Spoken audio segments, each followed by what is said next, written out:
only by frozen memories.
Lost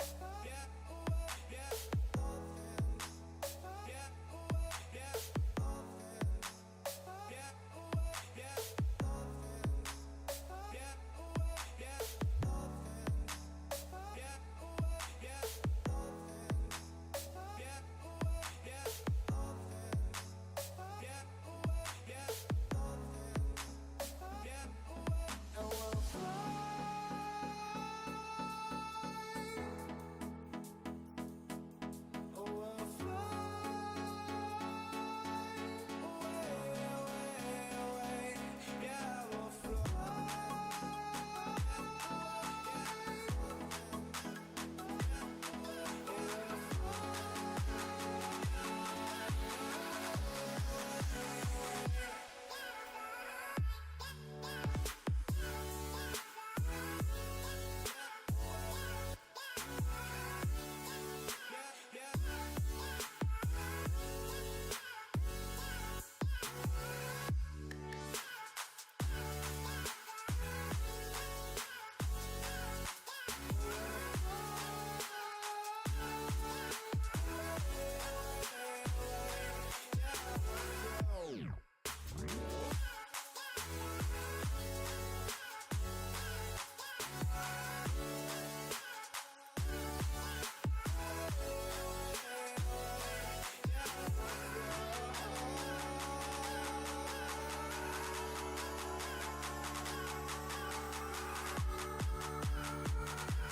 on these broken trees.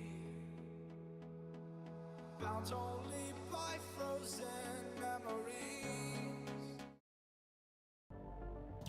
Hello, everyone. How are we doing? I hope you're having a fantastic night and welcome back. We just finished our cooking stream, so we're going to be working on some Stellaris.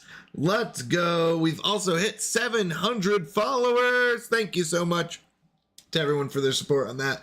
I really do appreciate that. All right, let's dive in to where we left off last time. We are doing a peaceful empire. We are doing a challenge of no fleet and no defense, no additional star bases, anything like that. We have one fallen empire to our left, who is the enigmatic observers. And we've also got lots of these drones to our right, which means that we cannot get over here yet. And this one has stopped me from getting over here. So we are focusing on research and trying to get it up. We are going heavy into friendship, which means envoys and all of that.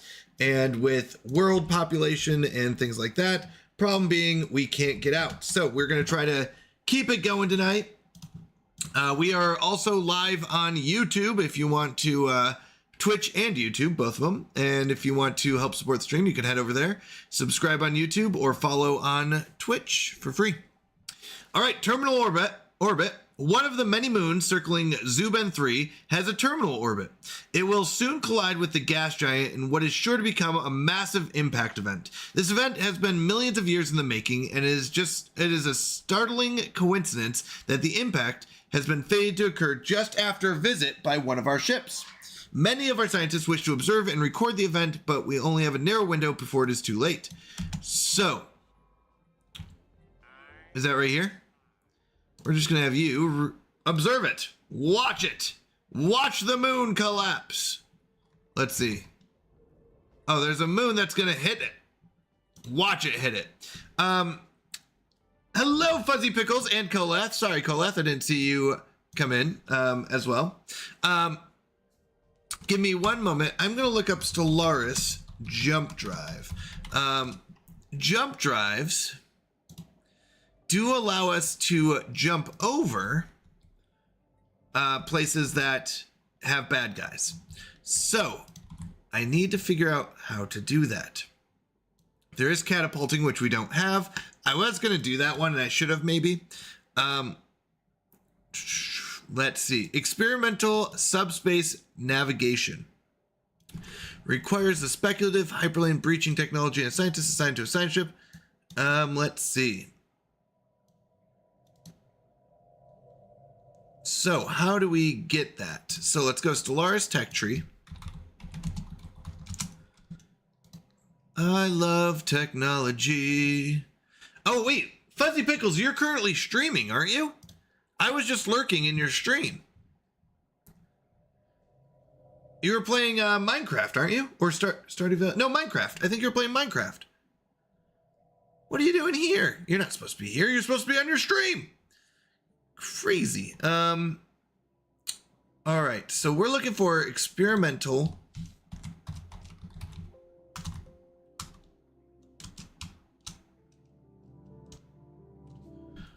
Jump drive. I'm guessing that's going to be physics. That sounds like a physics issue, right? Let's see. How do I get experimental jump drives? Wormhole stabilization, FTL inhibition. Nope. No, that stops people from leaving. Where are the jump drives? Jump drive. Oh my goodness. We have to go through all the powers. Fusion power, or fission power to fusion power to cold fusion. Oh my goodness, to jump drive. All right, that's what we're going to go for. So we need that to leave. That's going to be a very, very late game item. But you know what? We can do it. How hard could it be, right? Yeah, it'll be easy. Easy peasy. Easy peasy. We'll have plenty of time to build up our planets. Let's look at technology. 13 months we'll have minerals. Actually, I should have probably done fusion. Whoops. We'll keep the research going, but I will have to do the fusion power, fission power, fusion power. Oh no, I think fusion comes second. And then cold fusion and all that. We will have to start looking into that. That will be a problem if we can't leave and if no one clears this out. This is also why I do like the hegemony start, where you start with 2 allies, because our allies would be able to break through this and then we can follow after them. So there's a couple starts that I like when we're doing a friendly run. Quantum catapult's not bad, but which allows me to kind of jump to these random places. But also hegemony. We started with a little bit different one with wilderness, which isn't bad. Wilderness is actually a lot of fun, but not what we're going for.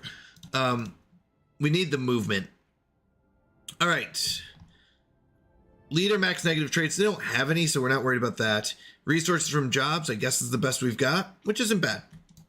It's a good one to have. All right. He's watching the moon, observing the moon impact. Here it goes. Special project completed. We were successful in our attempt to record the collision between Zuben 3 and its moon. The event was captured from several different angles and transmitted live throughout our space. Most importantly, our scientists, under the leadership of Tarush, we're able to record a large amount of valuable physics data that will surely benefit our research. All right. Now you can go back to doing whatever you want to do. The only thing I am questioning is, oh, we need 500. We need 500 to colonize, or we can add more of these Cradle of Rebirths. Now, more Cradle of Rebirths will... I just want to see something real quick.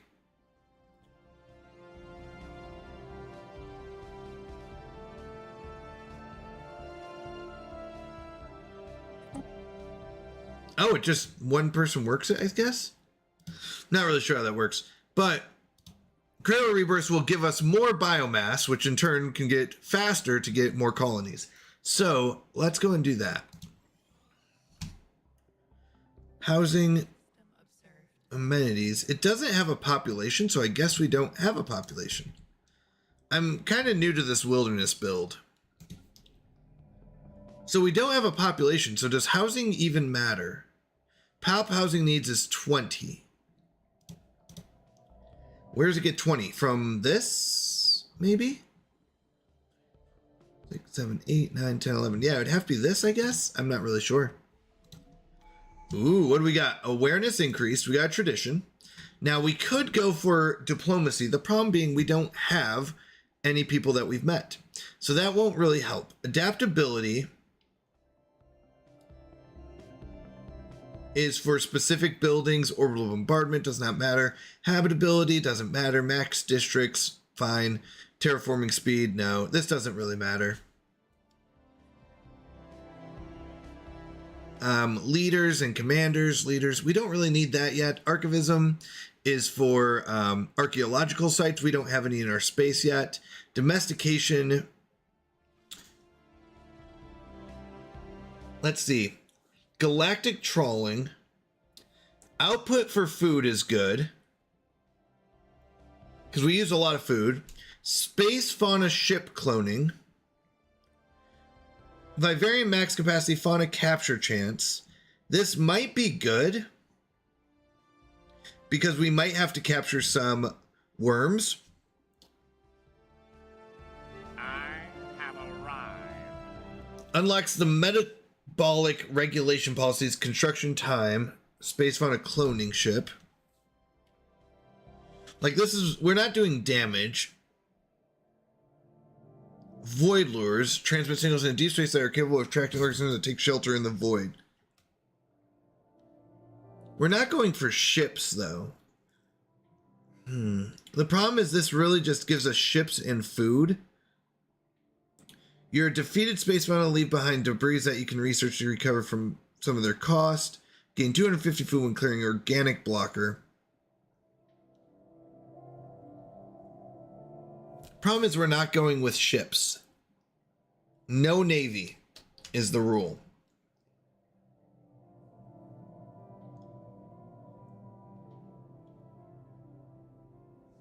We are allowed to capture them. So that might be considered, domestication might be considered capturing. That is where the vivarium comes in. Let's just look this up real quick. Stellaris vivarium. Vivarium.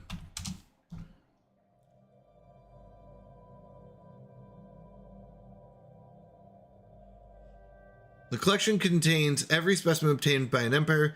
Specimens can be obtained from events or discoveries.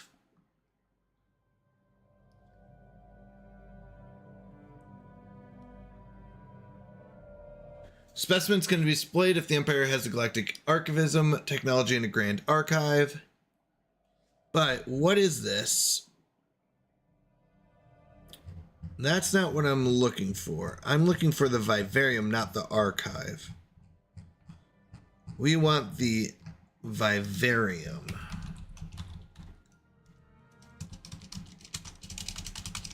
So I think we're in the wrong thing. So let's go back.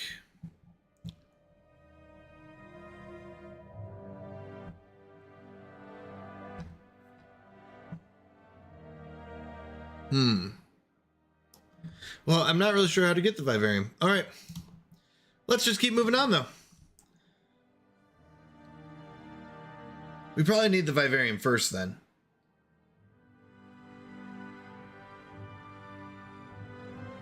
Domination is all about officials, Edict Fund, defense armies, deviancy. No. I mean, it's not bad. Enmity, definitely not. This is all about rivalries. We don't have any of those. Expansion. Honestly, we're not going to be going too far. Although, systems and planets. Let's look at that. Systems and planets. Not a bad one. Mac! Make friends my booty? What do you mean? We are making friends. We finished destroying the whole galaxy in our last run, so we're going to be making friends in this one. What does that mean? We are going to make lots of friends. How are you doing, Mac? How's life going? Wait. No, I didn't see you streaming. Are you streaming right now, Mac? I didn't see you streaming right now. I was just lurking around. Hey, Kolath. Hi. I'm God. Whoa, that's a big claim right there, Mac.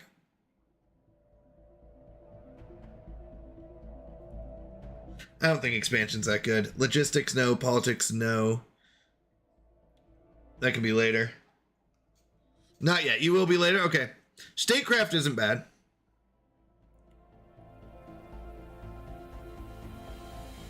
Subterfuge will be good later. Supremacy, no. Synchronicity. I don't know what these are. Growth revision, cognitive revision, regulatory revision, legion revisions. Leader lifespan, edict fund, leader upkeep, empire size from pops. Oh, that's terrible. That doesn't matter. Ooh, I need to see Long Dark more. Wait, Long Dark. Yeah, that looked really good, Mac. That was really fun to watch. Finishing my Roblox and streaming some more Long Dark. Let's go. I'll be live in 5. Sounds good. Sounds good.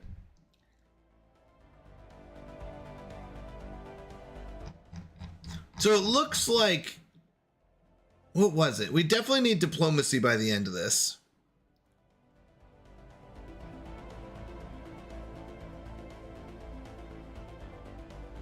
I'll at least come over and lurk some. Yeah, you should. I mean, it's fun watching her play.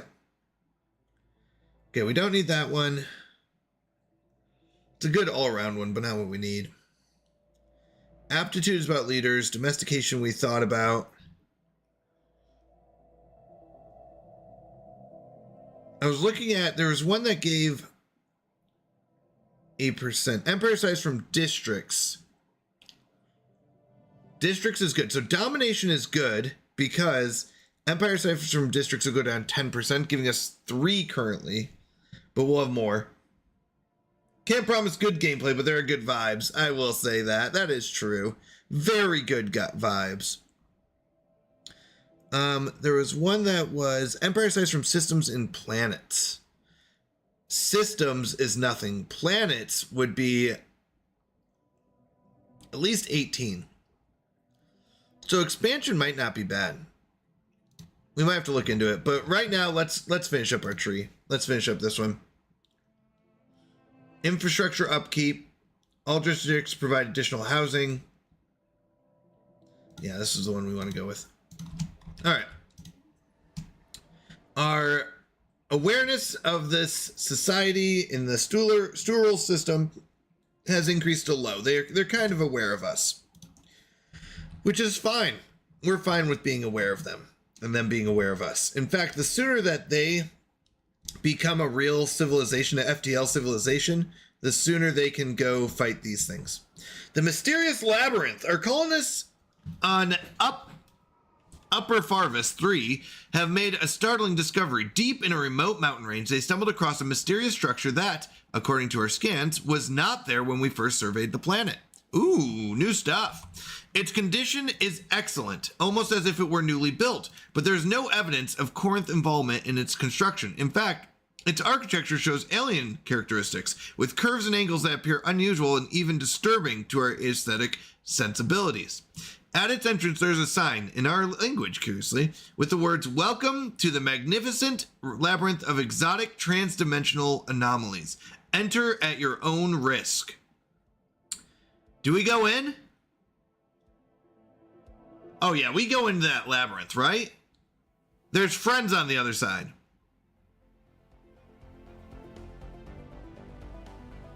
We don't have time for this. Wait. Monitor it from afar. This will have the following effects. This approach will advance the situation towards a certain outcome. Or, explore its interior. This will have the following effects. The approach will advance the situation towards a certain outcome. Upkeep is 5. Yeah, let's go figure out what it is.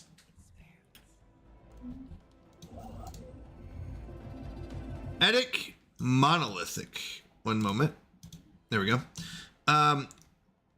Namron 4 is uninhabited and indeed uninhabitable, but not unvisited. Its surface is littered with tall cenotaphs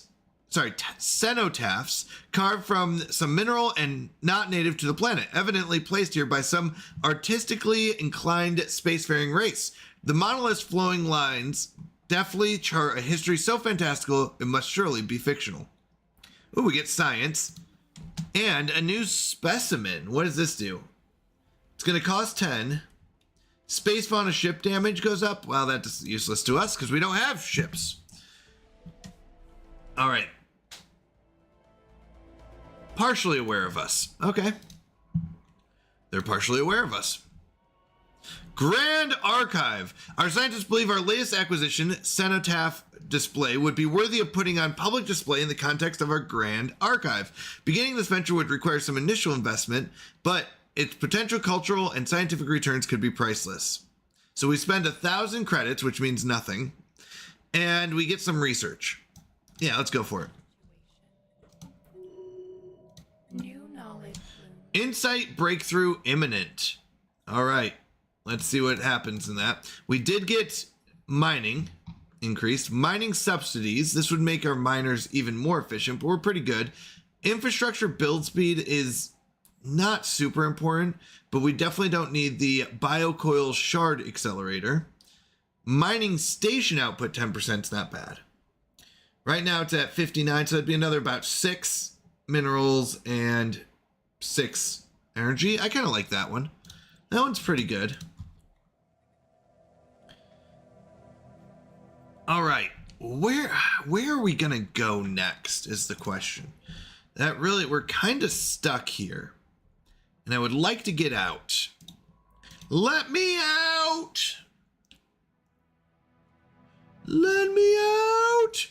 Expedition report. Our communication link to the research symbionts we sent into the labyrinth was cut off almost as soon as they entered. Nothing was heard for several days as we waited anxiously. As time passed, we resigned ourselves to the loss of our people. Oh no! Then, once all hope was lost, they re-emerged.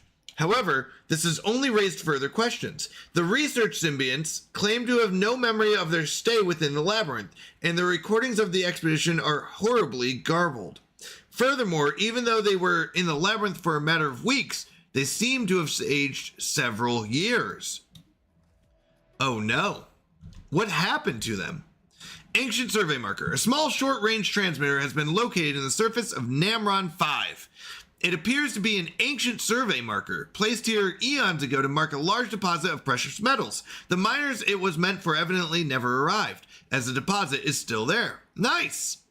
More minerals and ancient mining transmitter, which can give us minerals from jobs. Not bad. It's a common. But, alright.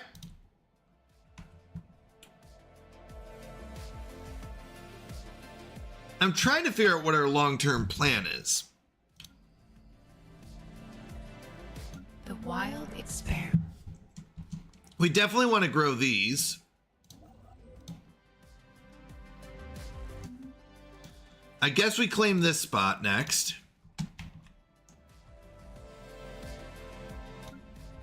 This one grew, so now we're getting 18 instead of 16. So we have to spend, oh my goodness, we have to spend 360 to get 2 per month. That means every 180 months, that's over 10 years. That's like 15 years. Every 15 years, this pays off. That sounds terrible. What a terrible payoff. I mean, we're gonna do it. I'm just saying it's a terrible payoff.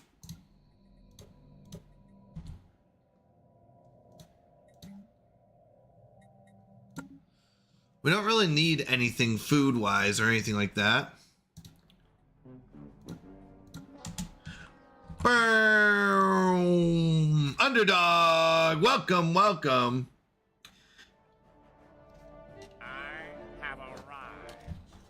Dog is barking. Well, let's see what bad joke we've got for your dog. One moment.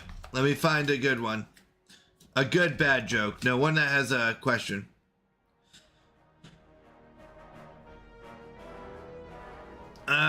Let's see. None of these are all like just lines. Here we go. What cheese is the loneliest? What cheese is the loneliest cheese? You owe me points. I owe everyone points. So let me go get my points. I'll be right back. The joke is, what cheese is the loneliest? Can you guess? Oh, I have it right here. Here we go. All right. I haven't seen Ellie or Vid. Let me add points. I do owe quite a few people points while we wait. So,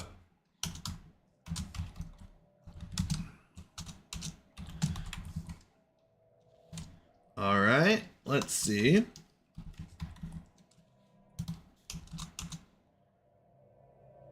Where are you at on this one? Underdog. I owe you 5 points for checking in. All right, 5 points.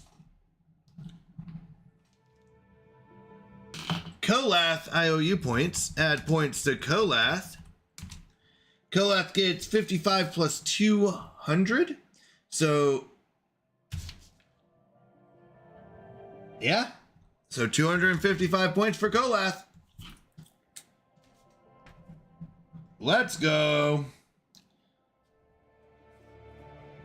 I think that's all I've seen in here since then. Not saying the punchline is a joke. What cheese is the loneliest? Actually, that's kind of funny if that was. Nope. What cheese is the loneliest? Provolone. Provolone.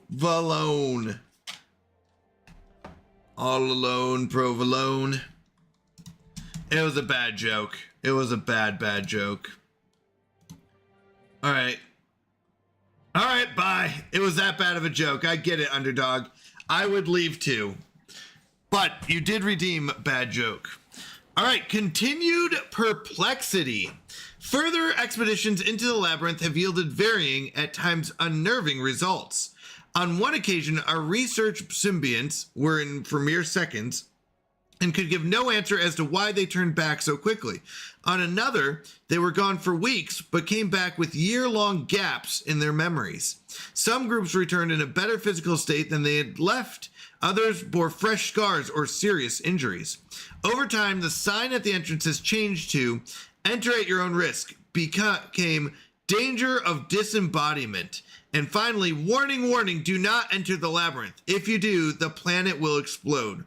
In a macabre touch, Corinth faint residues adorn the walls, though exactly where they came from is not apparent, since there have been no recent unexplained disappearances. It is not clear what further study will bring. As our research symbionts point out, we have no way to confirm or deny the warning stated on the sign. It is, however, becoming even harder to find symbionts to enter the labyrinth. Oh no! Additional 10 unity per month. All right. Oh no. Okay. Well, the labyrinth has turned against us. But fear not, we are stronger than a labyrinth. Clarity spreads. I hope. We don't have any like great spots around us. Orbital anomaly. A gravitational anomaly knocked our observation post over Deneb 2b out of orbit, causing it to briefly drop into the planet's lower atmosphere. While our crew are unharmed and our original trajectory has been restored, there are concerns that the station could have been detected from the surface of the Athalids. So we were kind of watching over this little pre-FTL, and they may have seen us. Only time will tell if we have been exposed to the locals and to what extent it will impact their society. Oh, They may have seen us. They saw a UFO. Who is this? Let's see. This is... Oh, we don't have a picture of them. I thought we'd get a picture.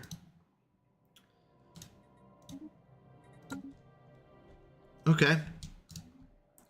What about... Wait, I thought we could see... Here we go. Wait, that's us.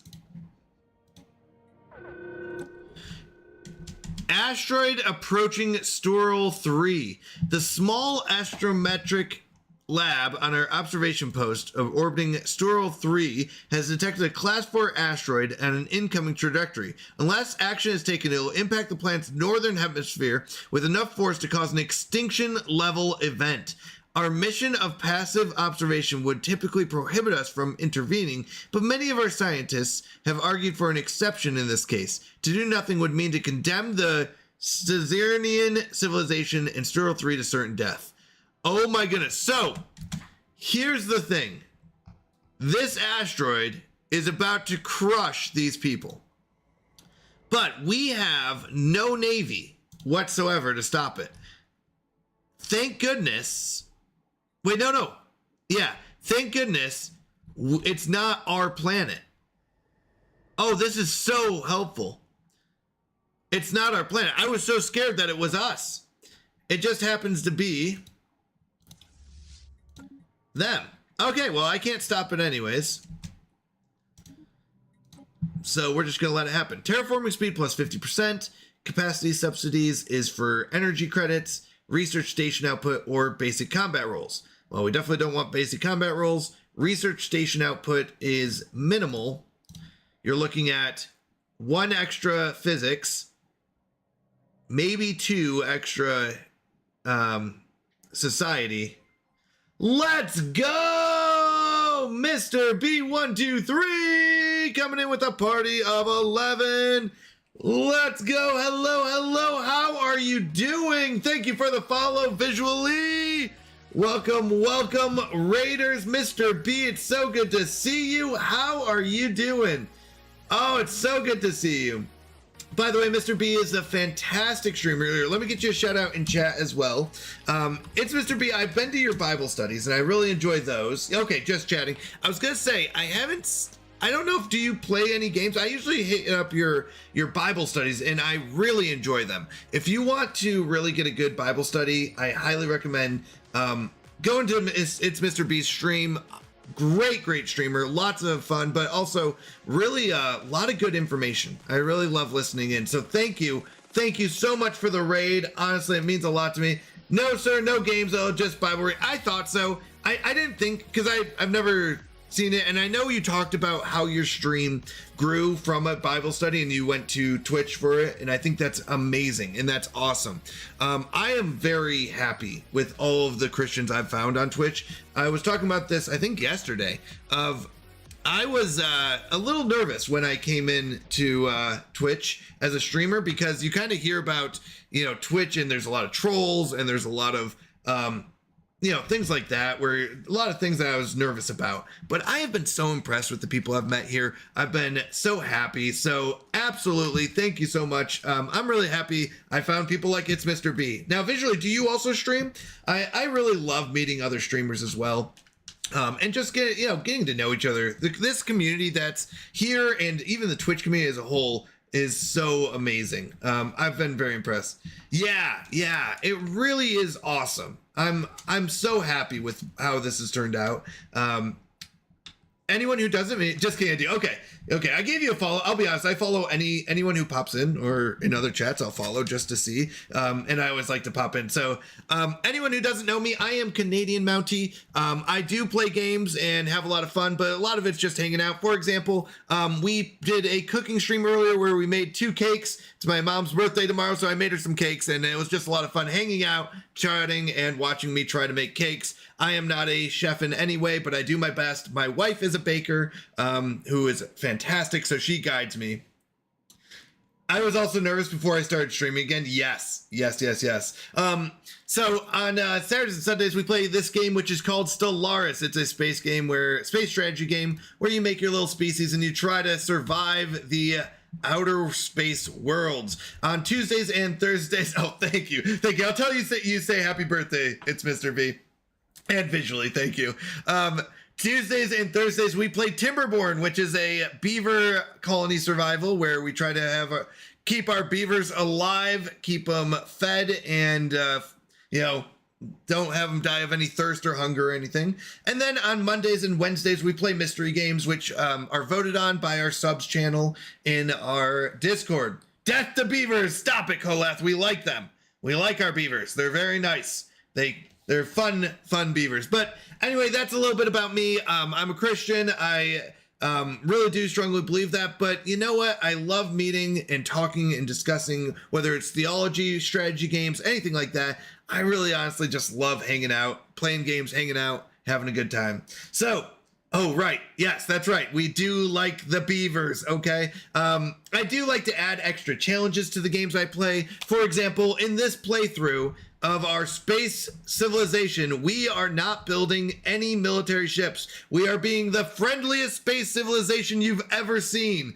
Although this comes with downsides. So your VTuber 2, can you give a little background about your model? Oh yeah, so I didn't want to really do a face cam personally.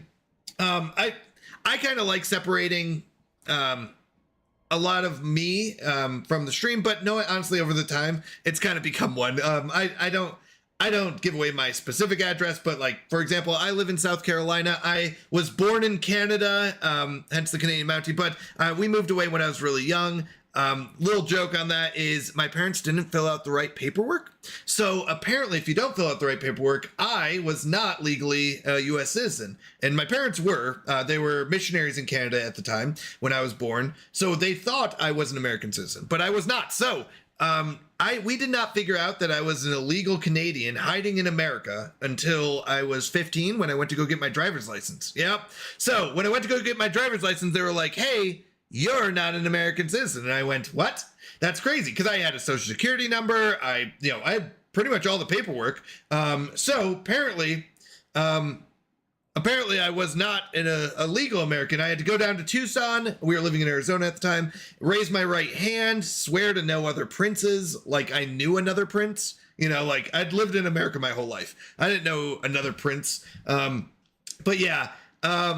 So it was really funny, but then I became an American. I could have gone for like dual citizenship, but once again, we moved away when I was like 2 months. So I didn't, I wasn't planning on moving back to Canada, anything like that. So became a US citizen, but that's where the Canadian Mountie kind of comes from. It's just a play on, being born in Canada, but also not Canadian at all. So I don't try to deceive anyone. I'm not Canadian, but it's kind of that fun stuff. As for the V2 model, like I said, I didn't really want to do a face cam.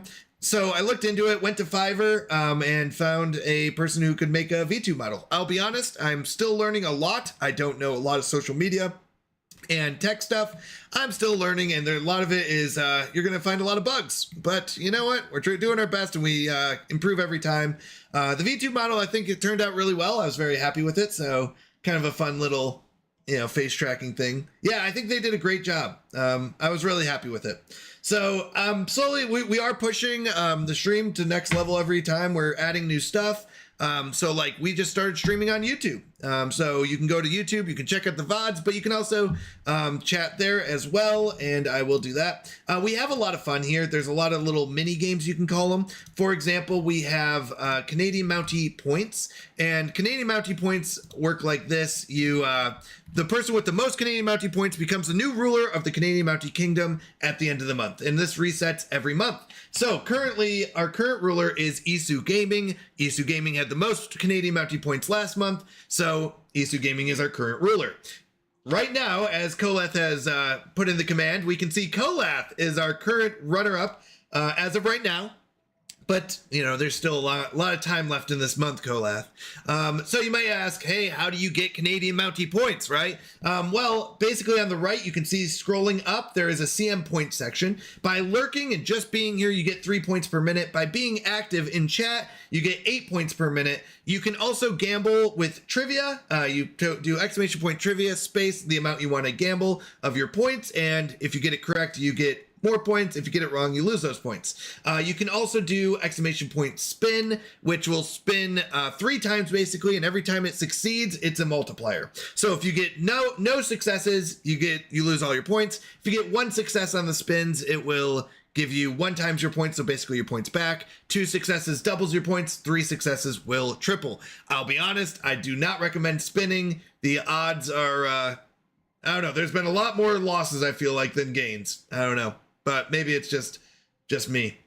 Other ways to get points, you can check in each day, once per day, once per stream, I should say. We have a channels redemption that says, I have arrived. The order that you, not in your favor. The order that you arrive will give you more points. First person to redeem it gets 25. Second person gets 20. Third person gets 15, then 10, and everyone else gets 5. So you're guaranteed at least some points, even if you're late to the stream. And at the end of the month, last one, and then we'll get into the game. Last stream of the month, we do what's called a chaos stream. During our chaos stream, we spin the chaos wheel for each sub, 200 bits and $2 donated from the month. And the chaos wheel spins around, random things happen, and we just have a bunch of fun. It's a very chaotic stream where you can win things like mugs. You can win drawings, which are terrible. Drawings being like me drawing in MS Paint a picture of what I think you look like, or prediction and stuff like that. So just a lot of fun. We have a good time. And yeah, that's a little bit about the stream. Let's jump back into the game. We are currently a bunch of mushrooms that are trying to make friends with everyone, but we have a secret side to us. We are also body snatchers. And what that means is we can also take over other species. So we are very friendly, but secretly behind the scenes, sometimes we snatch bodies. For example, we are mushrooms, yep. But we started with these fungoids that we had body snatched. So we may look like this, or we may look like this. Now, with that is, we are still trying to befriend the galaxy, so we've got a familiar face, we're very friendly, but we may be borrowing your bodies temporarily until you die. But just a heads up, I mean, that's just a minor side effect of our friendliness. All right, we are looking at research. Terraforming speed really doesn't matter that much. It goes pretty quick anyways. By the time we research this, it doesn't do much. I'm going to go with research station output, even though it's pretty weak right now. We don't have a lot of research stations. Now, sounds like you're AA fun guy? A fun guy? Classic. That's right. We are fun guys. All right. So we are this tiny little spot. These are the planets we own in all of these stars. So we do not have very much. Since we are doing a very, very, very, very peaceful run, we are not building a military. So the challenge of this run through is we are not building any military. That means no military ships, no military armies, and we're going to try to befriend everyone. We've met one person over here. This is what they call a fallen empire. They are extremely powerful. They've been around for a very long time. Thankfully, they are very friendly with us. So that is really good. The problem is, we have met these mining drones, and these mining drones are not letting us go past them into these other areas. So we have that problem, and we can't get out of our little spot. Now, after we're done exploring our little spot, I'm going to take a risk. I'm going to send a science ship here and see if we can get to here and get out. If we can get out maybe over here, we can go explore this area. I'm also going to do the same over here and see if we can escape. A turbulent departure. So we currently, this is what this is happening. We had we found an asteroid. This asteroid, oh no, this is different, I think. Oh, this is a different one. We found a mysterious labyrinth on one of our planets, and we said, let's go explore this crazy labyrinth. We lost a few people in the labyrinth, and crazy stuff has been happening. So let's see what is happening. Contrary to its warnings, the labyrinth's disappearance did not destroy Upper Farvus 3. Oh, thank goodness. It warned us that it would blow up the whole planet. However, it certainly left its mark. Earthquakes ravaged the land, and volcanoes long dormant erupted into life. Amidst the widespread destruction, a message was left behind. We thank you for so kindly allowing us to study the beings of your dimension. It has proven most useful to our endeavors. We apologize for the inconvenience our departure causes. We were not able to secure necessary funding from the Ministry of Extra-Dimensional Security for a smooth withdrawal. As a token of our goodwill, we leave you a minor space-time anomaly at the site of our lab. We hope it will prove diverting. Oh no! Okay, so the labyrinth has officially left, but they gave us an impossible object. Now, this impossible object will give us some science, which is nice, but they left and blew up part of our planet, which was not very nice. So they gave us upon departing this, they've accidentally left some impassable mountains, a couple of active volcanoes, some dangerous wildlife, and dense jungles. Ugh, okay. Ooh, city ruins. We can get rid of those. Okay. So we will have to get rid of those. Unfortunate. That's okay. They tried their best. They seemed like nice people. They just wanted to study us, apparently. Well, they got us. They tricked us. All right. I can never say no to a good labyrinth, am I right? Oh, I forgot the rebelling. You can also get points. How rebelling works is every 30 minutes, it goes, well, your rebellion goes on a cooldown. You can rebel, and then it goes on a cooldown for 30 minutes. You get 25 points, Canadian Mountie points for rebelling, but there is a trick here.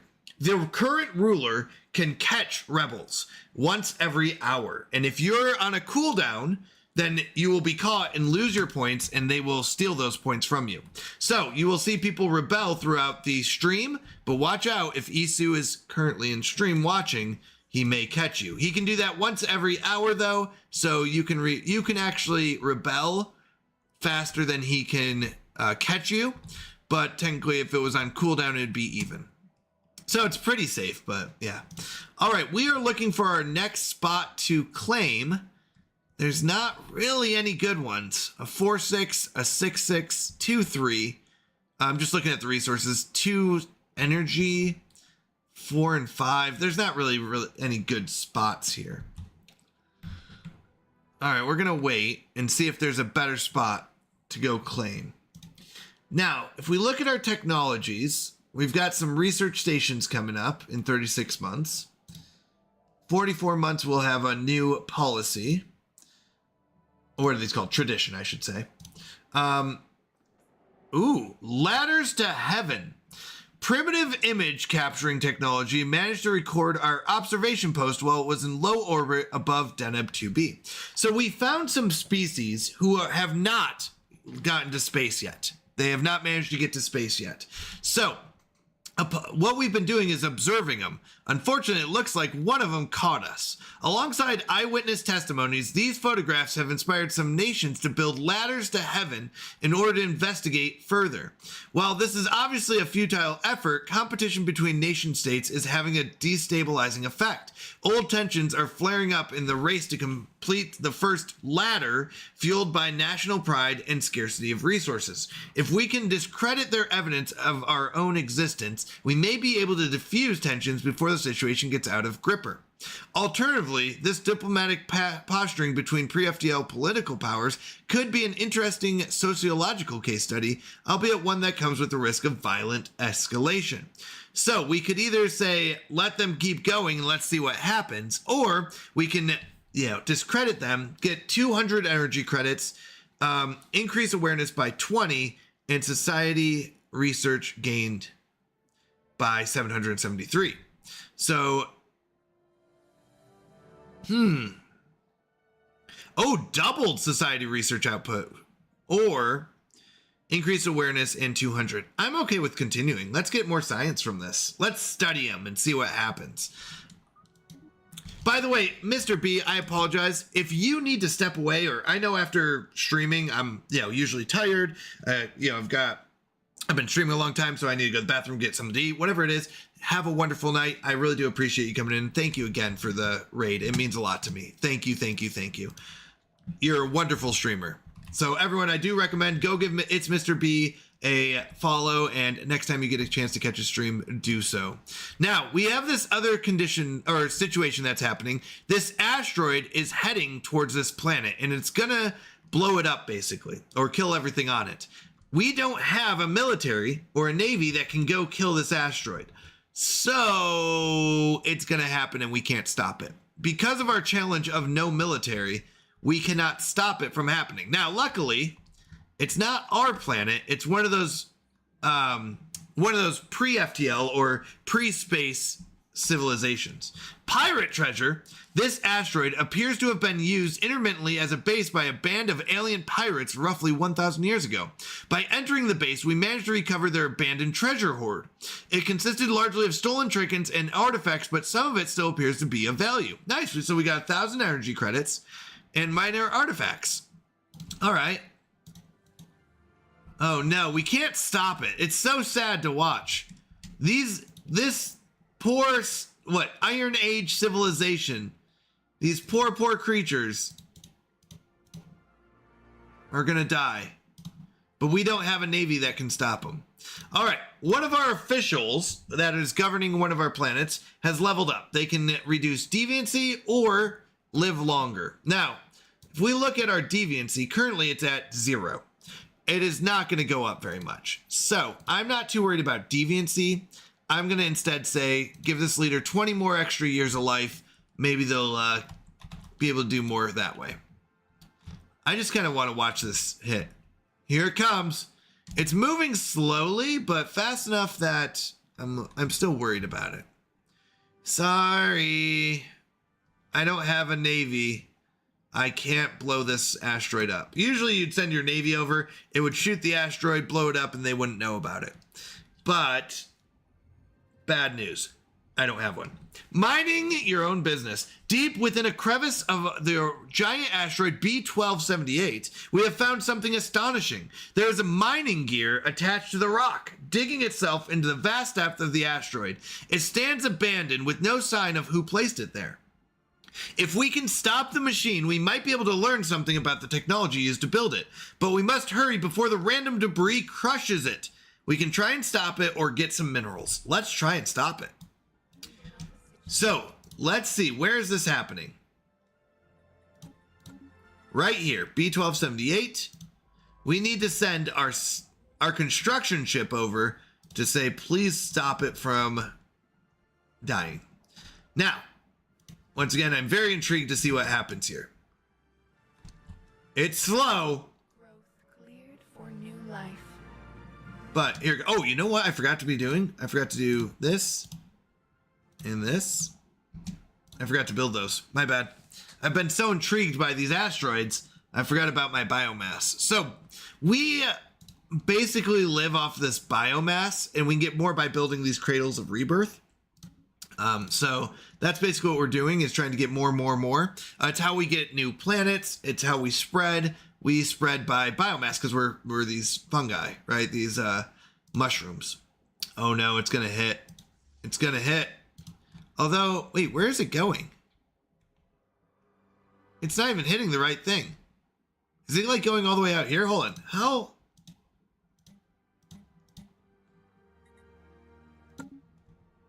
I thought it was going here. It is not on track for hitting that. Is it going to go like all the way over here? It's not on track for hitting anything.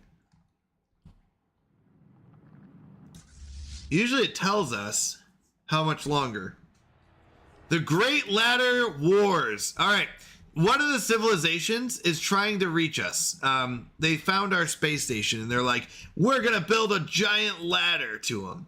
In their efforts to construct ladders to heaven, tensions between the pre-FTL nations of Deneb 2B led to an all-out global conflict. World War I. Fighting over ever-dwindling resources, the past 2 years of carnage known as the Great Ladder Wars have at least last come to an end. Okay. The key terms of the peace treaty are to present a united front against their common enemy, the Sky Citadel. That's us! We're the Sky Citadel. As the Athalids rebuild their war-torn world, their increased paranoia and hatred of the unknown will make future interaction with them more challenging. Oh no!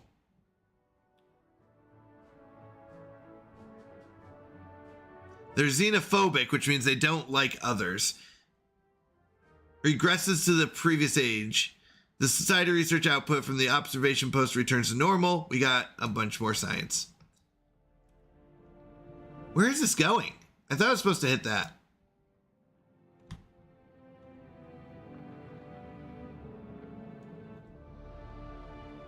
It was supposed to hit Sturl 3, but it looks like it's missing.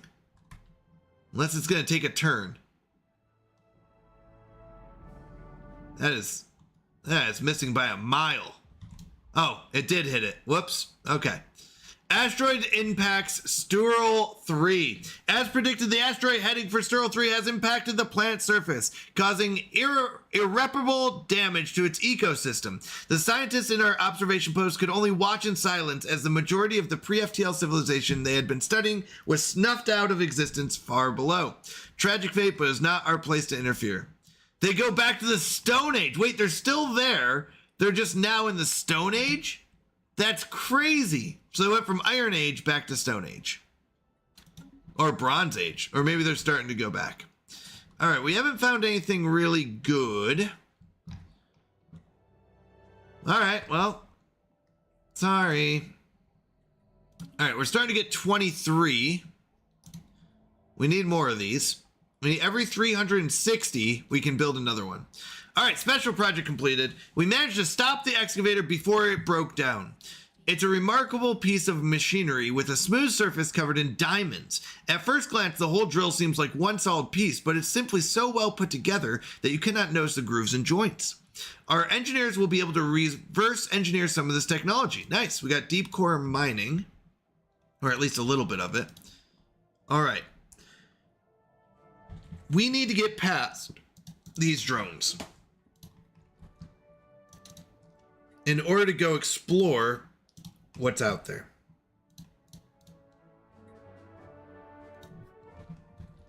These ones we don't. This one I do as well. I don't know if they're going to catch me. They might catch me is the problem, but we're going to explore what we have here, and then we're going to try to run past these they're mining drones, but they're lasers. They're mining lasers actually do quite a bit of damage. So if they catch us, we're in trouble. All right, we're waiting a little bit. We're trying to go find people. The problem also is if I sneak past these guys, I don't know how far out we're going to be able to go. Like, we might just be able to get out here and then nothing's out here. We really need to sneak past these ones, because these ones will give us access to this area, I believe. I don't know. Maybe if this way is the kind of the same thing. I think I need to sneak past these ones. My brave scientists for science. All right, let's build another one.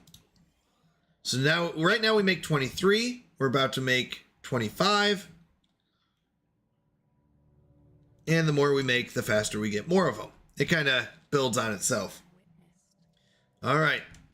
Nothing good, man. 2 energy and 2 minerals. So I like things with like double digits. So like 16 and 16, you'll see the green underneath means that we're working it. So 16 and 16 is good. 16 and 16. This one had a planet. So we want the ones with planets as well. That one had planets. This one had a planet. All right, what do we get? Leader lifespan plus 10. We could get the clearing blockers.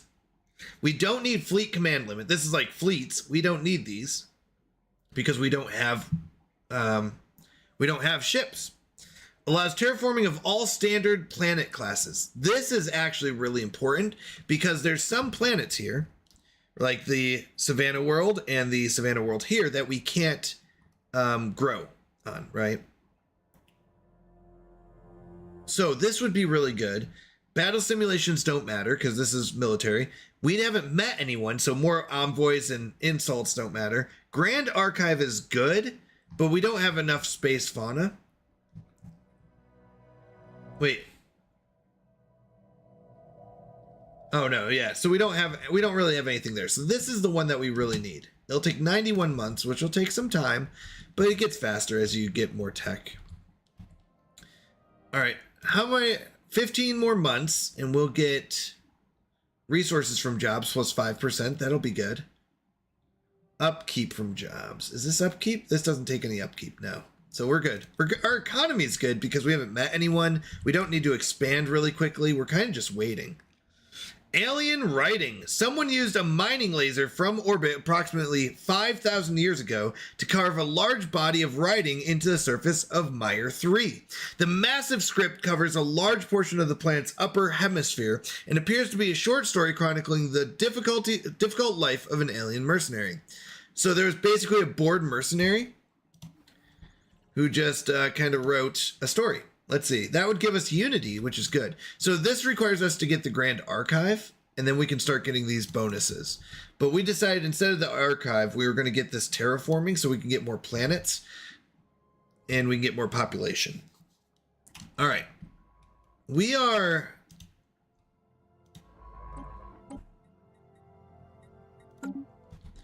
almost done exploring this side. You're finishing up this side. Yeah, so we finished that one up. 3 and 2, not really worth it.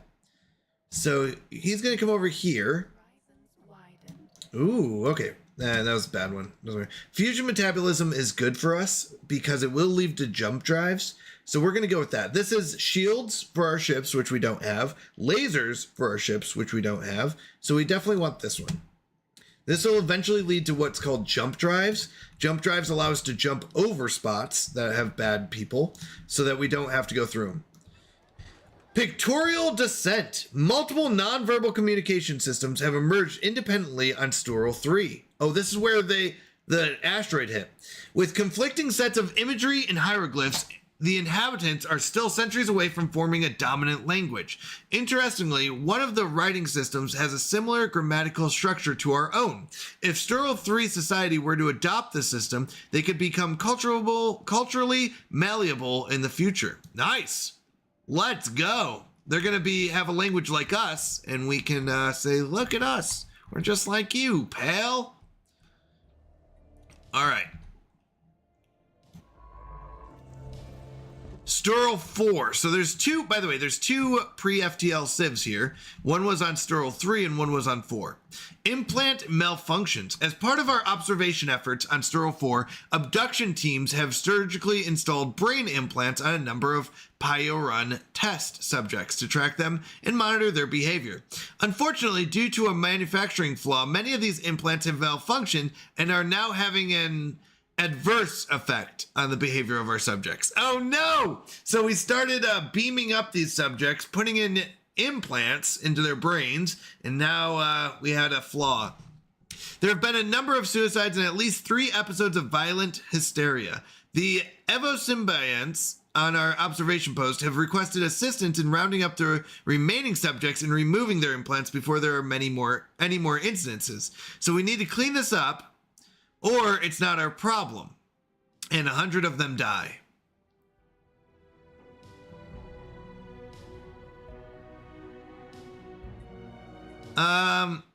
No, let's clean them up. We messed up.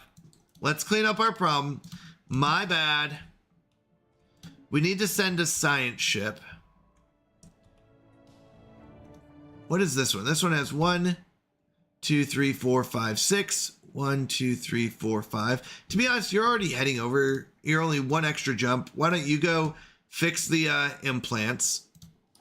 You'll finish up this one. Whoopsies! You know, classic problems that occur when you accidentally implant chips.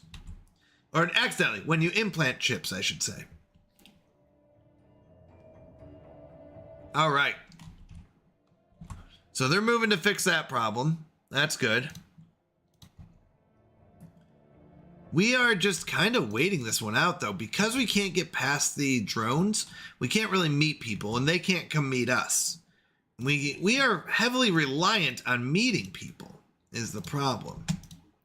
All right, our growth node has leveled up. Terraforming speed and clear blocker speed doesn't really matter. Resources from jobs is better. Our regulatory node has leveled up. Trust cap plus 35, code breaking, and encryption. Both of these are fine. Trust cap is really good for making sure we have friends. code breaking and encryption does allow us to spy on those friends and do so efficiently. The trust cap really helps when you have people that don't like you. There are some species out here that will just say they don't like us no matter what, and trust cap will help with that. The code breaking and encryption will definitely help with spying on them, and like things like stealing some of their pops for our own.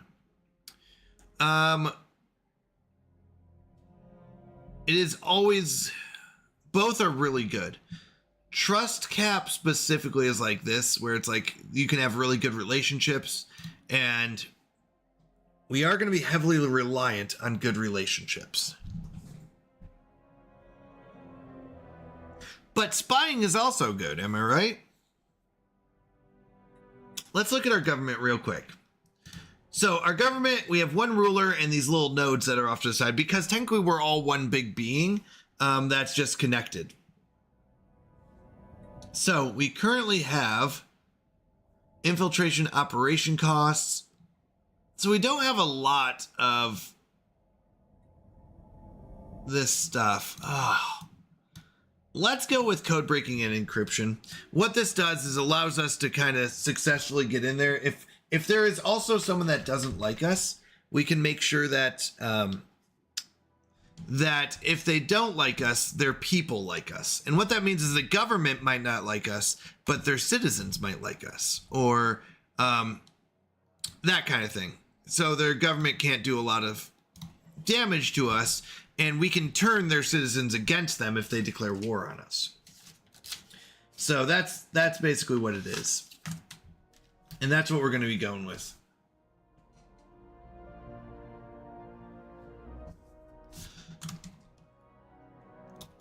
All right. So let's keep our scientists going. They're still investigating, seeing if there's anything there. We've got these scientists coming around.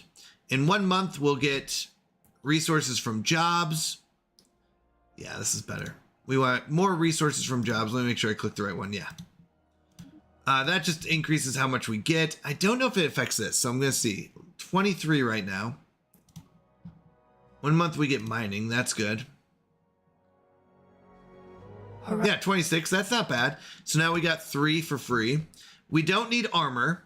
Afterburners we don't need because we don't have ships. We could get more minerals or mining subsidies. These mining subsidies are if we want to like really boost our current miners for cost. Basically making their upkeep more but giving us more. We're just going to go with regular boost here. This should take about 119 months, 88 months, and 49.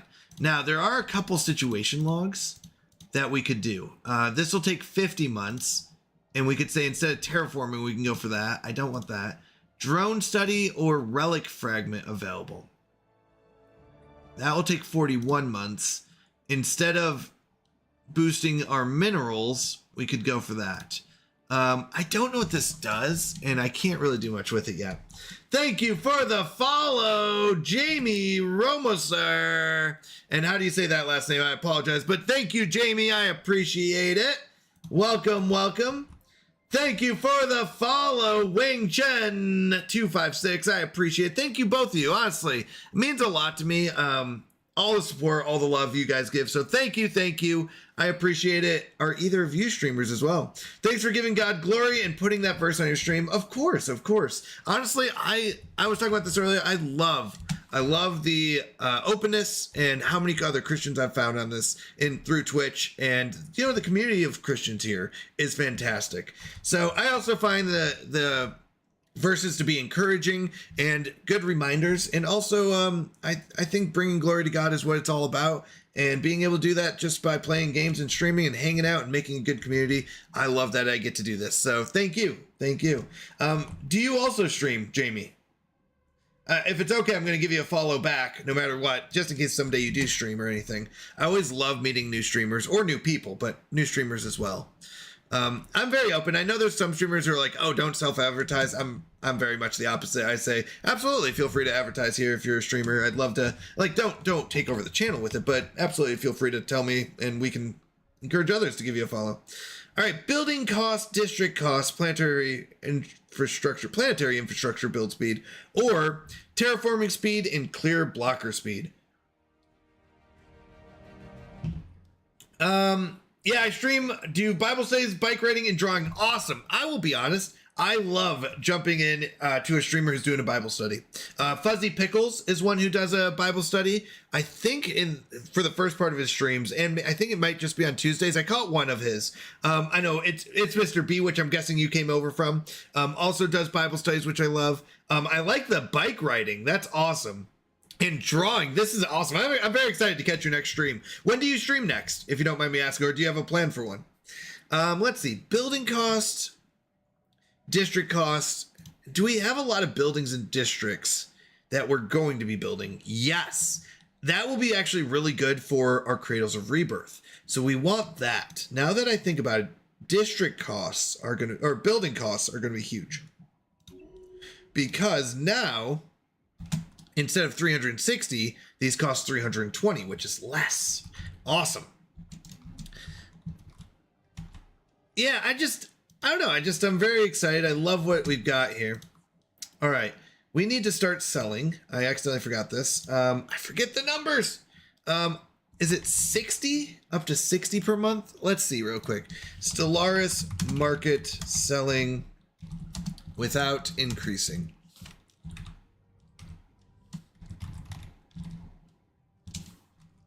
So, the key to selling resources in a Stellaris market without causing long-term price decreases is understanding the concept of safe monthly trade limits. So, yep. I just need to know the numbers.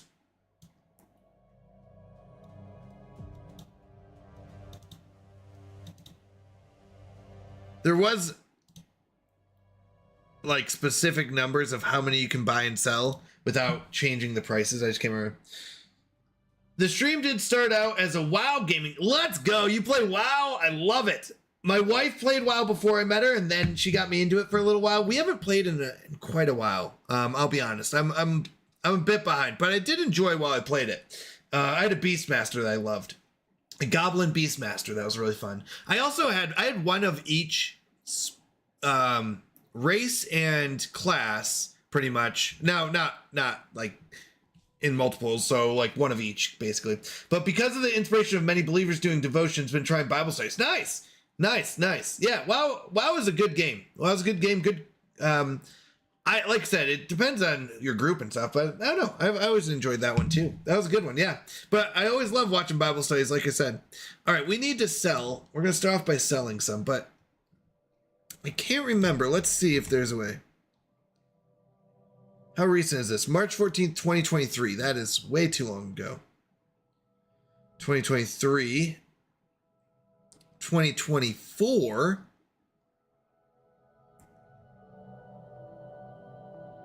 Is there no? Let's go to the wiki.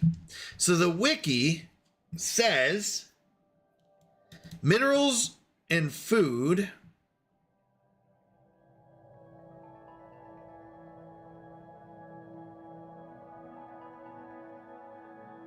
No, that can't be right.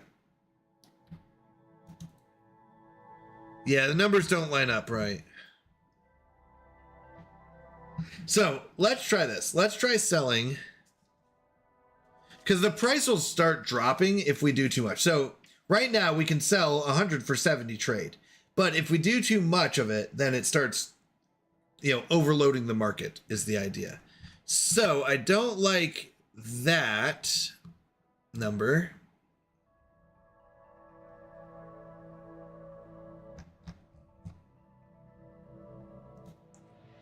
Let's see if the Stellaris Wiki has a better number of how many we can trade and sell. Nope. Here we go. The market.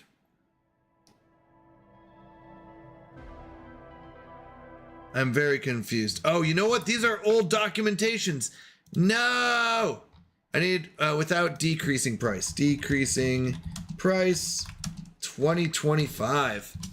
Because Solaris came out with a recent update, which is a good thing and very fun, but also causes some problems. So, let's see. Yep, I know how it works. I just don't remember the numbers. 9 months ago would be last year. But that doesn't work because of how they change stuff.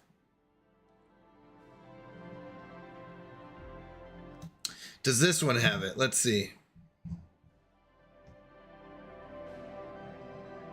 I know how to get them. Oh no, the market. Okay, here we go. Here's the market numbers. So we can sell 64. So amount, we're going to sell energy. We're going to sell 64. Yeah, it's weird numbers. 64. Minerals, we're going to do the same. And what this should do is not make the price change. Food we can sell up to 64, but we really use food a lot, so we don't want that. So we're good there. We are going to do a one-time. We still have an extra 70 energy credits. I'm going to do a one-time sale of 10,000. That should give us some time. Because we can only store 25,000, which is not only, that's a lot, but I'm not using them fast enough, which is crazy. Okay, so we're just going to keep going, try it out. All right, he's removing the malfunctioning implants that we accidentally. So we found these, anyone who doesn't know Stellaris is Space Game. This is us over here. And we found some other species, but they don't know how to get into space yet. This one's in the Steam Age. We've got one in the Bronze Age and one in the Iron Age still. So they're not even close to getting to space yet. So we've been observing them. Unfortunately, we do aggressive observation. You can change it up. You can do passive or aggressive. So we've been picking up these people and putting in some brain implants, just minor surgical things, right? Unfortunately, the brain implants that we put in were malfunctioning, and that's not good. Abduction teams from our observation post above Sterl 4 have worked in concert with the crew of the ISS Goglaska to quickly gather the Pyarun test subject with the faulty brain implants. The observation post surgical staff replaced the implants with functional versions, and the subjects have been returned to the plant's surface. As an added bonus, Science Officer Tarush managed to extract a wealth of data from the removed implants despite their defects. Nice. So we got some good news back. It wasn't all bad. We just accidentally implanted some bad stuff, but they'll be fine. They'll be fine. You know, just some minor inconveniences. All right, 370 means I can get another one. And we're just going to keep this Cradle of Rebirth going.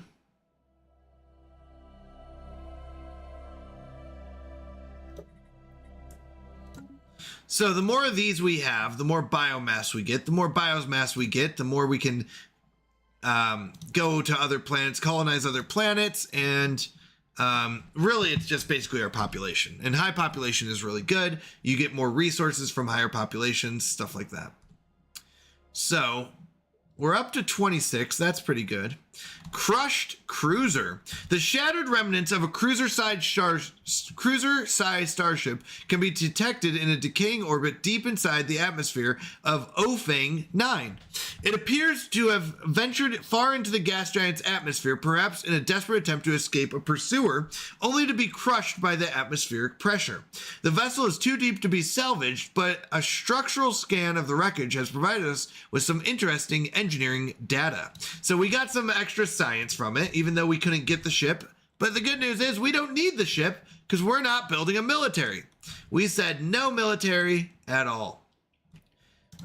So we have no defense. We have only friendship as our defense. Friendship and love, people. That's how we're going to win this. Friendship and love. Okay, he's already going this way, so I'm going to have you survey that one, and you come down here and survey that one. Okay, so that way they can do their own thing. Someone can start down here. This guy can go up here. He should have came down, but that's okay. All right. Cool. And then we're going to sneak by the drones. Yes, this is an extremely pacifist build. Except for the funny part is we're not pacifists. We are a Gestalt consciousness. And what that means is, have you played this game before, Jamie? I don't know how much people know about this, but yes, we are going to the extreme of pacifist builds. So pacifist that we're not even building a military, so people can just attack us and kill us. It's not a very common one. This does nothing. So do we just wait? Yep, we just wait. Okay. Yeah, I've got nothing to put in there. All right. So I like to make my playthroughs of most games very challenging in a fun way. So our last one was we were the most evil we could be. We fought with everything and we ended up destroying the galaxy. Like we didn't just like go invade, you know, some species. We destroyed the entire galaxy, blew it all up. It was really fun. Never have played, but I've gotten into trying to play games that way. It can be very challenging. Yeah, I enjoy it as well. So we are going to an extreme pacifist build of no military, and we have what are called envoys, which are diplomats, and we're gonna try to befriend anyone we meet. Now, we've met these people. They're called stagnant ascendancies or fallen empires, and basically they are empires that have been around for a long time, but they are not gonna expand, and they're pretty much just gonna ignore us. I have a pacifist WoW character where I didn't kill any mobs and just leveled up by exploring, mining, and herbalism. Oh my goodness, I love it. I love it, Jamie. That's what I'm talking about. Oh, I love it. That is awesome. That's what I love, that kind of thing. I think I tried that once and it was too much. It's so hard. That's so hard to do. I am so impressed. Because that is almost impossible to pull off. It's so hard. Even exploring when the mobs come and try to hit you. Oh no, ads. I'm sorry.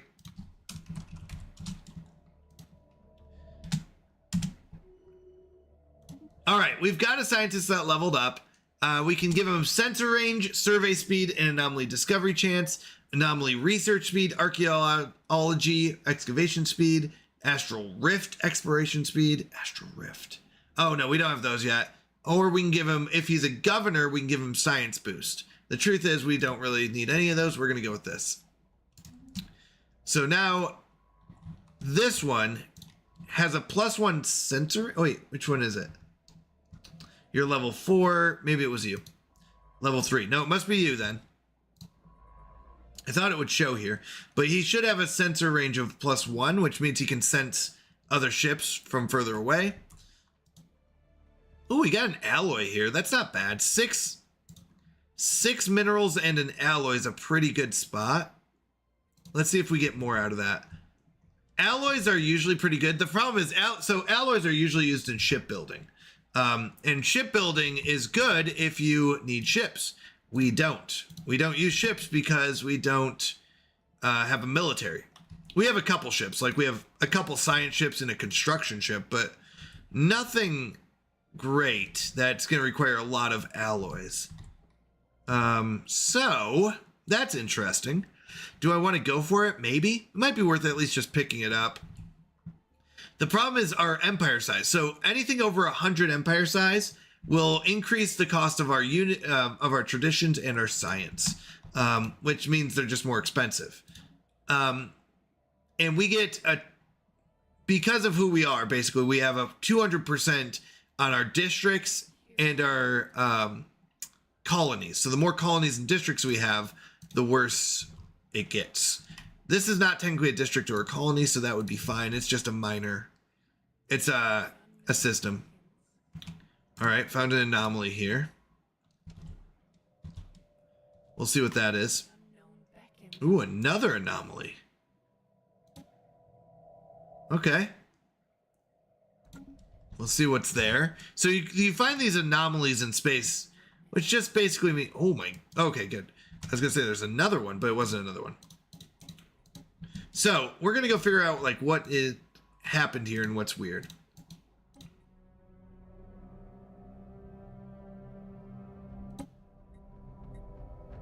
Okay. we're waiting for one of these to finish. There's a couple on cooldown and stuff, but we need more. We need more of those. New knowledge blooms. Okay, so we got the fusion. We're trying to eventually get to jump warp speed, basically.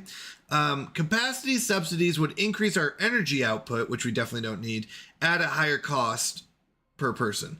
We're just going to go for terraforming speed. Why not? And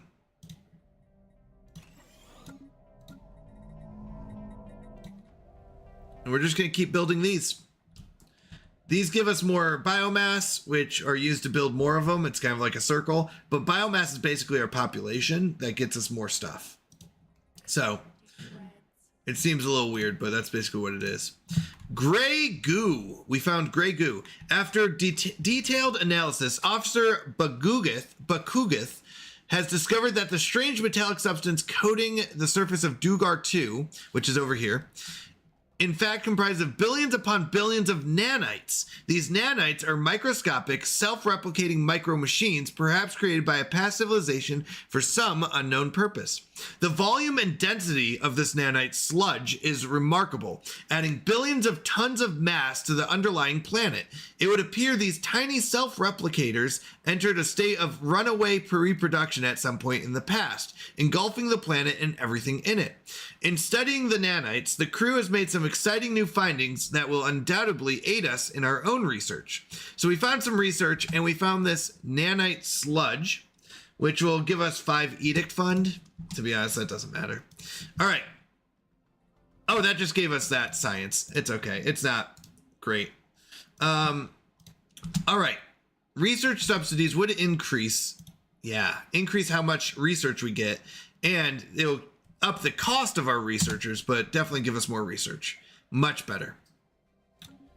So you can go with, like, it's a really detailed, it's a micromanagement game. And if you like the details of these types of games, it's really fun. It is definitely one that you have to spend a lot of time learning. It's not one that you're like, oh, I'll just pick it up and learn it. I'm going to move here because I'm pretty sure that's going to be a good spot. All right, one of our scientists leveled up. We're going to give him the same upgrade that we gave our last one as an explorer. And he's going to get a boost to the sensor range, which basically means he can see further, and some other small boosts. Archaeological skill, astral rift skill, survey speed goes up as they level up. Survey speed is faster, so they'll be able to survey planets faster. And anomaly discovery chance means they'll find more of these anomalies, which gives us usually good stuff. Some anomalies are bad, but mostly good stuff.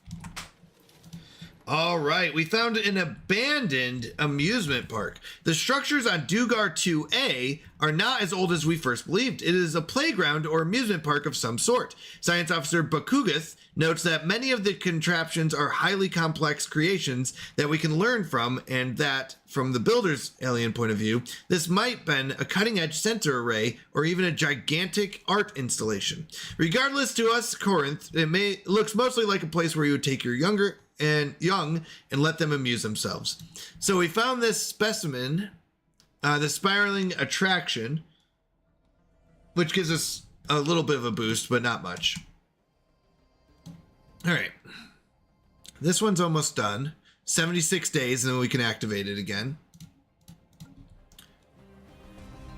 I think we do want to build something here. 631 isn't great, but it's fine. The resources that you get from it are okay. Oh wait, we can build another one of these. All right. Here we go.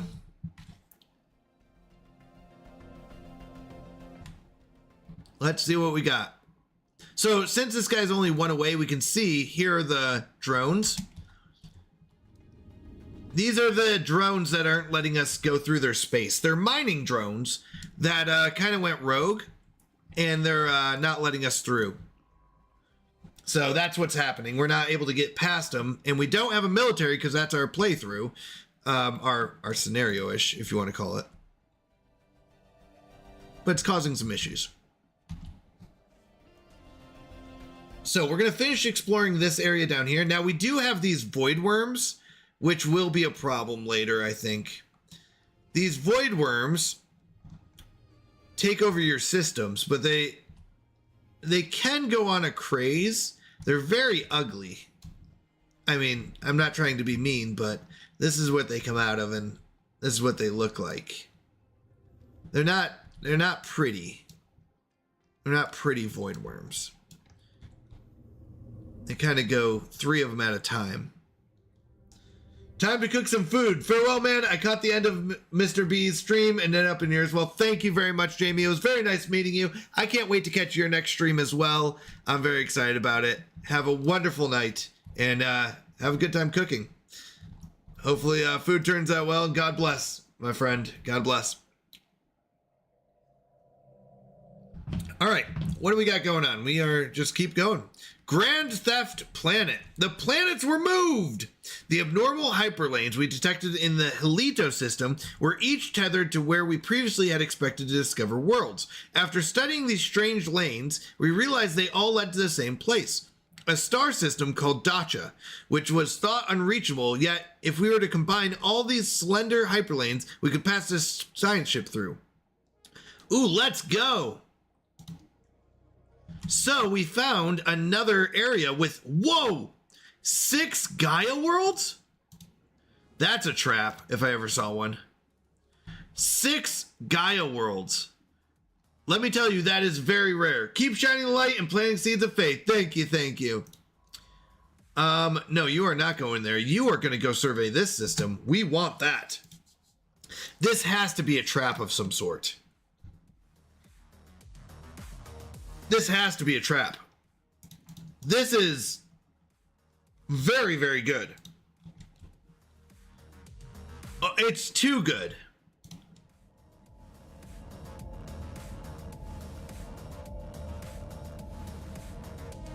Oh my goodness, these are all on cooldown now, but we're waiting. Oh, we're waiting. 6, 7, 22, 31. Worlds of Plenty.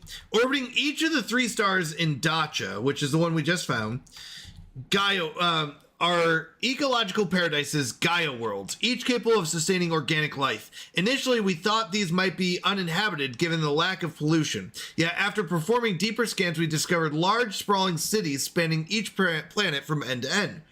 Stranger still, it seems like only the central star has planets originally from this system. The others are orbited by planets from Helito and other more remote systems. But how? That's the question. How? Now they said, oh, there are people here. That's the trick. Well, the good news is we'll meet more people, and we're going for a friendly build. So that's nice. 252 months. That's going to take forever.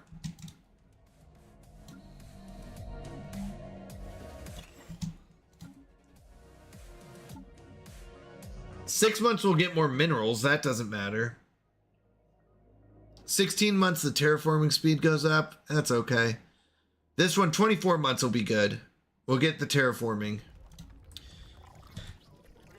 Haven't unified worlds encountered? Surveying a new Gaia world is usually a momentous event, but for the crew of the ISS Guglaska, it is going to become routine for the next few months. The multiple worlds house some very strange pre-FTLs. They obviously have not achieved spaceflight yet. Oh, yet their renewable energy production rivals are most efficient reactors. A further oddity is the equal spread of resources. Every world has everything they need to survive, which should be impossible. We are seeing goods only produced on one planet arrive on another without a single transport ship taking flight. Oh, wow. Okay, our cognitive node upgraded. We can go with field manipulation or voidcraft. Now, if I double check, because I don't know this, Stellaris science tree, or let's call it tech tree. I'm trying to remember.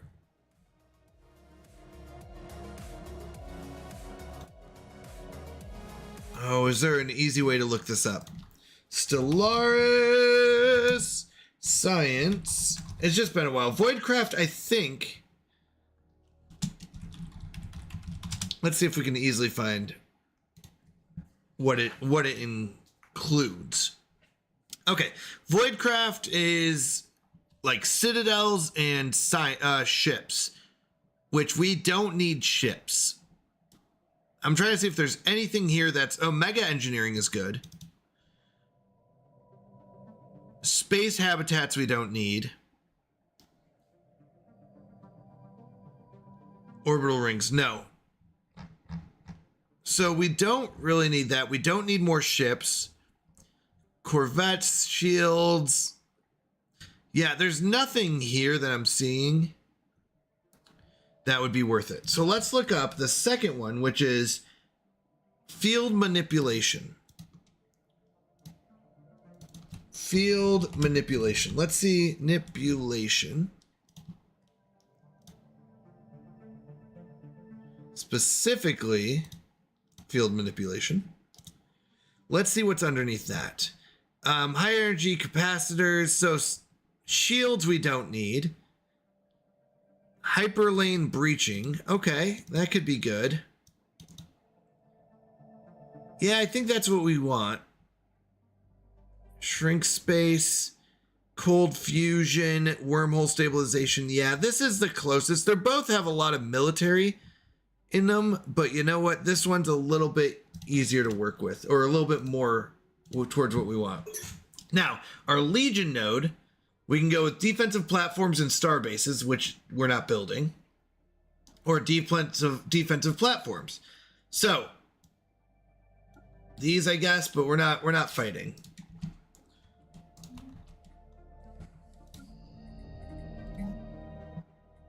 Why are we only making 14?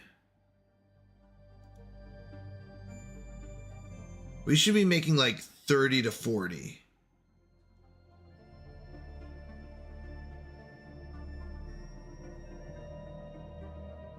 $12. Why are we only making 12? Each of these should make 2. 1, 2, 3, 4, 5, 6, 7, 8, 9, 10, 11, 12, 13, 14, 15. 16. I'm not sure what's happening. You know what? I wonder if one of these went on cooldown. Grows wiser. That's still going.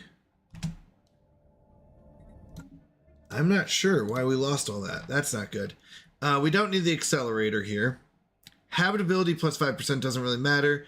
Mining subsidies in these. Let's look at habitability real quick. Tropical world 100%, 100%, 100%. I don't think habitability will matter. I'm wondering if we should go this so we can get a reroll. So let's do that. Why did we drop so much in biomass?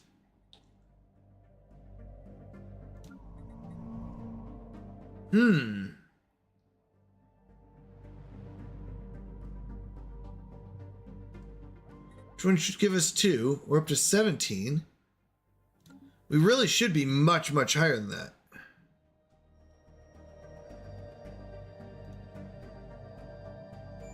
All right, biomass is the raw organic potential generated by biological activity across the world's own system. It's used for constructing buildings, terraforming new colonies. Grow more pops, build cradles of rebirth, which we've been doing. How did we lose so many? I'll have to look into that. I did not expect to lose that many.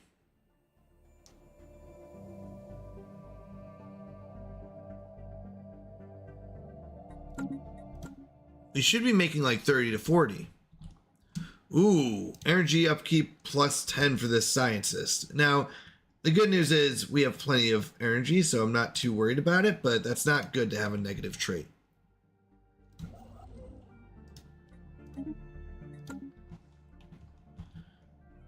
I think we're definitely going to have to come back here and claim this, though, once he's done.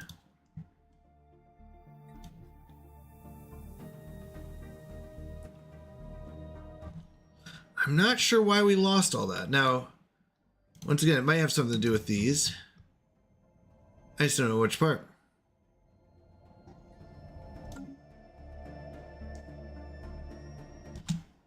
All right, what do we got? We've got the robots here. Once again, the drones, the mining drones here. And interesting, ancient mining expansion barge. That's not good. So what that is basically a ship that drops off more mining drones. Growth continues. And that we needed to get past it. And if it's dropping off more, that's not good. The wild grows wiser. It's heading that way. Because that's where I need to go, and that's where it's heading. That's not good. Okay. Cold fusion is good. Gravity snares are actually good for us. This might save us from the worms. Gravity snares, non-lethal capture and transport of space fauna. This I think we need. Science is also very good. Barrier snapper gun we don't want because that's just a gun. That's point defense. So we're going to go with gravity snares and try to, if the worms cause any problems, we can capture them. There's some void worms. Oh, we found them over here. And if they start causing problems, I'm hoping we can capture them instead of fighting them. They are ugly. Let's be honest. Well done, dev team, because those things are not pretty.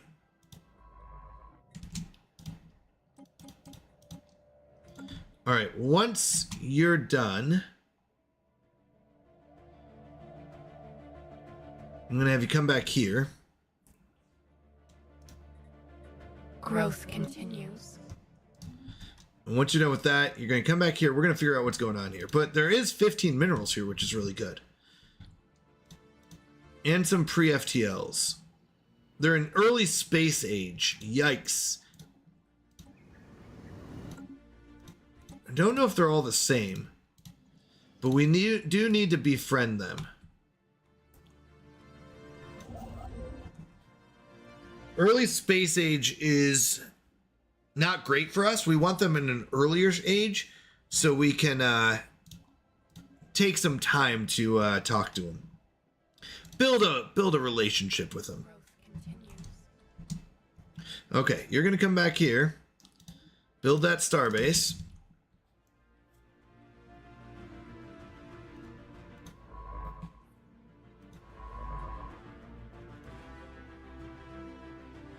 Like, we might be able to sneak by him. If we come from Jared and go up here, I think we can sneak by him. It's just going to take a lot of maneuvering and some luck. But if we go by them, I'm hoping we can sneak out this way and go meet people. People to befriend.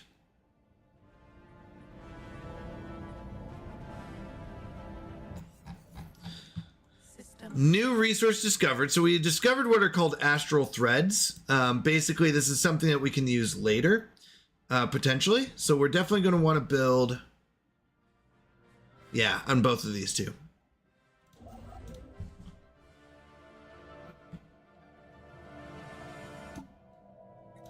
$236 months. Okay, we're making 40 again, which is good. I don't know why we stopped making 40. I didn't look up, but now we're making 39. Ooh, a terraforming candidate discovered. Fender Bender. While the crater in question was most likely the result of a regular meteorite impact, the complex patterns in the resulting depression originated at a later time. Science officer Bakugith argues that these surface level patterns are not the result of an impact, but a collision, one between asteroid QH-M11 and some unspecified orbital installation or ship of alien make. Interesting. So it collided with something. All right.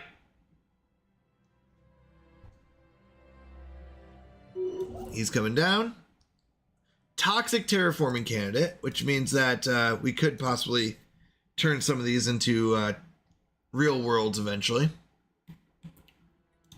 Good stuff, though. 2 dark matter's good. A path must be chosen. Council agenda available. Nice. So we can use this to increase our amenities. It's at least something.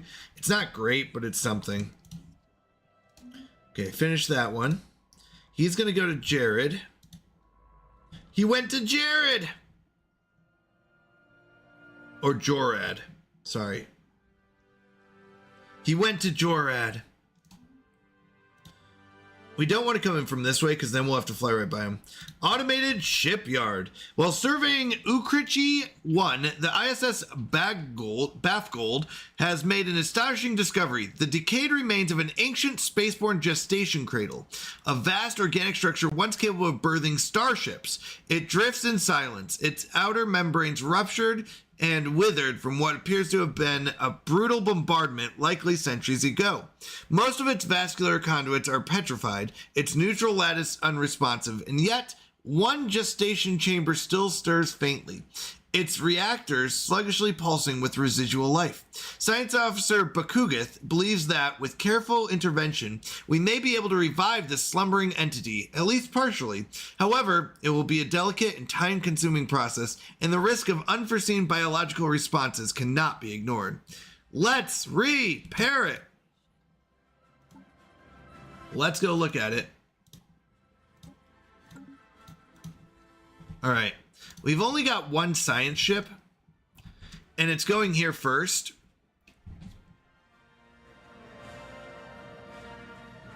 And I think that's okay. We're going to go here first, then come back here and do that.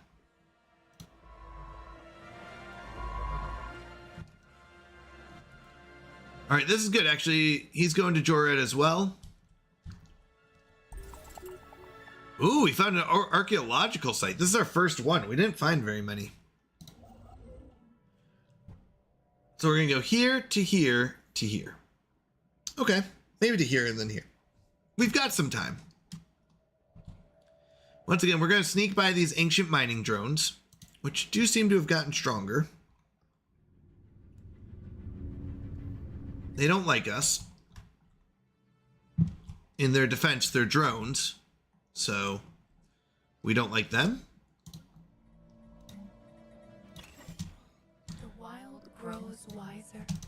All right, we got terraforming, which is really good. That means more planets. Defensive armies we don't have. Fleet capacity we don't care about. Build cost, don't care about ships. We could do the tile blockers, the Grand Archive, or max districts. I kind of want this one, and the reason I want this one is because... Oh, we only have 1, though. We only have 1 of these in our area. The Grand Archive would be good. Let's do Grand Archive. I was thinking we had more than 1, but I guess we've only got 1 right now.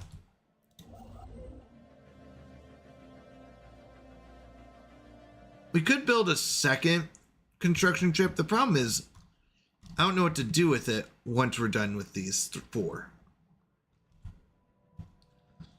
We could quickly get them, though.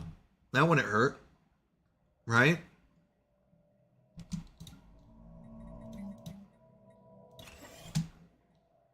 We've got a lot of these. We're getting 43 right now, which is good.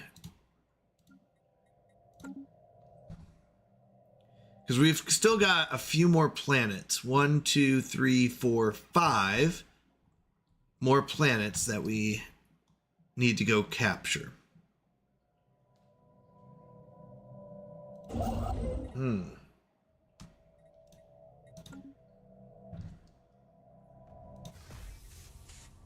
They haven't gone anywhere else, right? They're still in Oh, we don't have a ship there. I guess we can't see. Clarity spreads. All right, we finished with that one. He is going up to here to kind of research this. That's fine. Yeah, that's fine. Let's get all of our internal stuff done first so we don't, if we do lose our ship to these mining drones, because technically you feel like this would be close enough to jump to, but it's not. You can only go here. All right, we've maxed out on minerals, so we're going to sell 5,000 just to kind of go back down, and we'll deal with it later.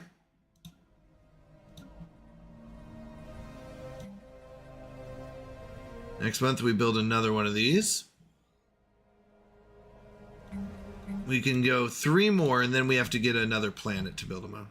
While conducting surface scans of Gerad, oh, it is Gerad 5A, science symbiont Bakugith aboard the ISS Bafgould discovered what appears to be an artificially carved slab of rock covered in alien writing. No other signs of alien activity on the moon have been detected, and exactly how this mural came to be here is a mystery. We have prepared a special project to translate the text. So I'm going to have you stay here and translate that. Meanwhile, he's going back. Is there anything along the way? Let's have you do this one, because that should basically be the end of it. All right, he's building this star base. They're still in the early space age. Primitive satellites are orbiting their homeworld, and the first manned space missions have been concluded in low orbit. They will soon be ready to leave their world. Yeah, we're not going to get a very long time here. But if we can get some stuff from this, that will be good.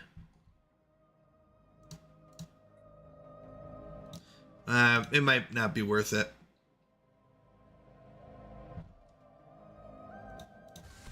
I just want to see something. Yeah, their armies are still pretty weak. If we were going military, we'd be in a good spot. All right, do I want to build the research stations first? Or the mining? Let's go research first, because we don't really need the food. We've got, like, this one I'm just going to build. Now we're going to have unlimited food. Well, unlimited being a lot. Not unlimited, but just a lot. Okay, we're translating the alien mural. He's going over here. Figure out what's going on there and go in there. Okay. 153 months is forever. Special project completion. Science symbiont Bakugith has managed to partially translate the alien mural discovered on Gerad 5A. It is a memorial for an extinct alien race that once maintained a small interstellar empire in this region of the galaxy. They were apparently exterminated by the creators of the mural, a fact that they seem to regret. Given that the mural has been dated to be in excess of 300 million years old, it is likely that its creators are also extinct by now. Perhaps most interesting of all is the material that the mural was made of. Despite its age, it is in remarkably good condition. So we got some experience for our scientists, some engineering research, and a nice tablet here with some science on it, basically. Now, you are done. I'm not going to have you come all the way back here. I'm going to change your stance to passive.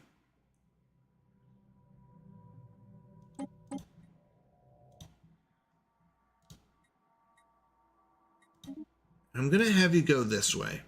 We're going to see if they can sneak by. Get here, come up here before these guys can chase them down.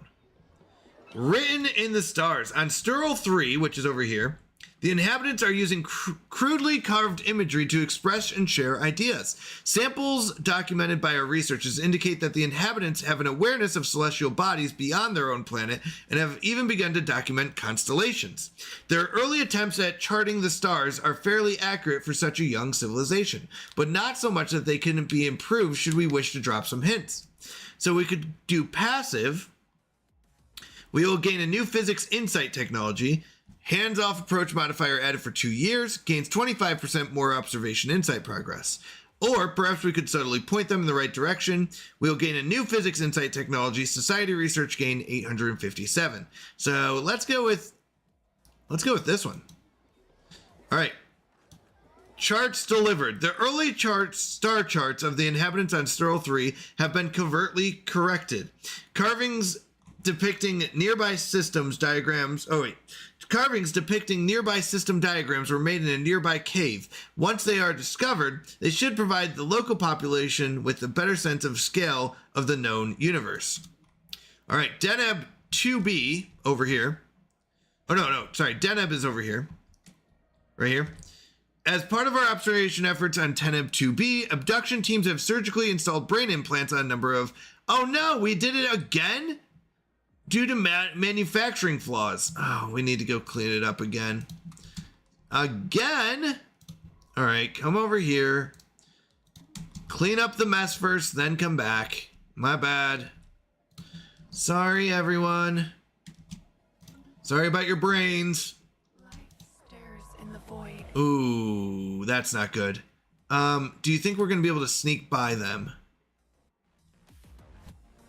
To get out this way or this way?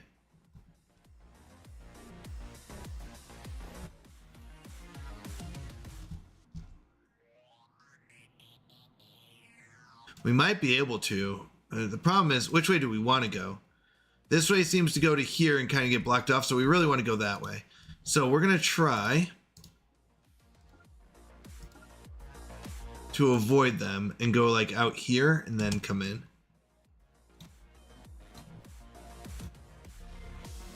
I mean, they're not chasing us, so that's good.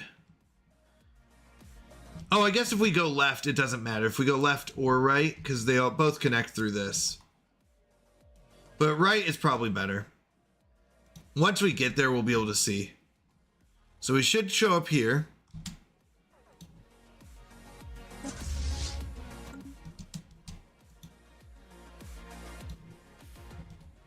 Looks like it's all connected. I don't see any bad guys in right or left. Let's go right. I think we're going to have better odds going right, but this is not a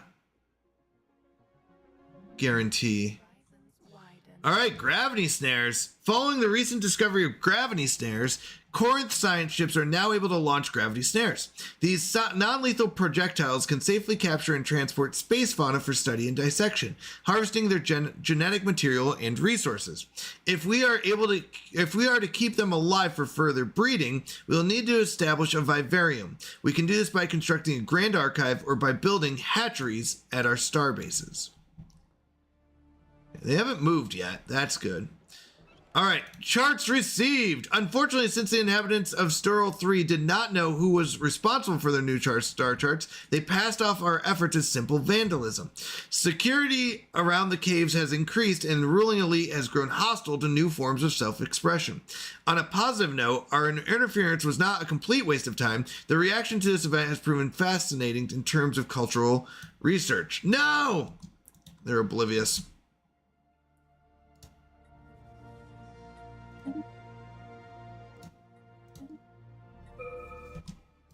Oh, we need to get more science. Sorry, I was nervous. Improved reactor boosters, no. Chemical digester. Producing motes. Interesting. For 20 minerals, but we can get 6.66 motes. That's pretty good. Research speed plus 5%. Actually, I think this one's better, though.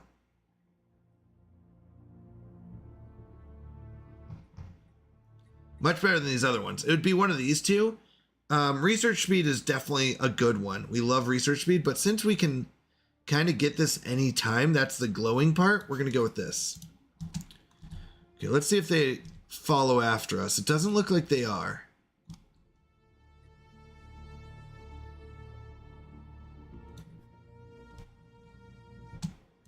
How are you doing? You're building research stations. Life stares in the void. Okay, so we're gonna have you. Growth continues. You're gonna be evasive. Oh no, hold on. Nope, I want you to explore only. He's gonna explore because I want him to go find new people. All right, our construction ship finished. Let's build some mining stations here.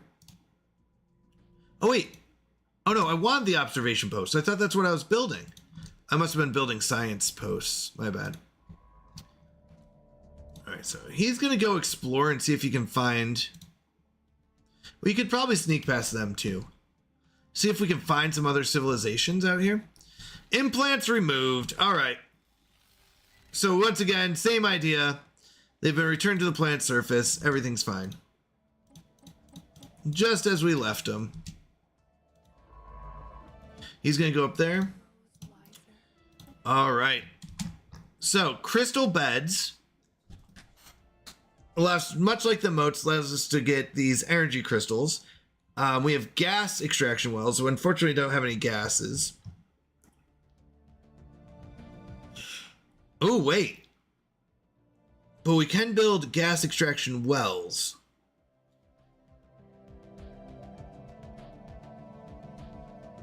But I think Planet Limit 1, I thought this one requires a certain building to be on there.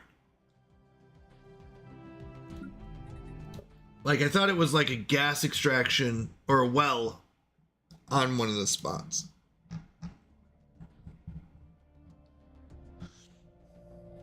Let me just see real quick here. No.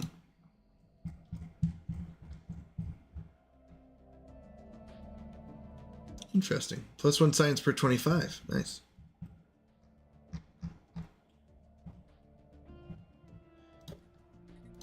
I just don't want to research this if it's not going to give me what I want. And I think I want crystal beds anyways. I think I want crystal beds. All right. We're still spying on all these people. Oh, wait. We want this to be aggressive. All right. One of our...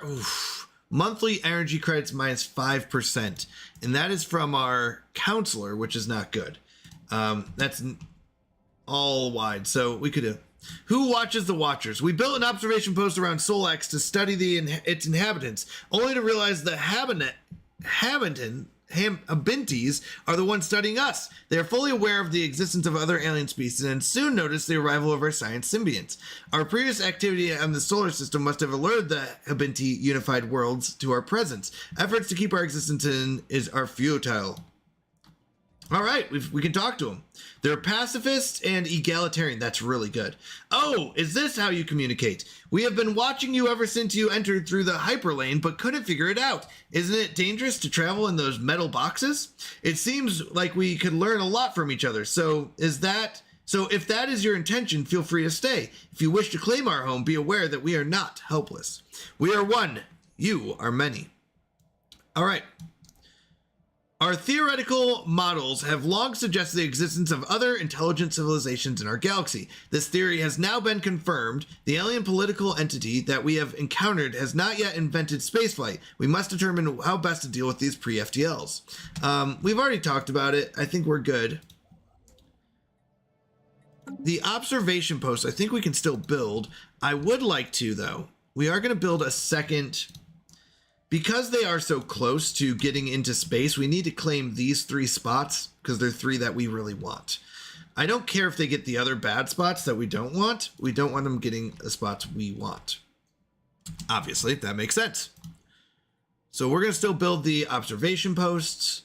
We're still going to claim these minerals and these alloys for now until they... Bridge between worlds. The pre-FTLs of Dacha are somehow more adept with hyperlane theory than we are. Every one of their worlds are linked to each other through an artificial hyperlane network. These lanes are used transport necessary resources like food or building materials to their other worlds just using planet-bound trains. And we have no idea how they did it. A request for more science symbionts to study these worlds has been approved, though judging by the activity at their planetary listening posts, we are not the only ones looking at aliens. Okay. So we're still going to be watching them, but they did figure out some stuff that we couldn't figure out yet. Interesting. Very interesting. Okay. We need to go claim this one. Let's go research that project. Get this one. Once you're done here, we're going to go get this one. So they can do hyperlanes. They can't figure out how to get into space, though. That's interesting. Ooh. Tomb World 15. Do I want this? Let's just double check our species. So our species... There was one part right here. We can do Tomb Worlds pretty well. Okay, so we can do Tomb Worlds. We just can't do other non-natural ones.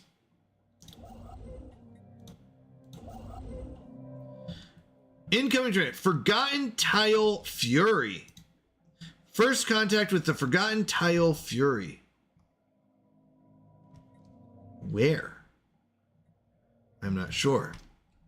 All right, instead of a calm and ordered exchange, we are assaulted by 3 separate signals. Though vastly different in content, each speaks with the same voice. Signal 1, weak creatures, how would you war, we wonder? To watch your struggle, to hear your chatter, we would be entertained.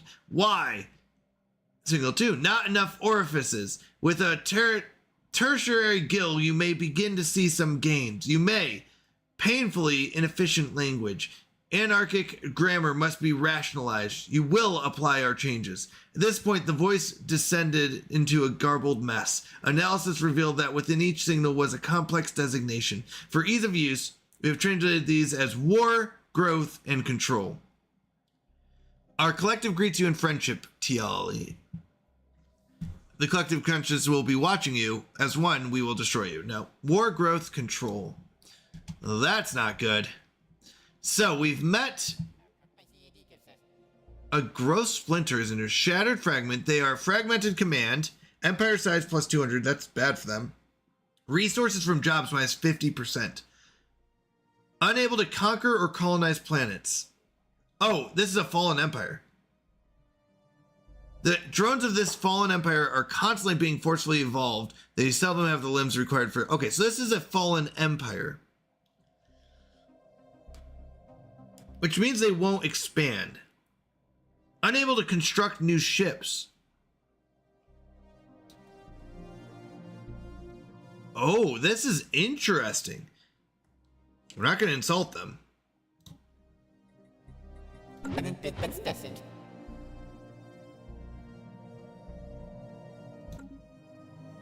But they're 3 separate people. All have the same thing, but they are 3 separate. You can kind of see their symbols are different for each one. That's interesting. I've never seen that before. Okay. Ambition, command, and fury. They must be like a hegemony or something, which is like a group that's a federation or 3 that are linked together. That's interesting. Never seen that. Okay, so we're building these observation posts. They should give us some science. I believe. I could be wrong.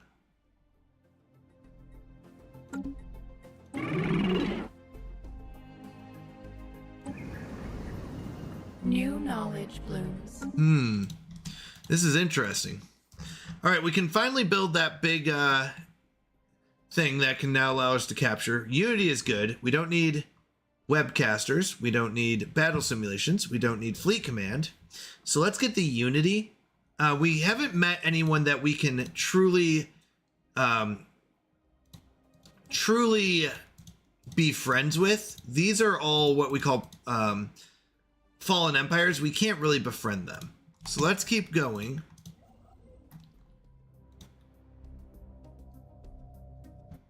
I don't know if these posts are actually doing anything now. Uh-oh. Today is the day you fragile corns prove yourselves. We have a new breed of biological ship. The strain has already proven itself by decimating its fellow hatchlings, and the time has come to test it against something alien. A specimen will be arriving in Dugar in due course. Endeavor to provide us with some interesting data. Well, we're going to lose no matter what. We have no defense. Oh, no. Yeah, we lose Dugar. But you know what? That's okay. Dugar really doesn't mean anything to us. Yeah, we're fine. Like, he's going to kill it. He's going to kill anything here. But who cares? We have nothing to fight you with. Ooh.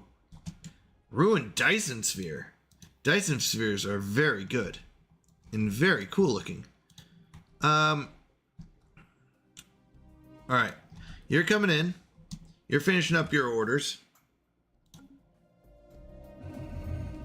The Ancient Shelters. The planet Beta Ursa Majoris 6 in the Beta Ursa Majoris system is a ruined world. Apparently a remnant of an empire lost to antiquity. The subterranean structures that were of interest to us are equally ancient and relatively intact. Sonar resonance imaging revealed a complex underground structure of storage rooms as well as shelters designated to withstand the forces of nature. The destruction on the planet's surface is no doubt a result of cosmic storms, which would align with the existence of the sanctuary. However, the amount of debris is making it hard to investigate any further, and our archaeological dig site could tell us more. So, we get 50 of these artifacts. We get some science. Create an ancient shelters archaeological site. Okay. Nice. To be honest, though, this is our archaeologist, is the sad part. Ruined Dyson Sphere. We did see this. We have encountered remains of an enormous space structure in Sifur, encompassing the system's primary. Our scientists theorize that this may have once been a functioning Dyson Sphere, a megastructure designed to harness the power of a star. It is obviously no longer operational, with its hull having sustained critical damage from an unknown type of energy weapon. Of note are also the large debris fields surrounding the sphere. Although the megastructure itself is ancient, much of the debris in the system appears to be significantly younger. Most of it seems to originate from two distinct battle fleets that pummeled each other into oblivion, possibly in a war to decide ownership over the Shattered Sphere at some point in recent galactic history.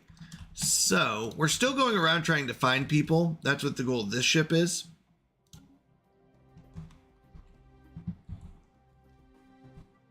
I mean, it doesn't look like he's attacking. So that's good. I have nothing to defend with. Nodal consciousness discovered. Athalian explorers on Deneb 2b have discovered a previously unknown species of molluscoid. On its own, each of these creatures barely qualifies as sapient. However, when two or more are joined through physical contact, they form a semi-conscious node.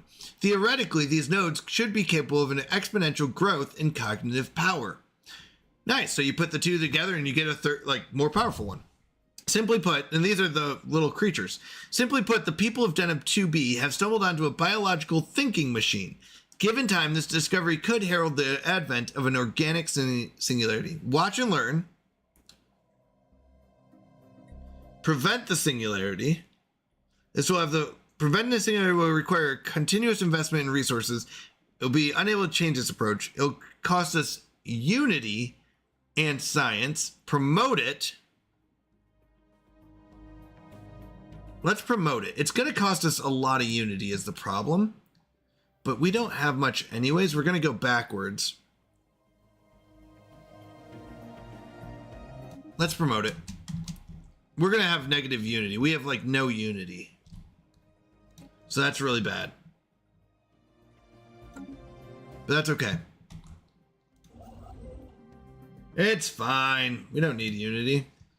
Yeah, I don't know what this bad guy's doing here. It's a cool ship, though. Look at how cool that ship is.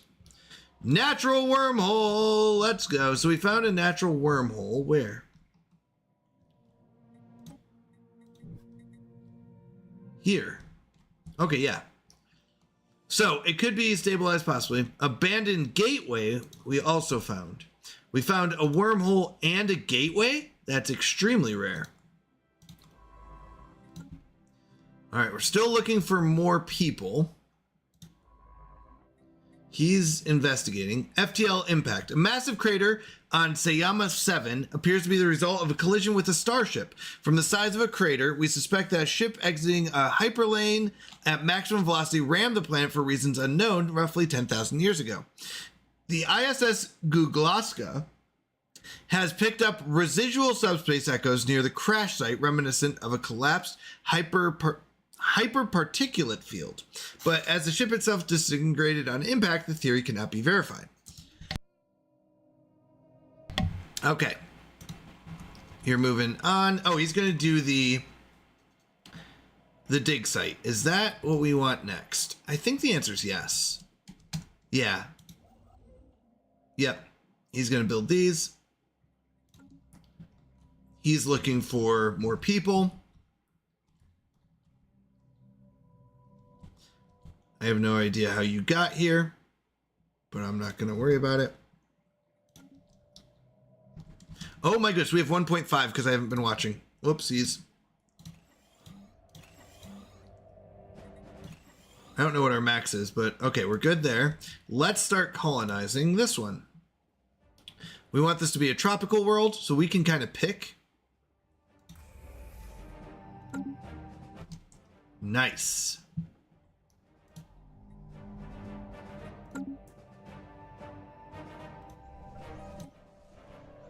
Tropical world 95%, that's pretty good. We're getting 50 biomass. Exponential growth. Progress towards... Wing Jen, your live broadcast is very interesting. Well, thank you. Thank you. I appreciate it. I hope interesting in a good way. I don't know. I like to play this game a lot because it's like a story game. So it's kind of like reading a story and we kind of play out parts of it. Almost like how D&D works. But, well, thank you. Thank you. I think that's a good thing. Hopefully interesting in a good way. I always appreciate honesty, though. How are you doing, Wing Jen, though? What have you been up to? Anything new going on in your life? I always like chatting with viewers as well. Do you stream as well? I don't know if you stream. I think you came over from It's Mr. B, if I remember correctly. His raid, but maybe I'm wrong. All right. Progress towards an organic singularity on Deneb 2B continues apace. So this is where we found like these molluscoids that we could put together and they'd be smarter. The nodal consciousness has reorganized much of the plant's agricultural production, increasing crop yields and raising standards of living. Already the people are relinquishing their decision-making to the biological machine. Oh, that can't be good. Oh no. It's basically giving it over to AI, except for little crabs or molluscoids. All right, we're trying to find where in the world are the other species at. Growth continues. All right, you're done. Let's build some mining stations. You're repairing the automated shipyard. You're digging the ancient shelters and trying to figure out what happened there. And you're trying to find our friends. Now, we are losing Unity, which is very bad, but we decided that. We're going to sell 5,000 for right now. Technology-wise, 7 months we'll get a bunch of Unity, gain a 5% boost, which isn't much, about 2.5. We have a lot. We're spending a lot for this organic singularity, though. Hopefully this will pay off. What text are we learning? 7 months we'll have that. 118 months? Oh my goodness. That's a lot. That's a lot. This will get in 74 months. Let's research this instead. In 26 months we'll get that.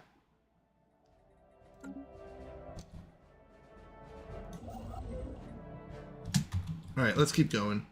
Actually, no, I changed my mind. I want this one. The roots of wisdom. Special project completed. The ISS Eaglum has successfully restored power to the automated shipyard over Ukrichi 1. Okay. The facility immediately resumed its interrupted construction order using what materials it had on hand to build an advanced frigate of unknown design. Unfortunately, the ancient facility broke down completely afterwards and has been deemed beyond repair. We have sent a crew to the new ship and passed it into the service of our fleet. Well, that's stinky. It's actually a pretty good ship, but we're going to disband it because we do not have a military, or we're not allowed to have a military according to our playthrough rules. So we just spent time building a ship that we don't get to keep. Unfortunate. That's okay. We're going to see if we can find some new people. He's digging. He's getting some minerals and alloys for us. And he is now building our starbase. We're trying to figure out... Oh, we do need to construct this. Grand Archive. Oh, whoops, 534. So... we finished... We're still building this one. It's going to take some time, so let's get a second one started. If we colonize this... Oh, 2,500. No, no, no. That's a lot. Yeah, we don't have 2,500. The wild expands. I'm going to go claim these and then come back because I don't want these guys to get through us. Uh-oh. We see that the experimental breed still lives. You are still too weak. Perhaps we should have sent an amoeba. We are sorry? Oh, no. They might not be happy with us. Well, in our defense, we don't have a navy at all. But that's good. Okay, so they just got slightly upset with us because we're not strong. All right, organic ideal.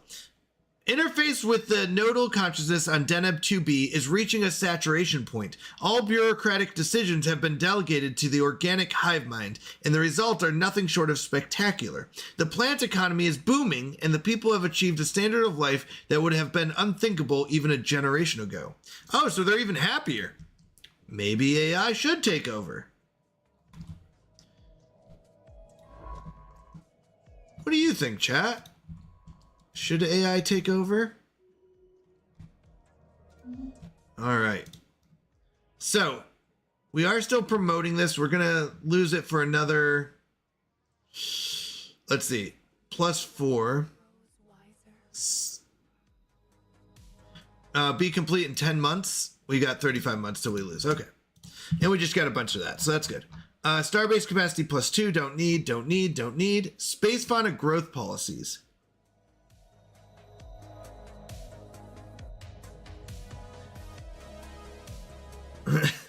Raid! Orbital hatchery.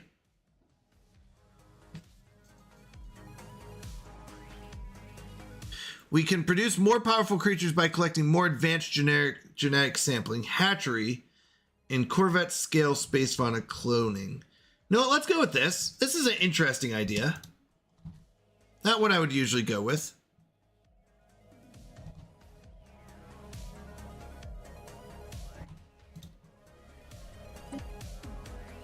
$2,500. That's so many. I mean, we do have 876 though. That is pretty good. Building cost, habitability, biological happiness, lithoid happiness, research from jobs, menial drone resource output. Try and see where we want to go. Growth. Food from jobs, housing, resource. Actually, this one's a good one too. Once again, 2,500, but okay. So we're going to take those three and then we'll come back and work the jobs.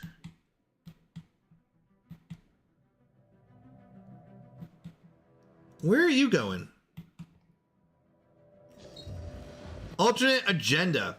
Our work to promote the singularity on Deneb 2B is already paying dividends. By now, the planet is almost entirely networked with much of the day-to-day decision-making given over to the nodal consciousness. However, in an effort to streamline processes, certain basic amenities have been eliminated, and it is growing increasingly clear to the plant's people that their Molskoid machine may have its own designs. Oh no! Well, the good news is, it's not our planet. It's these people. Who's not us. So, sorry.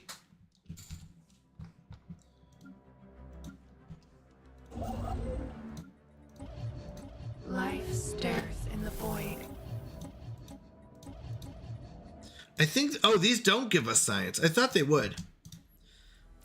All right, we finally found some aliens. Over here, we found some aliens.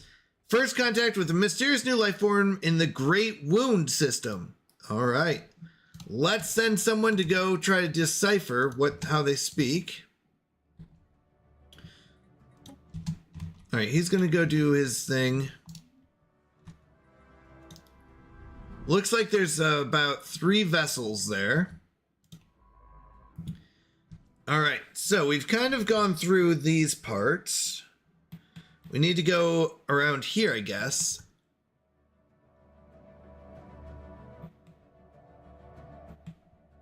Where is everyone?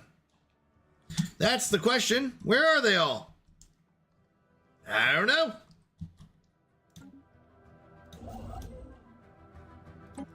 I imagine these ones are almost done. Yeah, they're early space age. They might be taking off pretty soon.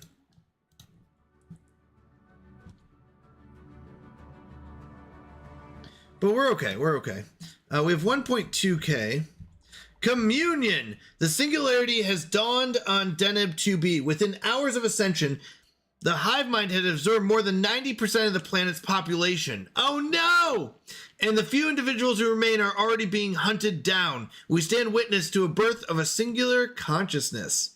Oh no!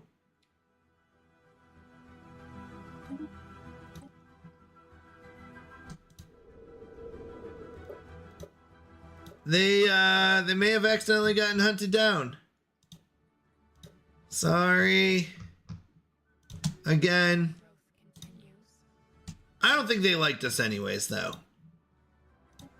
Let's be honest, they didn't really like us, so we're okay with it. No, that's not nice. That's not nice. All right, we do want one of these. Oh wait, no, what have we been building? We build one of these. What's this for?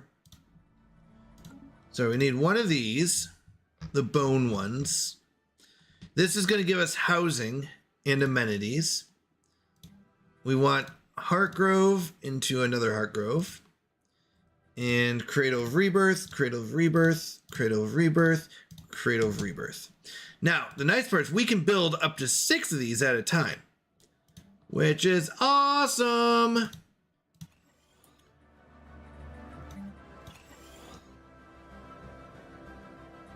So we can build up to 6 at one time. So as soon as it's done, it will just get a jump in our biomass.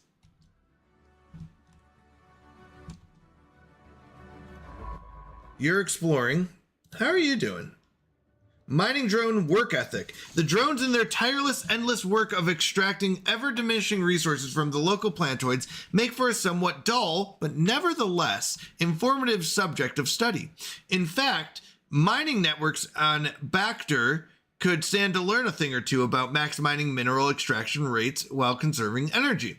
Additionally, we have found that the drones are not completely silent. They emit signal pings. Though extremely infrequently and at a wavelength hard to isolate from background noise, if there's anyone left to receive these pings, may be a mystery from another time. Easy prey, we can do extra damage against them, or get mining station output. Let's do that one. We don't have anything to fight them anyways, so we're not going to do that. We got 20 months till that's done. Void Ream would be 43. I'd rather have this space fauna thing than that. I do have a question, actually. Can we build the Grand Archive? You know what? I think it is time to build a Grand Archive. You were going there anyways. Let's have you go here. Build the Grand Archive here. Yeah, and then you're going to keep just building this stuff. Okay. So we're going to be in a good spot here. We're in a good spot. I like this. I like this a lot. Okay. You are digging. How's the dig going? Not very good, I guess. And nothing's really happened yet. You're trying to find people. You found one person, but it doesn't look like it's an actual person. You're going to go keep searching. Keep looking. All right, finally, the ancient shelters. We found some ancient shelters here. Approaching the shelter from ground level revealed a small opening beneath 2 collapsed towers through which the faint glow of operational machinery could be seen. The opening provides an anchor point for our science symbionts to map out the size of the complex and possibly find a way to open it up without damaging the delicate structural integrity. The ruins that entomb the site have all the hallmarks of cosmic storm damage. Curiously, there are no signs that the city's inhabitants attempted to protect themselves. It is as if they endured the violence for as long as possible, only to evacuate in a great hurry. Perhaps the answers lie beneath the ruined ground of Beta Ursa Majoris 6. All right, let's see what happened.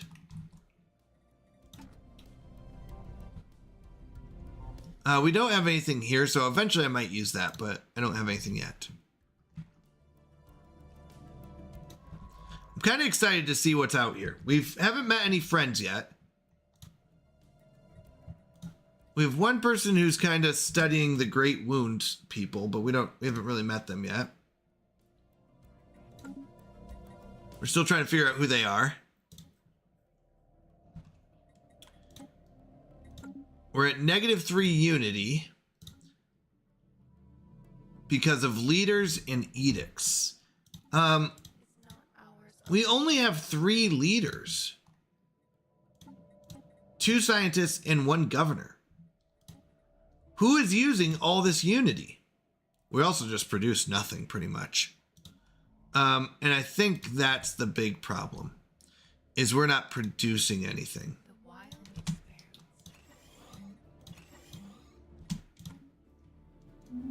expanse. Yeah, I think that's our biggest problem is unity. We're not producing any.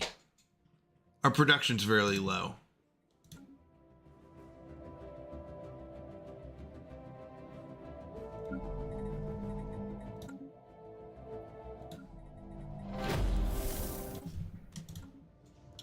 Okay, Tri-Aliens, diplomatic avatar Adrimga is still working to confirm the hypothesis that the irregularity we have designated as Tri-Aliens is in fact a living organism. While it seems to be made up of a cluster of random stardust, it is demonstrably able to propel itself across the void and shows basic signs of independent agency. Our research symbionts are perplexed by the phenomenon and are working hard to verify our readings. Okay, so we may not have even found a living thing, is what we're saying.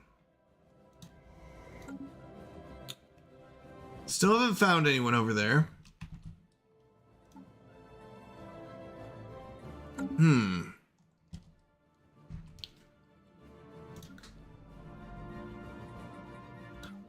We are still building these cradles, and I wonder if it's time to switch.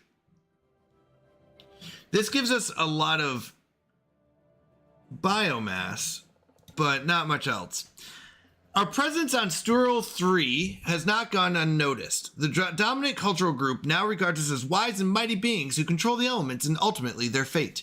Many have pledged their lives to us in elaborate ceremonies, fearing that incurring our displeasure could come with drastic consequences. We're going to just say they owe us nothing and get the science research. This has happened before. We're not going to conquer you. Don't worry. Now, at some point... The path is laid.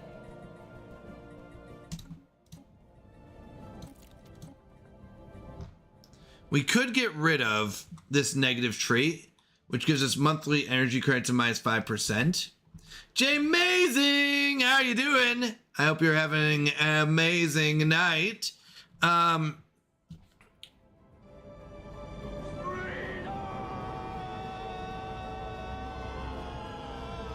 I don't think it matters that much. The problem is I've got nothing better to do. I was locked out of the announcement channel. Oh no! That's so sad. I wonder how that happened. What? Why would someone lock you out of the announcements channel? You didn't post anything, you know, that you shouldn't have posted there. Did you? Like starting, you know, a rebellion or anything like that. I imagine you wouldn't do something like that. That would be unreasonable. I should have pinged at everyone. Maybe you should have. Maybe you should have. That was really funny though. I'm not gonna lie, it made me laugh. It made me laugh really hard. Should I be able to post at this in the channel? That's too funny. That was too good. We do need this to trigger. So we're gonna wait. But it made me laugh really hard. That's why I kept the messages in there, because it was too funny to not do it. Okay, we are having a rough time here. We're supposed to be the friendliest, species in the world, and we haven't met anyone. We met 2 like fallen empires, which don't really count.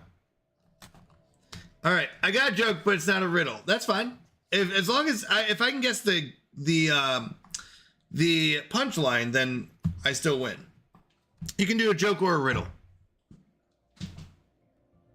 My joke is Mountain's ability to set up the Discord. Whoa! Whoa! Sorry for trusting my community. But I'm sorry for trusting my community to not be, evil.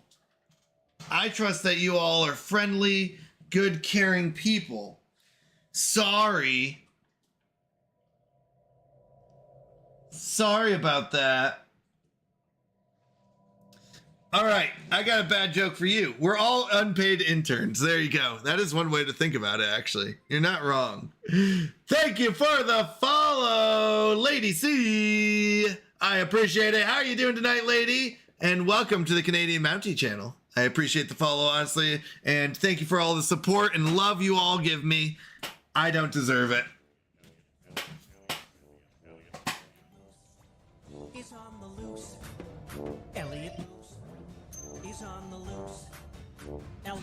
The classic Elliot Moose, am I right? All right, here's your bad joke, Jay Amazing. Why is the beach always wet?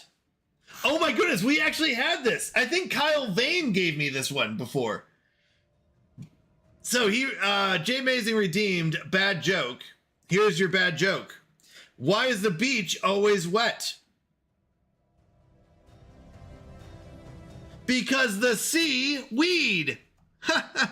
Seaweed, get it? Seaweed.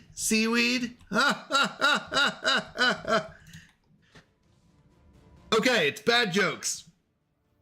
It's supposed to be a bad joke. Hey, Mountie.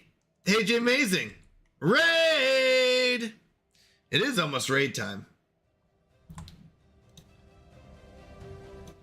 We be raiding. So, we are playing the friendliest species. You should make that a subscriber emote. I don't know. That's what I was kind of wondering. And I think since followers can't use it outside the channel, they can't. Wait, please explain that. Actually, sorry to pause the game, everyone, but I have had troubles with that. Why is that one? I never figured out why it couldn't be used outside of here. So followers, they follow, can use the 5 emotes. Give me 1 second. Okay. The free 5 emotes. A, cheer, GG, questionable call, and raid, right? But only in your channel. So. Oh.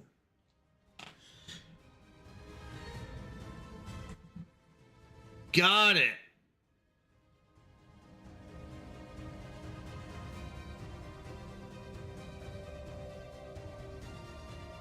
So, when people make raid messages for non-follower or for non-subscribers, they use generic emotes, right? Like global emotes then? Are there like a list of global? So anyone who doesn't know, by the way, welcome to the Canadian Mountie channel where I'm still learning. Okay. So, can I move this here and this here?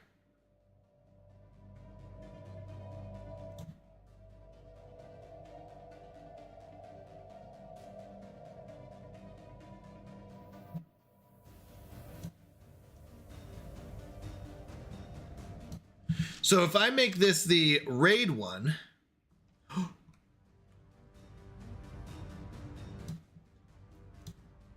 or let's say, well, now I'm a little nervous about this. Now I'm very nervous.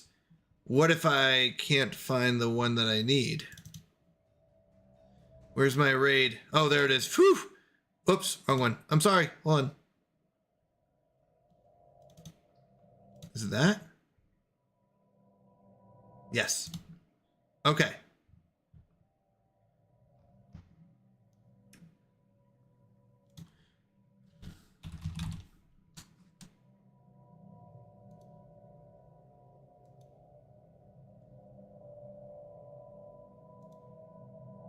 So I remove that one, and I make this the syrup chug. So I'm going to make the syrup chug available to everyone. Is that what you're, to followers, but won't be able to be used outside. Is that what I need?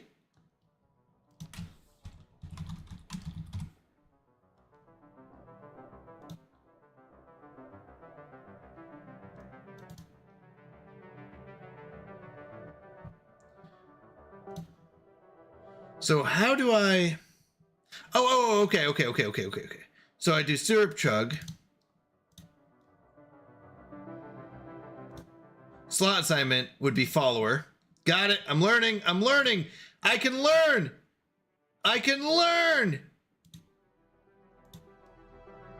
Okay.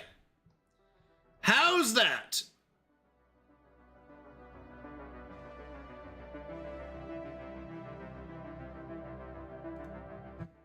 Wait, what do you mean? What do you mean? If I refresh, are they there? Yes. Is that better? Okay. So followers can use 5 emotes, but okay. So now we should be good. I'm so sorry. I don't like to do that kind of stuff on stream usually because I think that takes away, but I apologize. I wanted to get that fixed. So now followers, you get a new emote, the syrup chug emote. The subscribers get the raid emote now.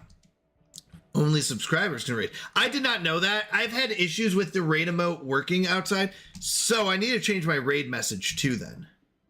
Relic fragment. Our ongoing research into the broken relic discovered with Exacides has hit a roadblock. Given how many pieces are missing, we can only speculate on its true purpose. However, based on the anomalous readings we've recorded while in close proximity, there's some reason to conclude that the object has an impact on space-time. Unfortunate. We weren't able to get it. Technology. We need to wait. We are losing Unity, which is crazy. All right. Thank you, Jay Amazing. By the way, anyone who wants another great streamer, Jay Amazing is fantastic. Lots of fun. Definitely go give him a follow. And highly recommend his stream. He's a lot of fun.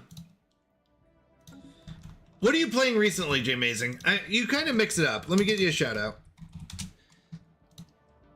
Oh, C, Jay Amazing. C. Let me spell it correctly. Final Fantasy VI. Okay. Because I know you mix it up. You don't always play the same game. I think you do put out a schedule. I think in your Discord. Is that where I saw it? Or is it at the end of your stream that I see your schedule? One of those two. All right. We're waiting for something to finish so that I can use it.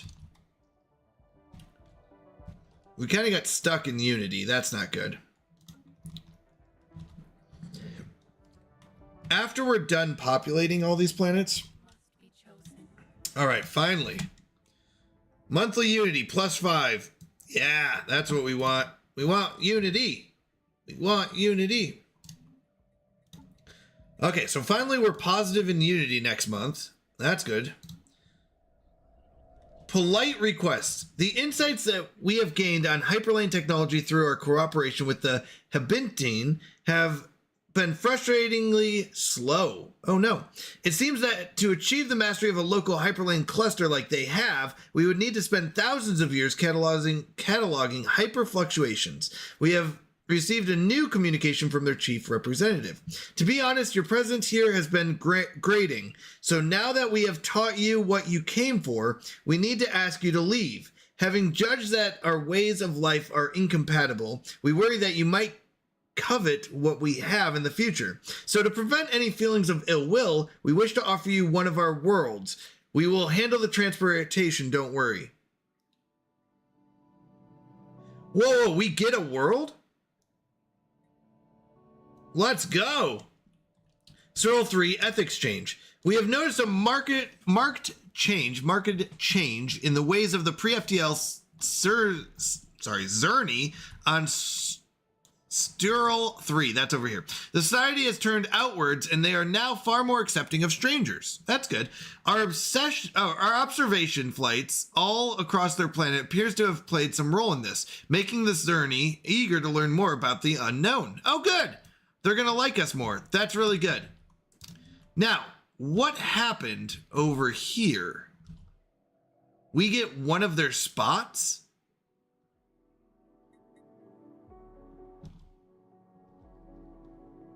What does that mean? It said Sol X.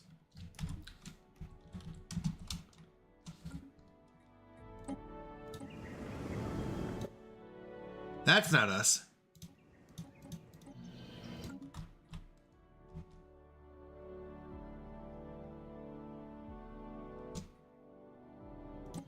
This one? Not us. This one? Not us. No.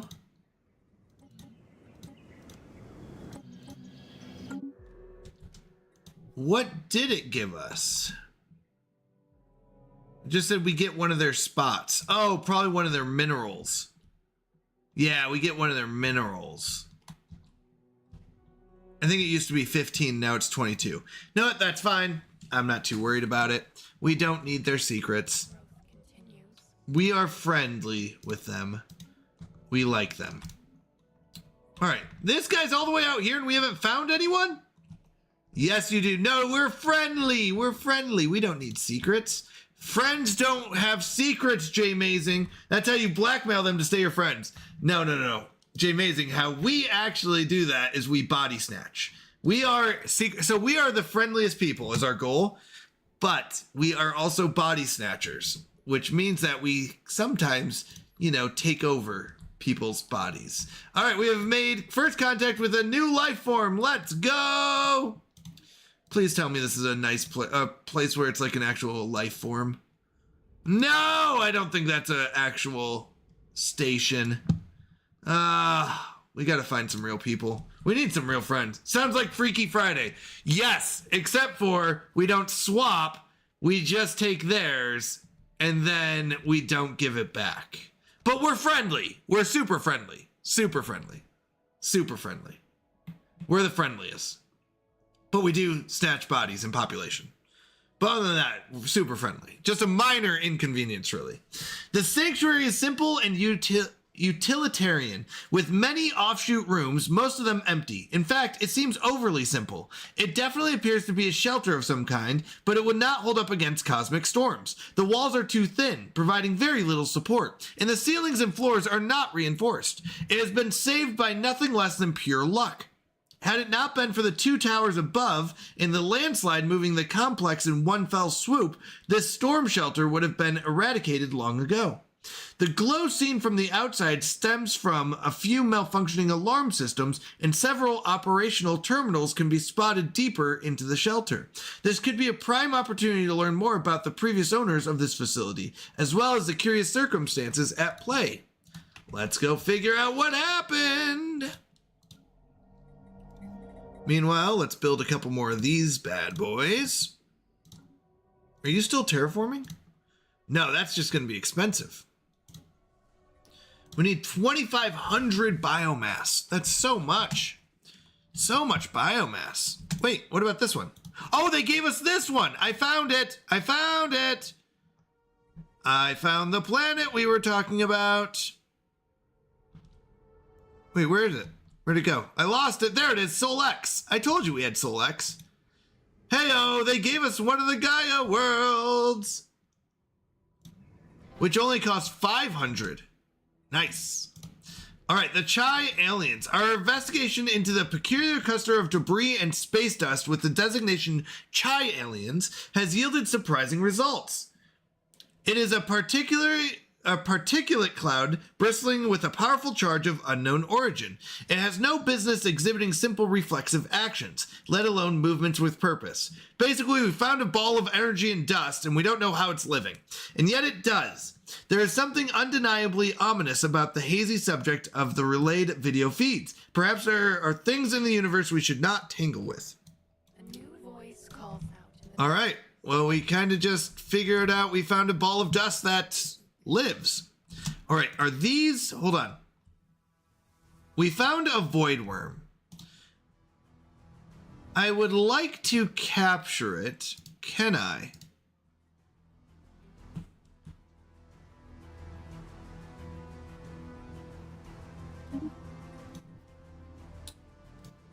No, I want you to excavate. I'm going to do something, even though we only get 7 unity. I'm going to need another leader. We're going to build another science ship, and we're going to capture these worms. We're just going to go around capturing them. Friendly, of course. Galactic parasites. Upfarvis 3 is under attack. Oh no. A large group of voidworms is in orbit of the colony, bombarding it with parasitic cysts. Each cyst contains a toxic spore that is extremely deadly, not only to our colonists, but all life. Once ingested, it rapidly gestates into a nymph that will emerge violently and completely destroy its host. These nymphs contain a bladder of compressed gases that allows them to ascend the upper atmosphere, where they instinctively propel themselves to a predetermined destination. Biological analysis indicates that each clutch of voidworms has a limited supply of these cysts to distribute, and it is likely they will depart once all are depleted. Until then, we are suffering significant population loss. So, this is what I was worried about, that these voidworms are a problem and we can't fight them. We are not allowed to fight them, according to our challenge here. So we are going to build a science ship to go capture them, which is very different. Let's be honest, very different than capturing.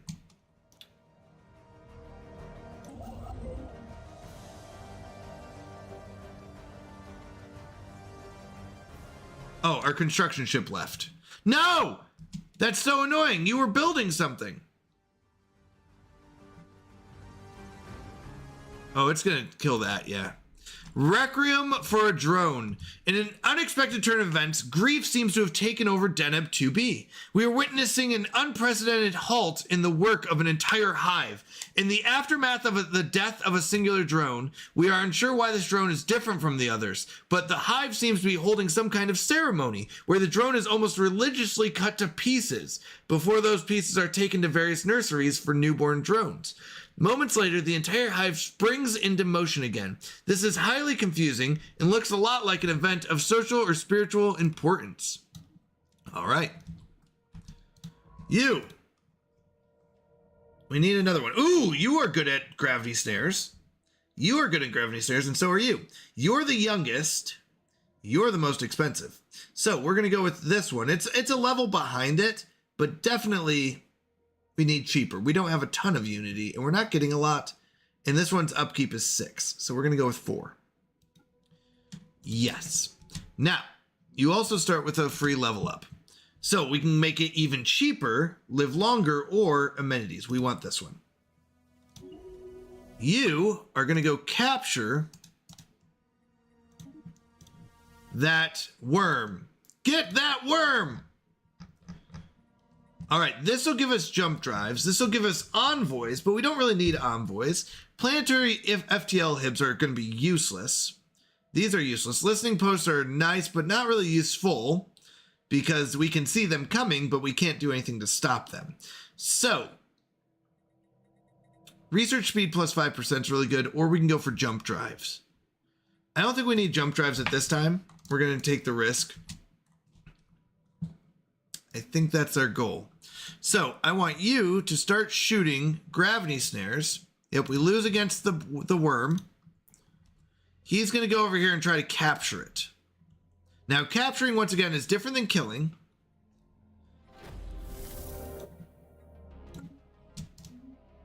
Very different. New aliens. We have picked up readings of unknown nature. The signals seem to follow some kind of repeating syntax. Where is this at? Oh, yeah. So yeah, we know that this is not a new species. Where is everyone at? Where are my friends at?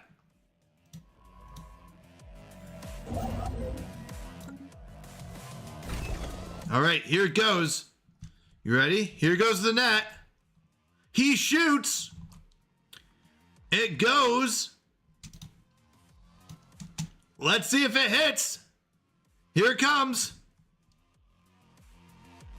Coming in hot. Oh, wait. Omega aliens. All right. We met some new friends. Let's just look at them real quick before we see the net hit. These. Ooh, these are people. Let's go. We met some people. But meanwhile, the shot. Here it comes. It looks good. It seems to be on target. The net doesn't catch. It looks good. We did it. New genetic material acquired. Space fauna captured. We got 240 science from it. We got some genetic material. Wait, whoa. Oh, we need to get 3 other parts of this relic. That's not bad, though. We did it. We saved the colony. One shot. One opportunity. He did it. He did it.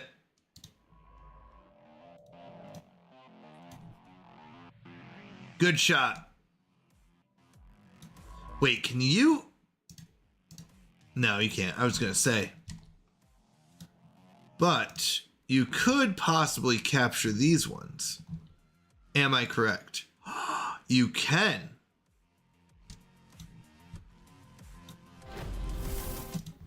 All right, the Omega aliens. Let's go. We are trying to figure out how to talk to them. You're working on this. Excavation. You're not doing anything. We have enough. Let's colonize this. We've got 4 more worlds that we need to inhabit.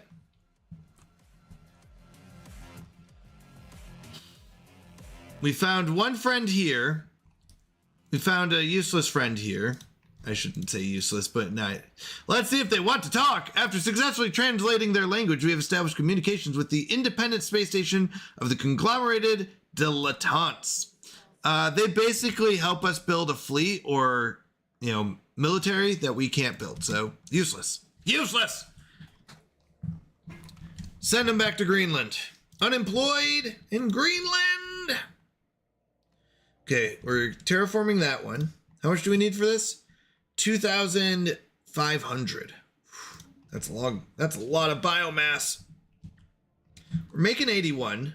We have 0 unity per turn. That's bad. We should probably eventually start turning these into unity and other useful things. But right now we're trying to get enough to get these 4 worlds. Once we get, 5 worlds? 4 probably. I don't think we need that one.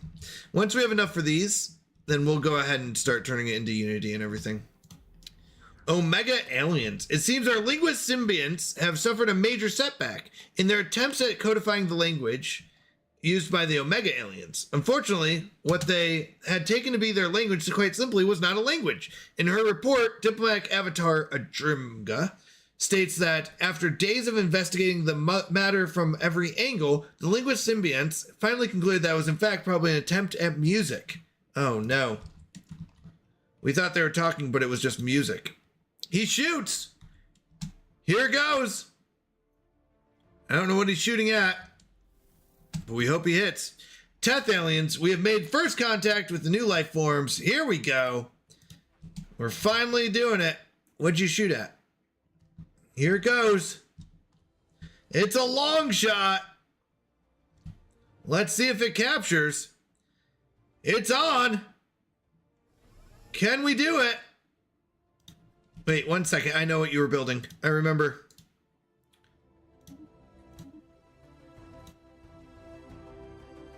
Does he have to restart it? No, he has to restart it because of the worms? Oh, that's frustrating. It's good. 240 science, please. He shoots again. All right. Available mutation slots, 3. Space fauna mutations. Destroyer scale space fauna cloning. No. That's military. Empire size effect. Actually, this one's pretty good. This one's okay, but I'm liking this. Now, I really don't want him to capture all these. So I'm going to have you do nothing after this shot. This shot's still going to go off, but I do want to capture some worms and add them, but he was already building this but stopped. All right, the Omega aliens. Part of a major spacefaring civilization. Let's go. We met someone. Let's make them our friends.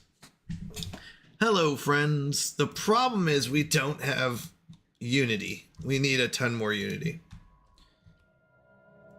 All right, here goes the shot.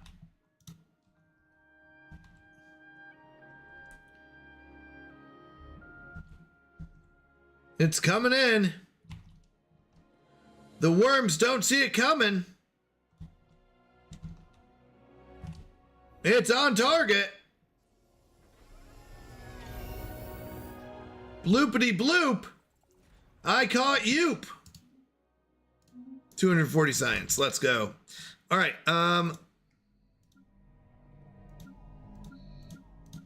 You need another food.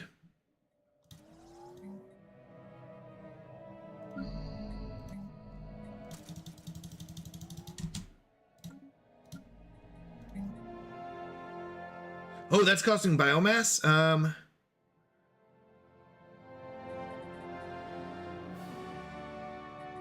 Each one produces about 20, so we should have enough with ones we just made. So the good news is we can make 6 at a time. This is crazy. That's a lot of stuff. All right, we're meeting some people. We're meeting friends. Hi, friends. They seem nice. That's a construction ship, by the way, if you're wondering. Isn't that crazy? It looks really cool.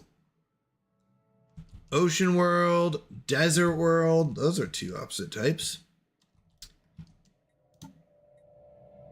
26 months, we'll get crystal beds. Not really what we need.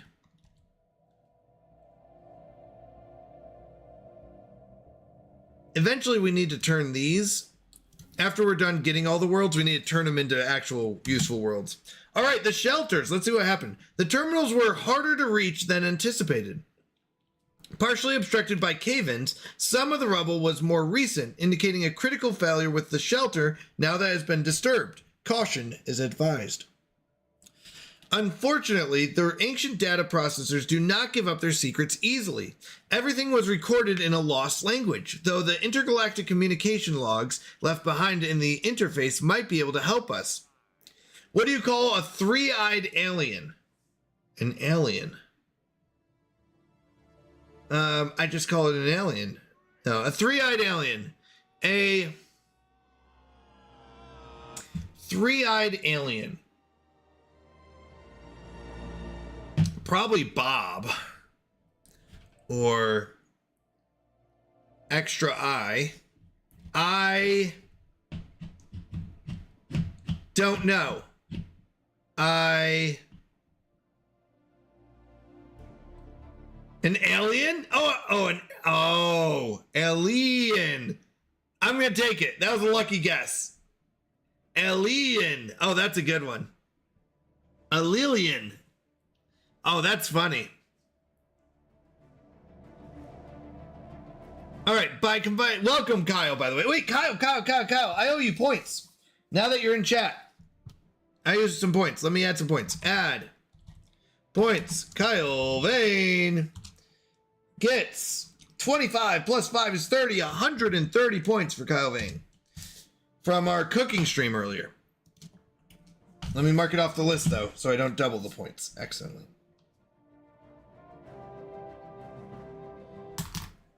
All right, let's see. By combining this with the abandoned physical media scattered around the shelter, we should be able to complete a basic translation. Additionally, these are still more rooms. Oh, there are still more rooms to investigate, so long the shelter does not collapse. Proceed with caution. We can expedite the work. We want the research. No, we want the research. Proceed with caution. We need research. It's kind of a big deal. Heth aliens, let's go. We found some more friends. Here we go. We're finally meeting people. They're all over here. They were hiding.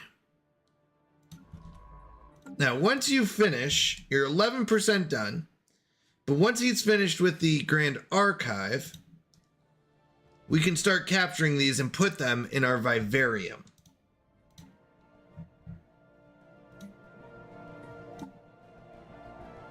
92 months, but it gives us research speed plus 5%. We want that. We want that.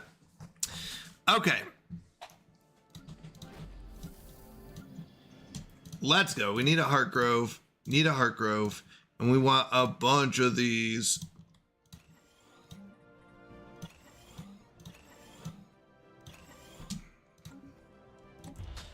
Teth aliens. We have been unable to discover much about the mysterious vessel in the Burgas system. The most convincing current hypothesis based upon its behavior and the patterns of the still undecipherable signals have been intercepted from it is that it belongs to a previously unknown spacefaring civilization. Okay, so we found more friends. Let's get friends. Let's get friends.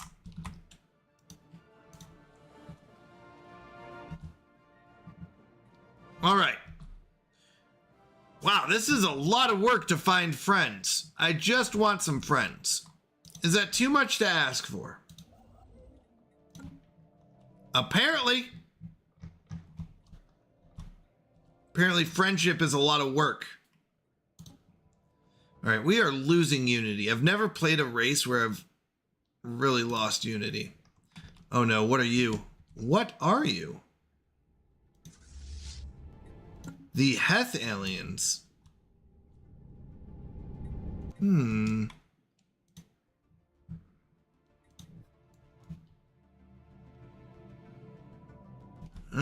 don't know how I feel about them. All right. We've still got our friends that we are watching over.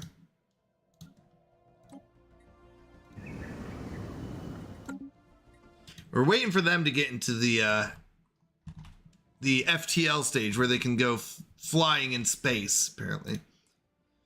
They're coming our way. Who are you? You have a 5.7 thousand size fleet. Omega aliens. Our attempts to learn more about the Omega aliens have so far been in vain. Oh no. Kyle Vane. They're elusive. Oh no, they're hostile. That's not good. We'll make them friendly. Don't worry. They're going to be our friends by the end. They're going to love us. It's okay. Don't panic. They're going to love us. Everyone loves us. I've never met anyone who was like, those guys, I don't like those guys. I've never met anyone. I mean, there were some mining drones, but that's different. And there were some void worms. There was that one incident. And then we accidentally malfunctioned some brain implants on these guys. But overall, everyone loves us, right? Yeah. We're great. Everyone wants to love us because we're so good. Or else we'll snatch their bodies. We still haven't met anyone. That's the crazy part.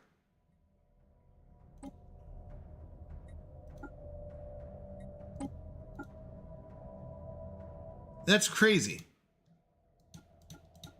Takes a long time before we actually see anyone. 2,500 to get the next spot. This is actually really nice. The 6 going at the same time. Oh, that's so wonderful. I really underestimated that before. We maxed out on this. I can't claim anything. I don't know what to do with this influence. I guess it just maxes out. We don't have any spots we want to claim.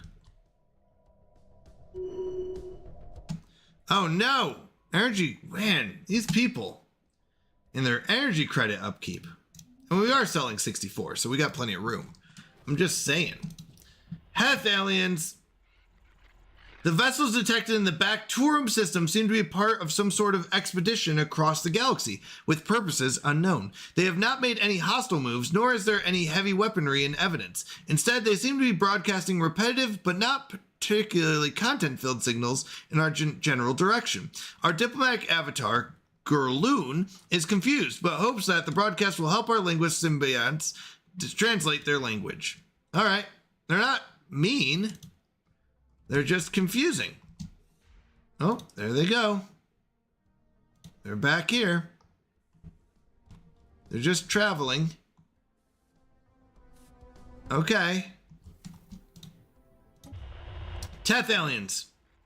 The Teth aliens appear eager to establish communications with us. They have transmitted us large amounts of data that seem to be laid out partly as a yet undecipherable message and partly as a large body of information.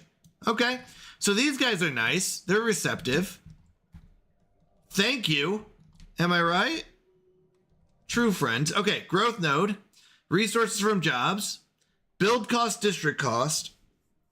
This is nice because it makes the amount of biomass we need cheaper, but we don't need it right now. Let's go with resources from jobs. Our regulatory node, code breaking and encryption, base level intel, and trust cap. These are 3 really good, honestly. Code breaking and encryption is really good. Base level intel is also good. Oh, wow. And trust cap. These 3 are all necessary. I'm going to level this one up, though. I want to get as much code breaking and encryption as I can because we're going to rely on that to sneakily spy on them. So we need that. All right, first contact, the P aliens. We met new people. Wow, we are meeting a lot of new people. That's good.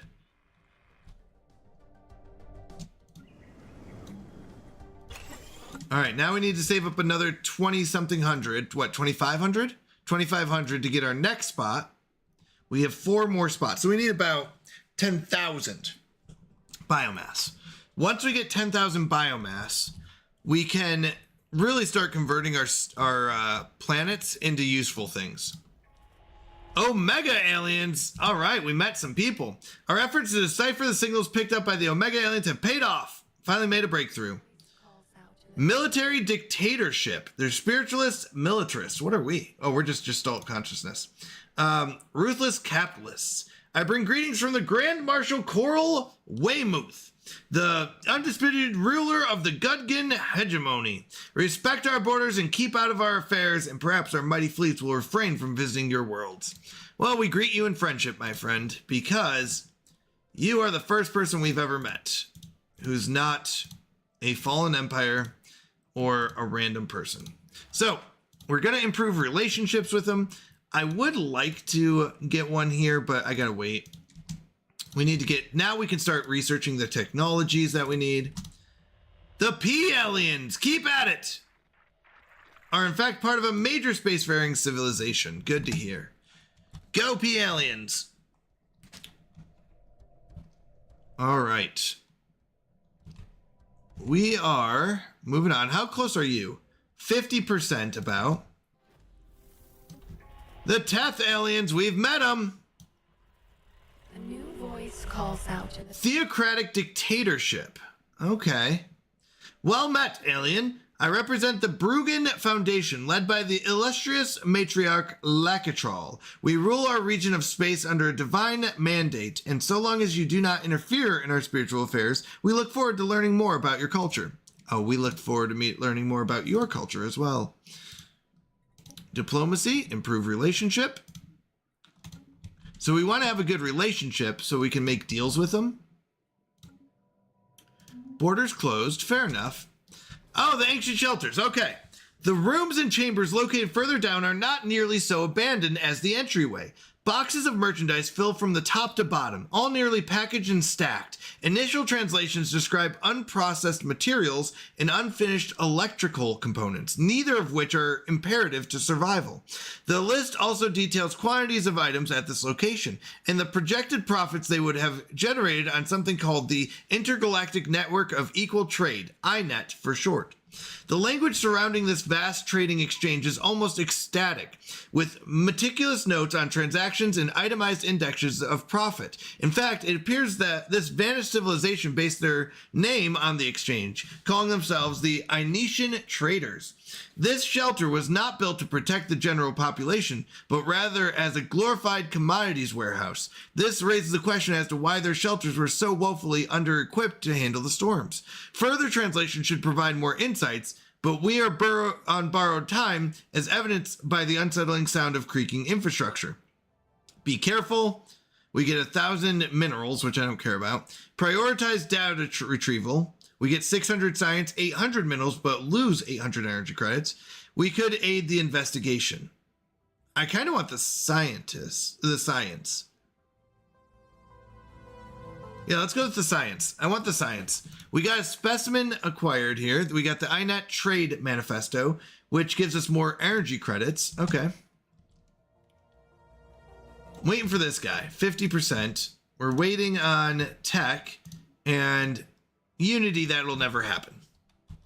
But we're hoping.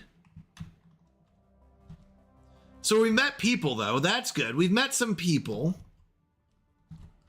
That's always nice. We're not very big ourselves, but we do have an empire size of 226 because of how many colonies we have and how many districts. Horizons widen. All right, crystal bed. We can go mining station output, not very helpful. Motor organ, array of electrical charged organs accelerates ions into generate thrust. Oh, this is just like ship speed. Exotic gas filters are good. Mining station, Elgate insights, habitability, available envoys, district cost. Empire size from districts. That's very good. Minus 30%. So that would be 15, which does help.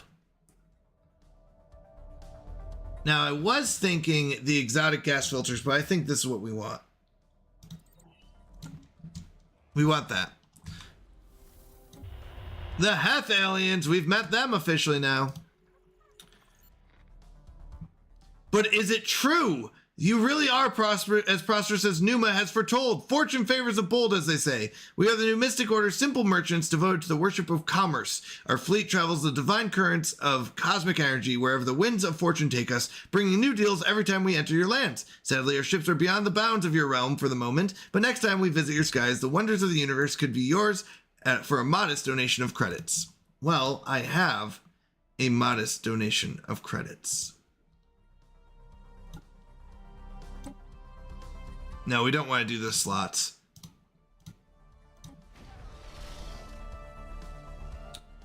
We can't establish an embassy, which I think is interesting. They should allow us to at least establish an embassy. Okay. Usually, at least if you're semi-friendly, they'll give you an embassy. All right, next up, we've got in 71 months, we'll get a 5% research speed. That's good. At least they'll give us something going towards research. Okay, I need to... Oh, wait, I've got an extra envoy.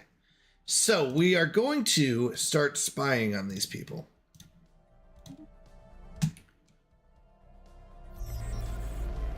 Spy network formed. All right, we've got a spy network on them. We're going to start gathering some intelligence, figure out a little bit about them.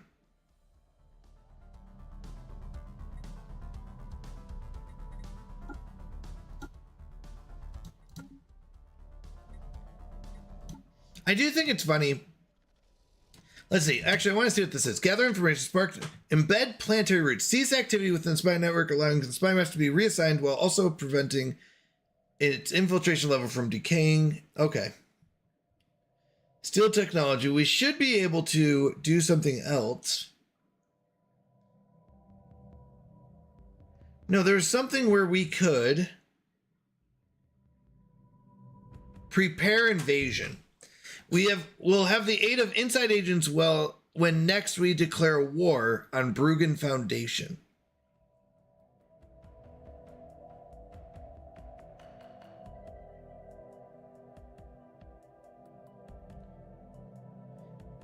We will have the aid of inside agents when next we declare a war. Interesting. We're not going to be declaring wars, to be honest. Although that's a fun idea. I like that.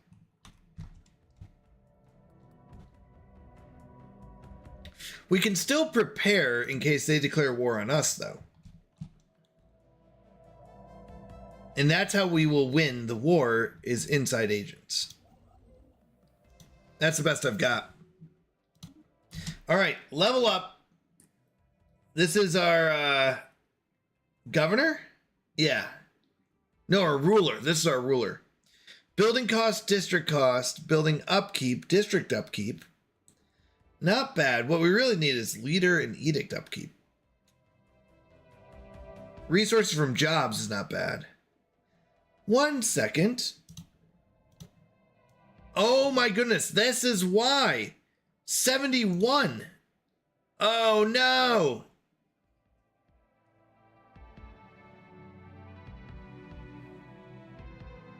No wonder the research just kind of went crazy.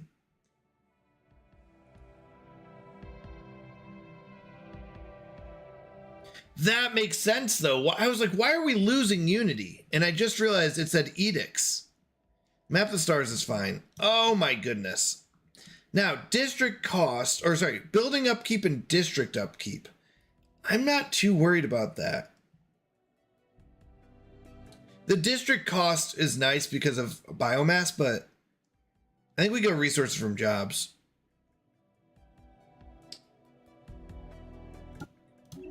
Oh my goodness. I'm a terrible person. No wonder we're losing so much Unity. I was like, how? And I forgot that we had it marked because it was within our range, and then it started going negative. Our attempts to learn more about the P-aliens have so far been in vain. No. They're hostile towards us. Oh my goodness. This right here went way over our cap. So we have 35 as a cap. But I didn't realize it had gone higher. Oh, no wonder. So we've got plenty of Unity. 59 months we'll get an extra. Wow, we've been wasting that. I mean, we got a lot of science from it, I guess. It's just unfortunate how it balanced out. That is unfortunate. Ecosystem takeover. The Athalian civilization on Deneb 2b has recently started settling new regions of the planet. The local flora and fauna, initially vastly different from what can be found in the settled territory, are being completely taken over by the collective, who is taking a radical but methodical approach to regulating the local ecosystem. Certain animal species are ruthlessly exterminated only to be replaced by others, while invasive vegetals choke out the life of the indigenous trees. The natives' ecological mastery is remarkable, yet they cannot avoid certain setbacks in areas of unusual climate, where the introduced life forms cannot survive long. We believe that they shall soon find a way around these obstacles, and eventually the whole world will be uniform, presenting optimal conditions for the collective to thrive in. It's a unique expansion strategy. Yes, we get Unity, or fascinating and we get science. We could use a lot of Unity. We are very behind on Unity. But, and we really would like to get into that Federation, being friendly with people. But we're back on track with Unity. Science, specifically it's this kind of science, gets us available mutation slots. I don't know what this is. Science is good. I'm going to go with, I think we go with Unity here.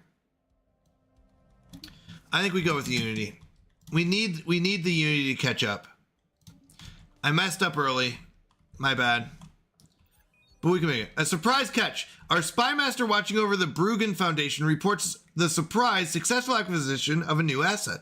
A sympathetic contact who will be of service to our operations as and when we need them. All efforts have been taken to ensure that this new contact is genuine. Protocols have been established which seek to minimize the risk of potential double agents, for example. Let's go. We already got an agent? Wait. Subterfuge and government. That's good. So if we want, we could even do this and get subterfuge, gather information, gain intel, and maximum infiltration level. So right now our maximum infiltration level is 75, which is not enough to get the 100, but it's pretty good. We will get intel on them. I'm not too worried about the intel though.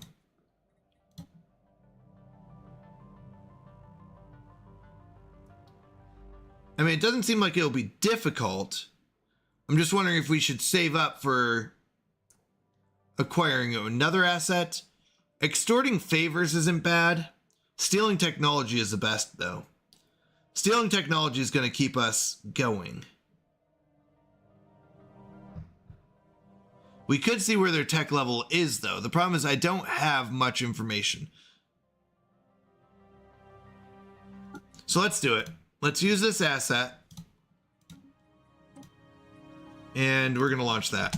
I need to know a little bit more about them.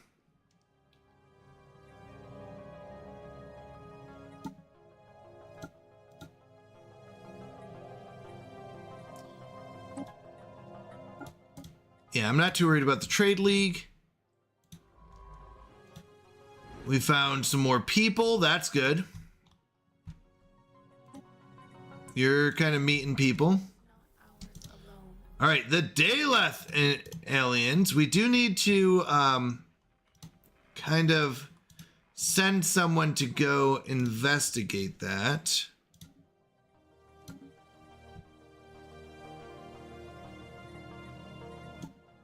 Let's put it with the Grudgen, the guy who's doing the Grudgen. We're going to send him to go investigate. Oh, we have made first contact with the mysterious new life form in the Hilo system. Another one. All right, we're going to stop doing that because we do need to meet these people. I would like some more envoys. Our tech was going to help us with that. We get 0.25, 0.25, so we almost got a whole new envoy here. If they round up. We are still looking into this ancient shelters. We've maxed out once again on the influence. Not much we can do there.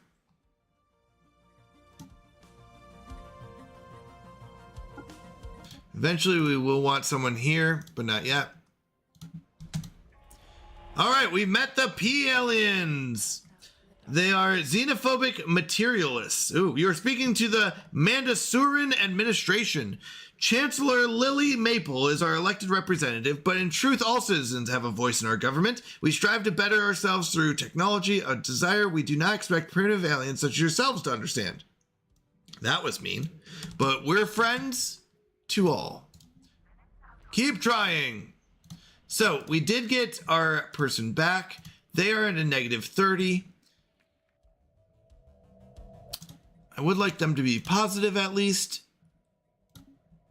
So we're going to send someone there to improve. We don't have access in their space, so they kicked us out. That makes sense.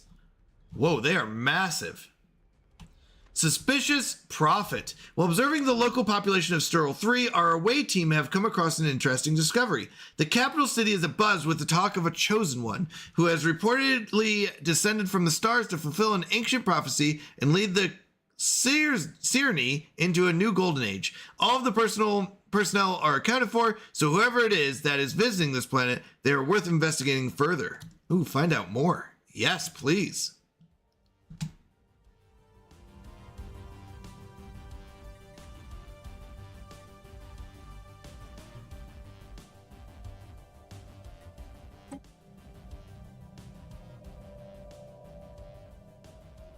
Oh, I don't know what that means. Okay. I'm not sure I fully understand. All right, 82%.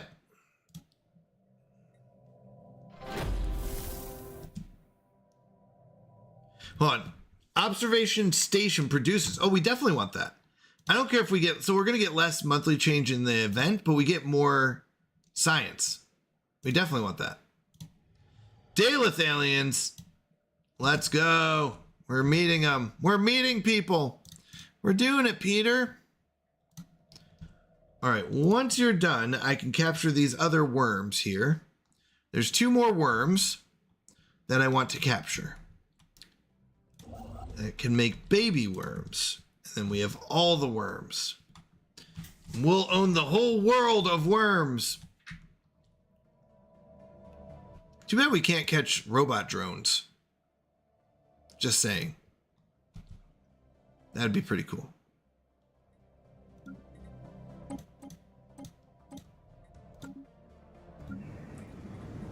All right, we've got 3.2K, so we can get another planet. 12, 16, 22, or 23. Well, I guess we want the 23. This one will be only 95%. So it'll be 100. So we're going to go with... And this one also gives us the food from drugs. Yeah, we're going to do this one first. All right, so we're getting 100 biomass, which isn't too bad. I mean, after 25 months, we'll have enough for another one, which we've already got some started. So, what, 18? False profit. Our away team's investigation of the chosen one on Sturl 3 has revealed their true identity. A high-racket caravaneer is masquerading as the central figure of the Sirni mythology, having descended from the stars. Further exploration of the planet has revealed their crashed and inoperable ship hidden in an inaccessible valley some distance away from the capital. Based on the dated model of the hyperdrives, they have been here for some time. Since becoming marooned, they appear to have been using the local superstition to their advantage. They happily accept veneration and praise from the locals, having been installed as their ruler, full of celestial knowledge. If left unchecked, this charlatan's presence on the planet will likely have heavy consequences for the developing society. It might be best to intervene. We can expose them and get 634 science, or offer to rescue them. Do we want to save this person?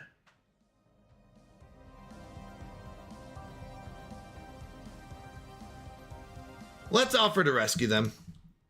Let's be nice. We're not going to expose them. Exposing them probably could lead to them, the people killing them. I wonder if offering to rescue them, if we don't tell the people about it, they won't know. Okay, trade. Let's just buy.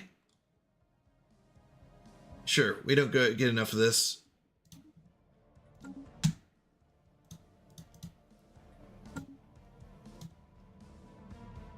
Yeah, that's fine. All right, we need... Oh, we have open borders. They're friendly. They like us. Not enough to make it an embassy, though. That's interesting. Usually people make an embassy. Daleth aliens. Oh, we found Tianki. There you go. We found the space whales. Calls out in the darkness. All right, so we've already got a spy network here, but we don't have one on these other two, I don't think. Nothing here and nothing here. I would like to improve relationship with them so that we can establish an embassy. Aliens, proceed with caution. Let's figure out how to talk to them. All right, our official leveled up, diplomatic weight +5, Federation cohesion, or drone output resource, or resource output, and pop amenities. This is better for now. This is better for later. I'm going to go for the now. This person might be dead by later. How close are you? 98%. Let's go. Almost there. You did it. You did it. He built it. The Grand Archive. So now we can trigger these. We'll get 4%. So production 10% would be 22. So about 11. It costs 10. Upkeep is 6. Yeah, that's worth it. This one gives us science. This one gives us infrastructure build speed. Not as necessary. Definitely not ship fauna, ship damage. Space fauna, ship damage. Unity is good. Edict fund +5. I'll be honest, I don't love it. Where's our government? Yeah, it would only bring us up to 30. We don't really need that. Or 40, I mean, and we don't need that. So let's go back. Minerals from jobs +2%. So 1% would be 1.6. So we'd get 3 minerals for the cost of 3 energy credits. I'll be honest, it doesn't really make a difference to me. 10 science we will want. Now, this should make our energy credits go negative. That's why I also don't want to do this one. Yeah, -10's fine. Going home. Our away team was able to gain a private audience with the Chosen One of Sturl 3 and offer them our service in repairing their ship and returning them to space. The High Racket was all too eager to accept the offer, explaining that they'd been mistakenly received as a god after becoming stranded on Sturl 3 and had lived in fear of being harmed if unmasked ever since. Having transported them to our research post and repaired their ship, the grateful traveler gifted us with a large portion of their vessel's inventory before bidding us farewell. Oh, nice. That was a good call. The ensuing power vacuum created by the departure triggered a brief but brutal struggle between various religious sects in Sturl 3, which have now subsided. Nice. We got 4,000 credits, which we don't need, and 182 alloys, which we don't need. It's not bad. It was just funny. All right. Yep, we want the mental unity. The negative traits are an interesting one.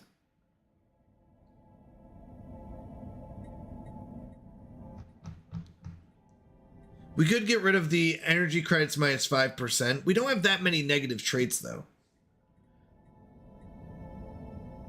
They'll lose 300 experience. It's not much. I don't think we need to. All right, couple things. He aliens. We found a ghost ship.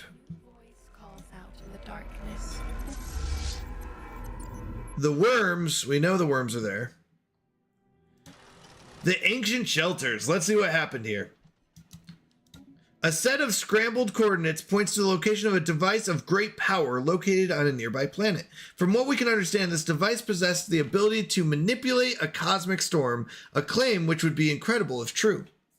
However, with the waning stability of the shelter and a copy of the coordinates already transmitted to our vessel in orbit, we evacuated the site. Many questions remain unanswered, but the hunt is on. We have a situation. All right. Do we want to trigger this or wait? We're going to wait. And at this point, where's our spaceship? I don't even know where our ship is. We may have lost it. All right, scientist. Scout is sublight speed, which is good. Slippery is disengagement chance. We're going to go Scout. Just make him faster. Now, this science ship is missing. This science ship is waiting to capture, so why don't you do that? This science ship has nothing to do, but I should have a new situation log.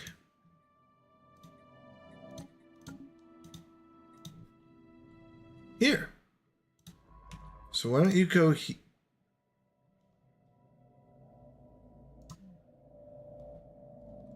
You can't go there because why? Oh, because you'll have to go by the void worms.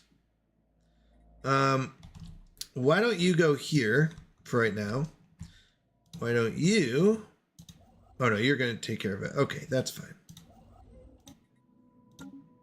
That's fine. Okay. We're going to wait. Is there anything better, though? We could get rid of this for 300 experience, giving us more energy credits. Let's do it. Yeah, that's fine. A path must be chosen. All right, here's the shot. I love watching these. I don't know why. The little gravity snares. It's coming in.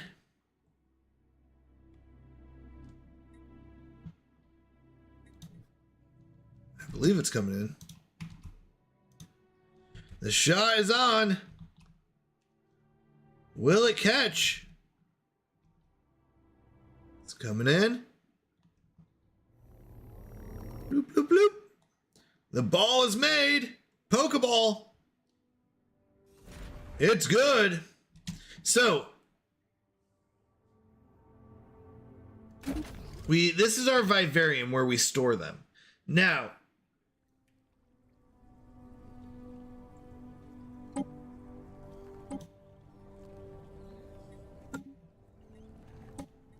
this is our worm. I don't know what we do with it. I think we just get stuff later on. I'm not sure. He shoots again. This guy's good. I mean, he's kind of made for it, so that's why he's good. I'm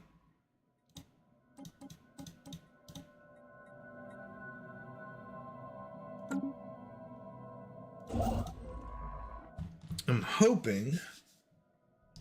Oh, actually, hold on. Yeah, I don't want you doing that. All right, the shot's off. The last worm. Beautiful void worm here. Nice little void worm. All right. It's good. We've got him.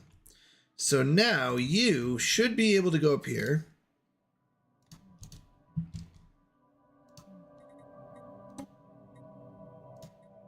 And excavate the site. When do you get home? 240 days. I'm okay with you staying here and shooting the worms. Because I don't think you can capture their homes. But I am okay with that. We are maxed out. Wait, 15. I thought it's 25. Oh, 25 energy credits. All right, let's see. Home worlds are all done. 2,500. We're already terraforming that one. Building cost minus 10%. Biological happiness, lithoid happiness, physics research from jobs. I mean, we will want all these, but right now let's just colonize this one.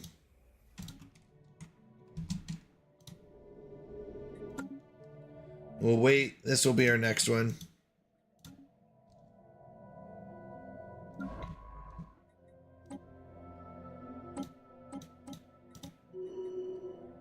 Yeah, it's just waiting. All right, how are we doing here? 43. Will you finally make an embassy with me?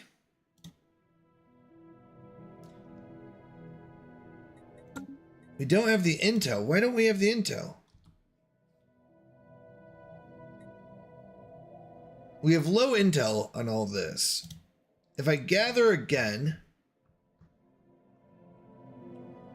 Eventually we want to start stealing their text for 40, but let's do it again.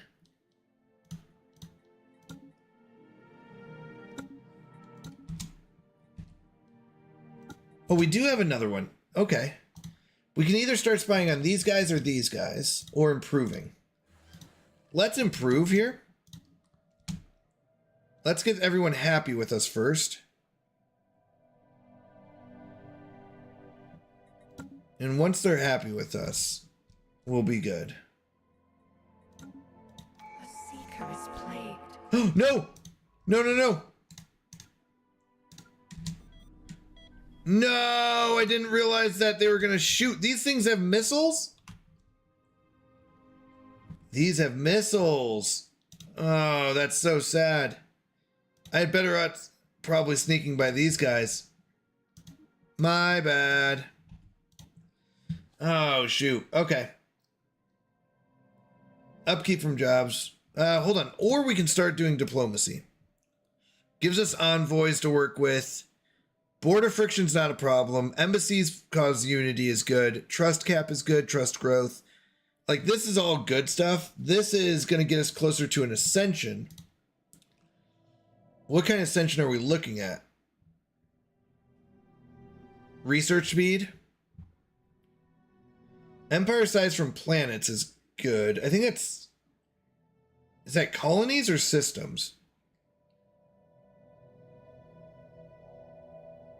Edict fund we don't need. Council agenda speed's good. Envoys +2 though.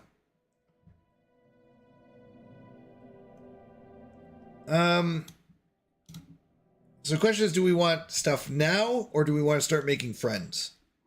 And working on friends and subterfuge. I think we want stuff now. We'll make friends in a little bit. They're not really that mad at us or angry with us. I think we'll be okay. We don't need the friendship now. We just need it soon. We did lose a leader because I messed up on that. I didn't realize that these would shoot at us. There's no real way out. Way through this without getting shot at. So we could try sneaking by these guys. I like you as my gravity snare. When my other ship gets back in 40 days, let's see where they land. Because they're better at this anyways.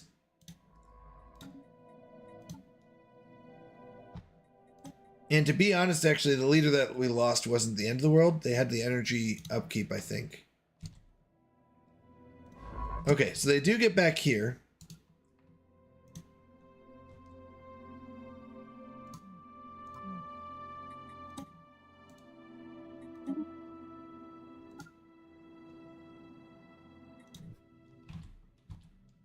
Yeah, we need to go around. So actually, if we can go this way, if we can safely get over here, we can stay far enough away that they won't engage us and go around. Cave paintings. As the inhabitants of Sturl 3 continue to create crude artistic representations of their communal living spaces, we have noticed some images have begun to look like us. It now seems likely that our efforts on the planet have attracted notice. Okay.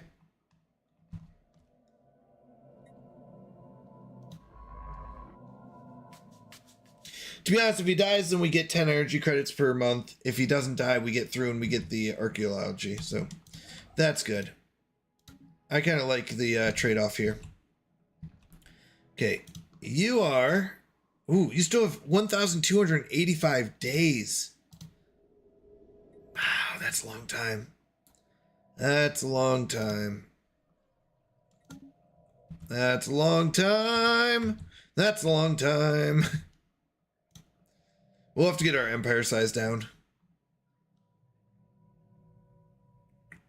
Oof, that is a long, long time.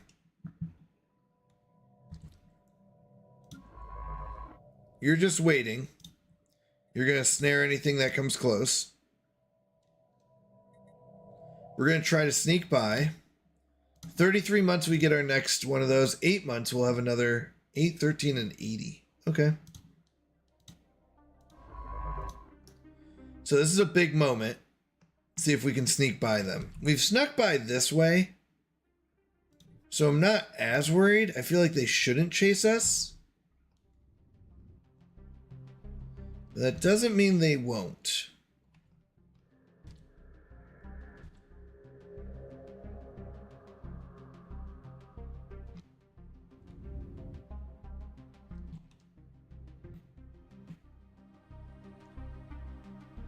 Here we go. All right, the Corinth species living within your borders have proven to be disappointingly simple. Their existence a hollow echo of potential. Such stagnation offers our collective will. We will grant one of 3 different methods to rectify this. Failure. Do not bore us. Give us the humanoid modification. They'll be pleased and show us favor in the future. Give us mammalian modification or toxoid. I don't know the difference. Humanoid, mammalian, or toxoid? Human, mammalian, or toxoid?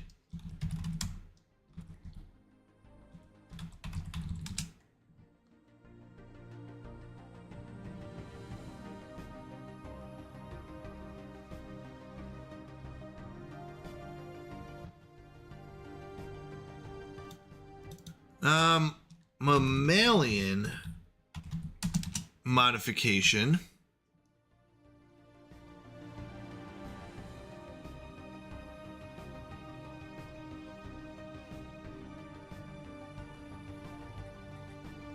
Is this just how we look?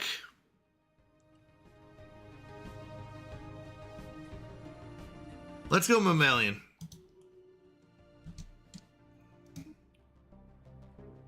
Seasonal dormancy. Let's see what that is. Actually, I don't think that's a bad one.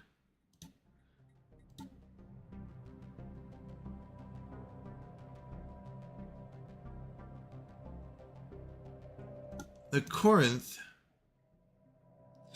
Employed pop-up keeps minus 15%. Unemployed. Oh, that doesn't matter. I don't think we even have that. We don't have unemployed. And we only have like 1 person per that works everything. I don't think that works as expected. So I don't think that does anything. But okay. Sure. Okay, so you made it there. Oh no, I don't want to go that way. I want to go up here.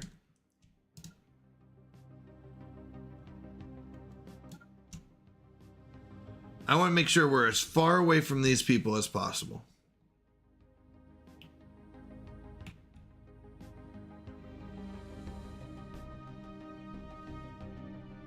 If they move, we can go here.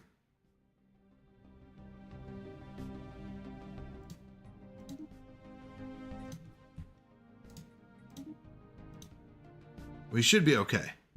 That's pretty far for them to go. I think we're good here. Okay.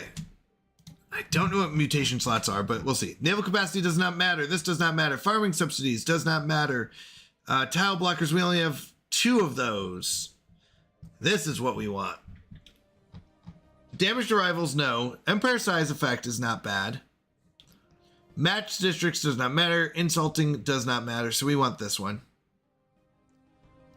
Empire size effect is good. Our empire size right now is 246. That's a lot. Making Xenos go boom! Boom goes your planet. Hello, hello. How are you doing? I love that name. We are actually not doing that this round. That was our last playthrough. This one, we're being friends with everyone. In fact, the challenge here is to be so friendly that we do not have a navy, we do not have any military, and we have no defense. We are not allowed to attack anything. We can capture space fauna, is about as aggressive as we can get, but that's not considered attacking in any way. So we are trying to win through friendship. So welcome. That sounds fun. It's a challenge. Fun is definitely a word I use for it, but I understand the challenge behind it. It's not an easy one. We did go boom on the last one. This one we're going hello. I don't know what you want to call it. We are going friendly. It is not easy. But hello, welcome to the Canadian Mountie channel. How are you doing tonight, Boom? Hopefully you're doing well. I'm guessing you do play this game, but I could be wrong based on the name. Thank you for the follow. I appreciate it. It means a lot to me. Definitely helps out the channel, so thank you for that. You are catching probably towards the end of our stream. We got about 20 minutes left, but you know, I'm always enjoy meeting new people. How's your night going? What have you been up to? Anything new?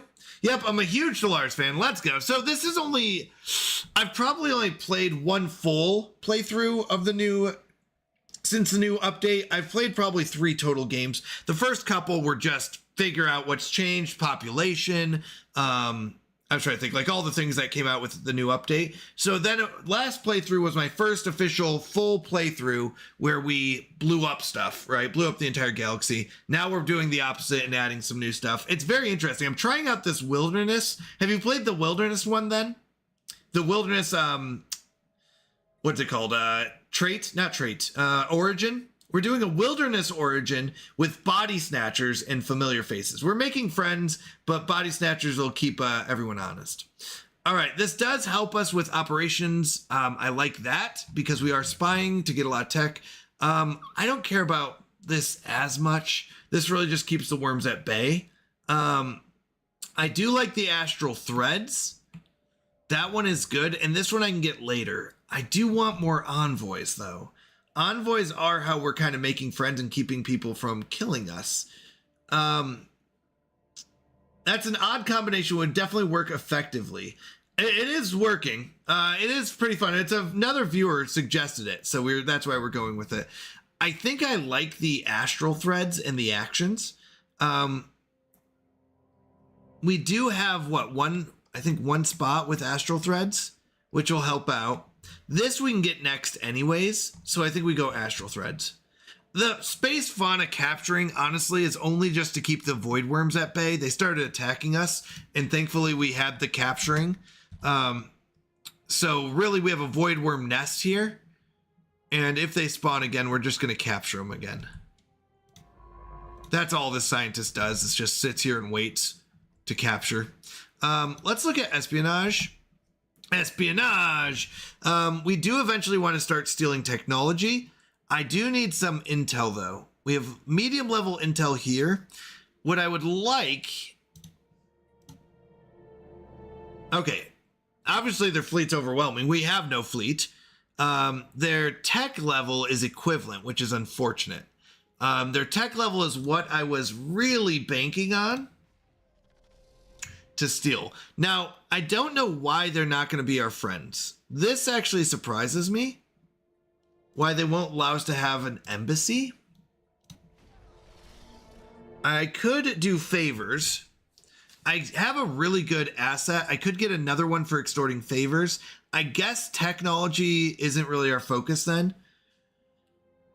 We could try to, let's acquire an asset and see if we can start extorting some favors. That will give us the ability to,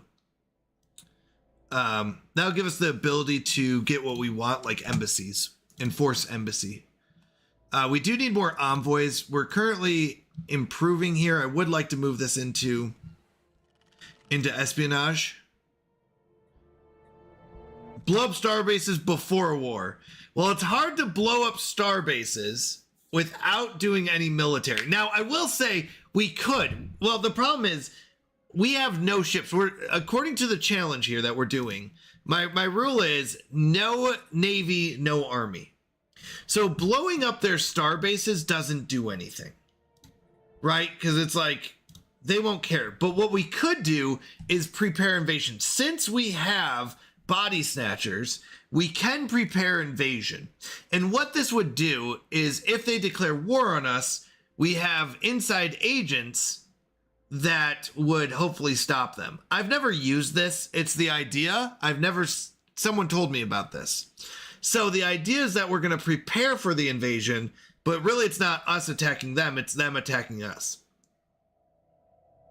No, espionage has a choice for sabotage, which will weaken them for war. Yes, but this just sabotages a starbase facility. It doesn't sabotage their ships, if I'm correct. This just does their star bases, and remember, we can't attack them because we don't have a military. We don't have a navy or an army. So sabotaging their star bases, I don't know. Maybe I'm wrong. Do you think it will do anything? I don't know. I mean, it just destroys one of their star bases on there. It doesn't destroy the whole starbase facility. It destroys a random module or building. So I don't think this helps in our fight because it's just a random module or building, not the whole starbase. So, and it won't affect shipyards. So to be honest, I think the only option we have here, if we were worried about them declaring war on us, is to prepare an invasion. I don't know what this does. We will have the aid of inside agents when next we declare war. I don't know what that does, but we're going to try it. But other than that, our goal really is to just befriend everyone. That's why we're doing this challenge, because the goal is to befriend everyone to a point that they love us. All right, we're almost done colonizing all the planets we want. After we're done with that, we're going to convert them from biomass to things that are actually helpful. All of our planets have gone purely into Cradle of Rebirth, which is basically getting us this biomass that's used, that's our population basically, used to get more biomass, right? And that will get us the planets we need. After we've gotten all the planets we need, which are these ones here, we've got one more left. We need 2.5K. Then we will go ahead and convert them from biomass into whatever we need.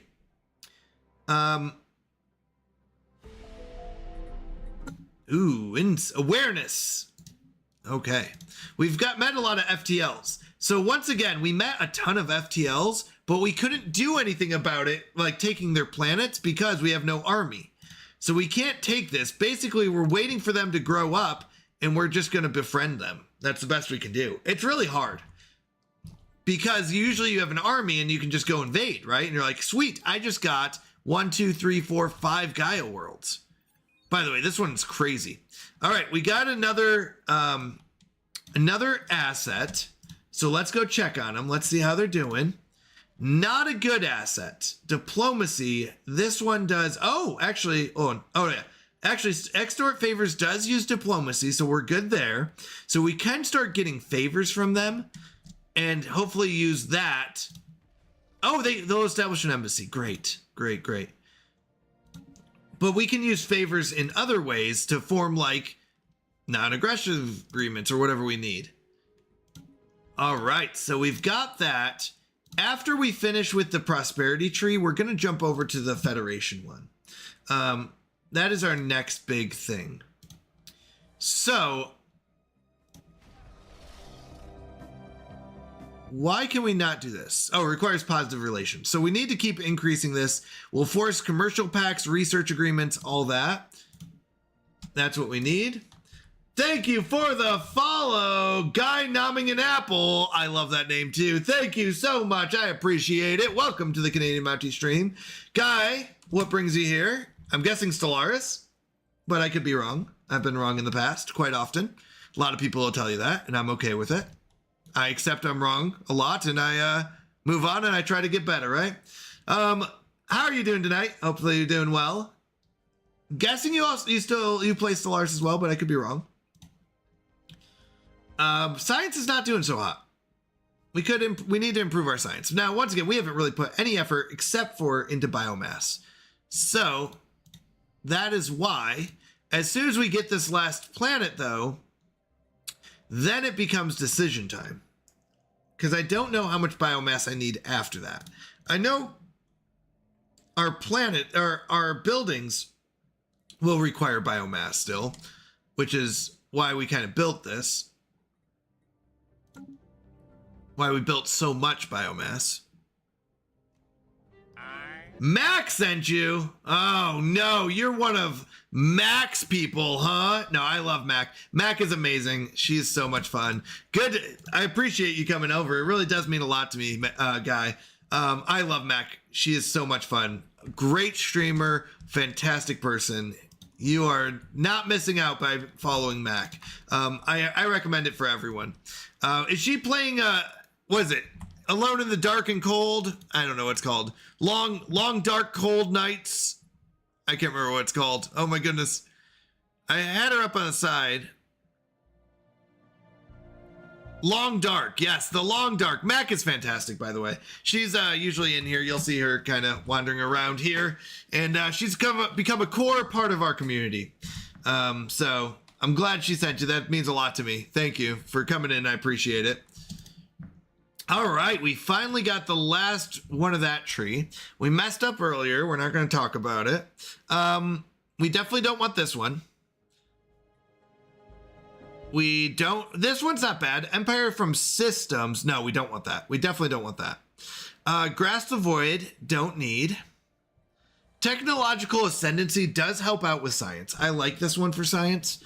And it gives us more chance to get rare technologies. Clear blockers, max districts. I don't care about this. Not right now. We will have 1, 2, 3, 4, 5 more. So technological ascendancy is good. This one I'm liking a lot too, Imperial Prerogative. And the reason, usually I hate this one. I'm like, this is useless. But because we have 150 just from colonies, and this would knock it down by 50%. So that would knock out 75 of our empire size, which is quite excessive. Also, we're getting more colonies. We're having about 4 or 5 more. So since this would really keep our empire size in a reasonable area, because right now we're adding 17%, probably going to be adding about 30 to 40% technology cost and tradition cost, which makes these a lot harder to get. So I'm not against Imperial Prerogative. This one is nice. Executive Vigor, not necessary. Leader experience gain, I don't care about. And this one's nice for the envoys. So those are the 3 that I really want right now. Shared Destiny, Imperial Prerogative, and Technological Ascendancy. The envoys are nice to get science and stuff like that. Because we can spy on our neighbors and steal some of their population. We can steal a lot. We can get a lot from them. It's not a bad idea. We can also keep improving relationships, which gives us more friends, stuff like that, as we meet more people. This one I don't think I need yet. I will want that later. At least by the next one. Yeah, by the next one. Technological Ascendancy is really good because I need the science. Science can give us more envoys. So I'm thinking we start with science, Imperial Prerogative, and then the 2 envoys if we need it. So I think we start with the science, though.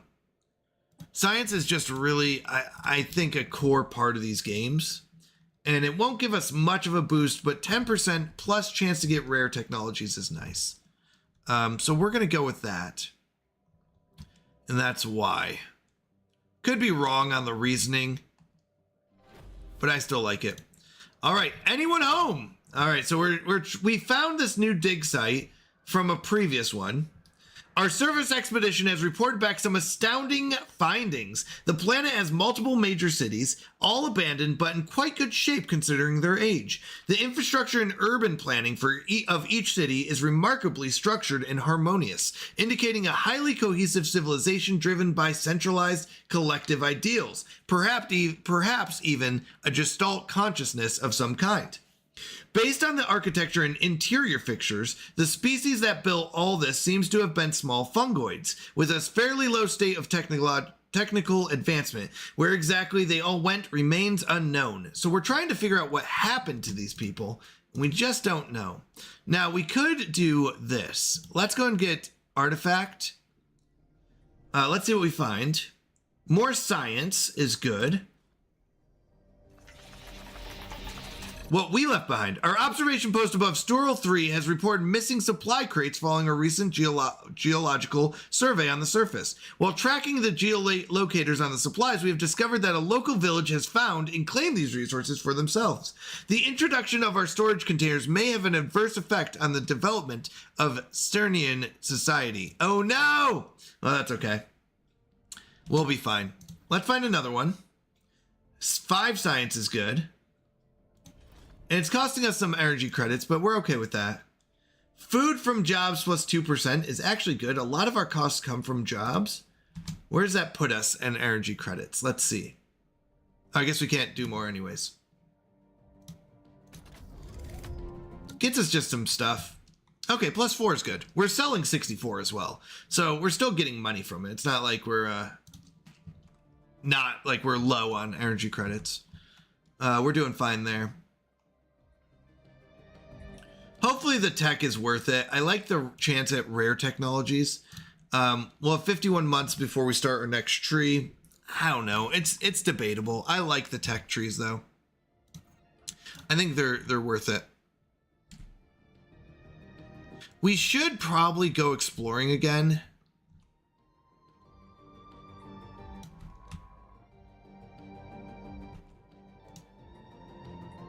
We can go through them to go find more people. Okay, so we've got one that terraformed here. We start off with this avatar cradle for the housing and amenities. Although, looks like housing and amenities we already have from buildings. That's interesting.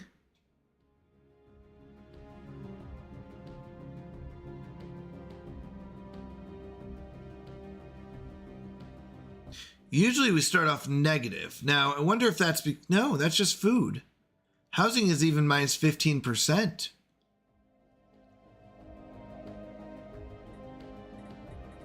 We don't have any buildings or districts, so I'm not sure.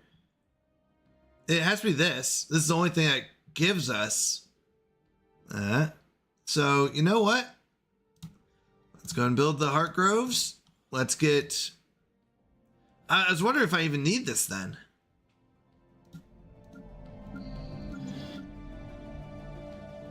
I would say we probably don't right now, and we can convert it later if we need it. So, do we want more of these Cradles of Rebirth, or do we want to start specializing? It gives us food 10%, so this would be a great food one. We could stop the Heart Grove and go for food, trade, science, unity, tech, alloys, or just 3 food ones.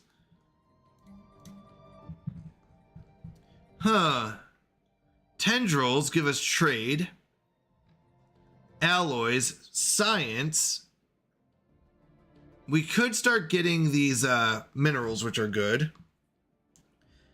This costs food, unity, moats. We don't need this. Housing and amenities. What do we... I'm not really sure what to do with this planet. We're definitely going to go for this, for food.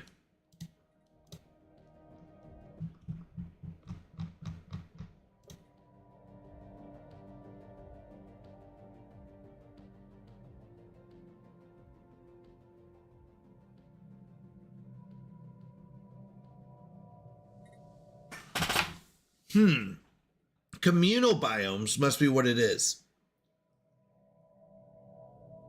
Housing 150, that's it. So I'm wondering if we should start converting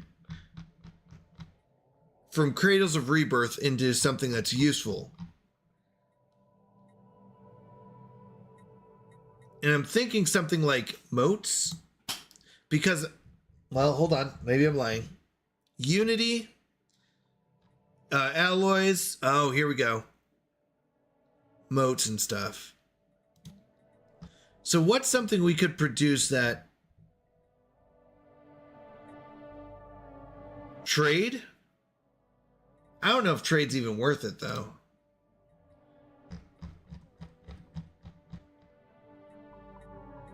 Trade's the one that I can't... No, trade from jobs.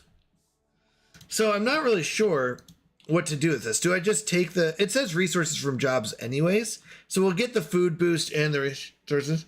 What do you call a shooting star wrapped in bacon? Bacon. Oh, I can do this. I can do this. Shooting star wrapped in bacon. Shooting star wrapped in bacon.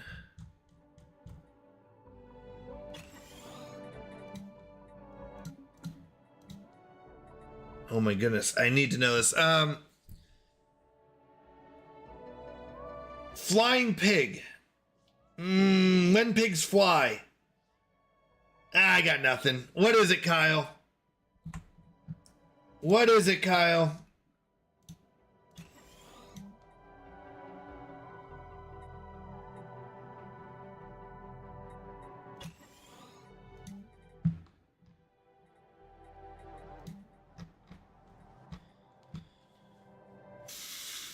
Energy and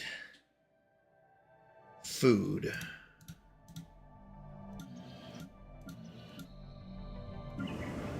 One of these could be energy.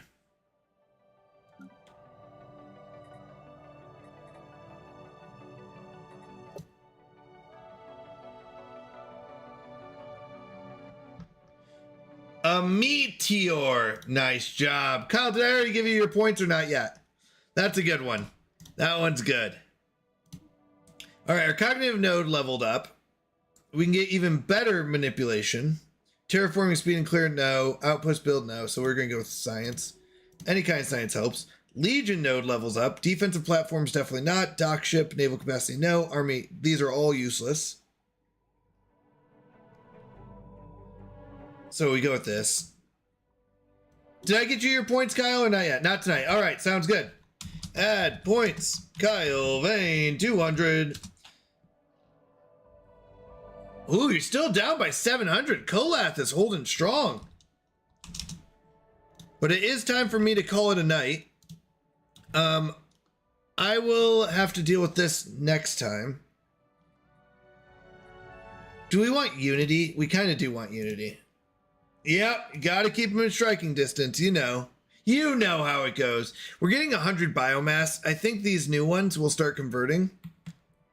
And then go back and get these things into what we want. Because none of these ones really have specialties. So this one does have food.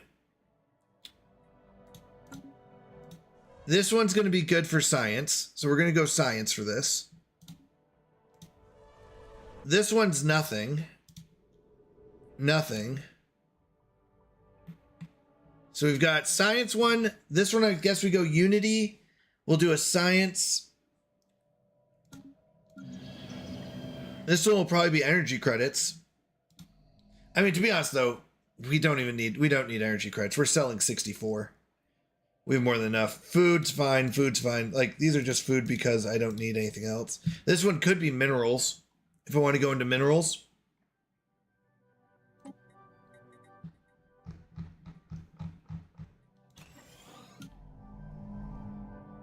This one would probably be better as energy credits if we need them. We don't really need them though.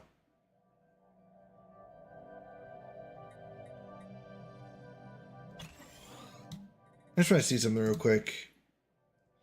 Costs, minerals. We have plenty of minerals, so you know what? We really just need science and unity at this point. Those are the two big things. I guess we should have one world where we focus on refining. We should have a refinery world. So this one will do refinery eventually. This one, it's refinery, unity, and science, right? So we have one science, two sciences, a unity. So let's go with another unity world. This will eventually turn into a unity world. And that's what we'll do. I just did the food because we do spend a lot of food and we go through a lot of food, but it's not like these ones are going to give me unity. So I think that's our end game. At this point, I could probably even turn those into something else. So we're in a good spot here. I like where we're at. Neural phagocytosis. While all of the sentient population of Daneb 2b belongs to an organic Gestalt consciousness, the planet is home to several different hives. These hives are isolated collections of drones and are competing with each other for resources. Occasionally, conflict erupts between two groups and can sometimes escalate to total war. We are currently witnessing an all-out assault on a hive's capital, and it's a gruesome business. The efficiency of the drones, unhindered by empathy, would make any general proud. The defenders are quickly losing ground, but by our estimations, they should hold out for a few more days. Yet moments later, all fighting ceases, as the defenders join forces with their opponents and begin dismantling their capital for anything of value. It appears that they have been completely and instantly assimilated into the network of the attacking hive. Harsh is the way of unity, or fascinating. Science or unity? I kind of want to push for unity right now. Science is good, but unity is what's going to get us what we need right now. So that actually helped out. Okay, we're going to save there. Otherwise, I'll keep playing forever, I feel like. This is a lot of fun. I really do appreciate it. I say this a lot to all of you because I mean it. Thank you so much for all your support, for the amazing community you have all created here. I really do appreciate it. Hello, Miss Duck Jada. Hello. I'm so sorry. You're just missing you're hitting the end of the stream. I'm so sorry. Thank you for the follow. Shake it up, baby. Shake it up, baby. Shadow Storm, I'm sorry. I do have to get to bed. It is 3 a.m. my time. Don't you quacking waddle now? Yeah, I gotta go. I gotta call it. I do want to say thank you though. Honestly, this has been so much fun. I really do appreciate it. Let's see. I know. I'm sorry, everyone. I'm sorry. Thank you, Shake It Up Baby, again for the follow, though. I appreciate everyone here. Let's see where we can go. I have a few people that I would like to check out. I have not had a chance to raid them yet, or to really watch their streams as much. We have raided kind of most of the people that we know, and I like to kind of mix it up. So let's see who we've got here. Give me one moment. I'm just going to check real quick. I do want to make sure who we go to is a family friendly, because I do think that is important for me, at least when I'm watching streams with my kids and stuff like that. I want to make sure that there's nothing there that I would be worried about. So give me 1 second. I don't want to go to an 18 plus stream. That's all. Just because I do worry about people who are here. No waddling out yet. No, I'm sorry.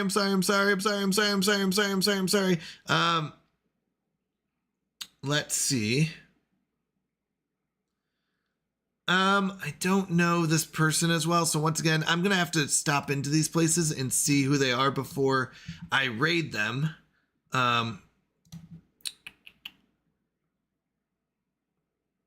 Let's see. Have we raided? You know, one person I haven't raided that's here all the time that we all love.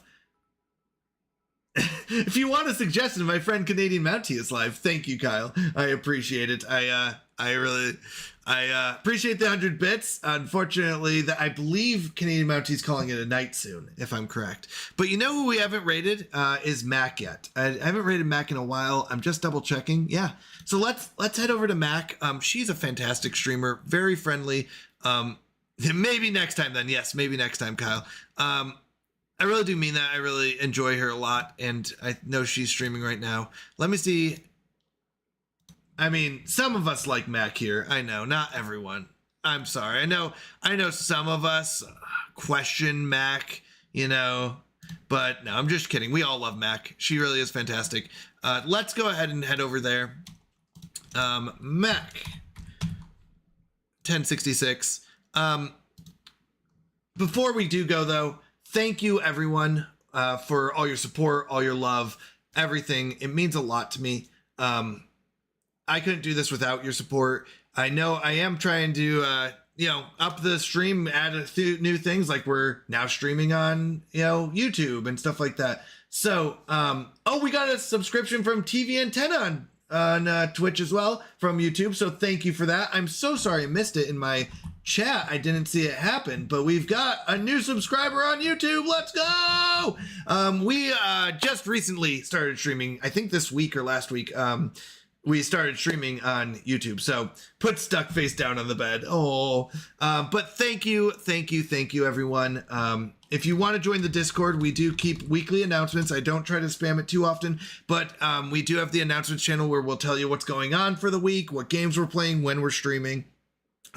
If you do join the Discord, I will say, please mute the Virtual Fisher. You don't have to, but that's going to be a spammed game, a Discord game. So you will want to mute the Virtual Fisher channel. But other than that, it does kind of keep you up to date. We have a great Discord community, along with a great Twitch community, and we are growing our YouTube community. So thank you very much, everyone. I hope you have a wonderful night. It was great hanging out with you. So much fun. I love it so much. I'll see you tomorrow night. Monday night is our mystery game. I will see you then. Thank you. Love you all. God bless.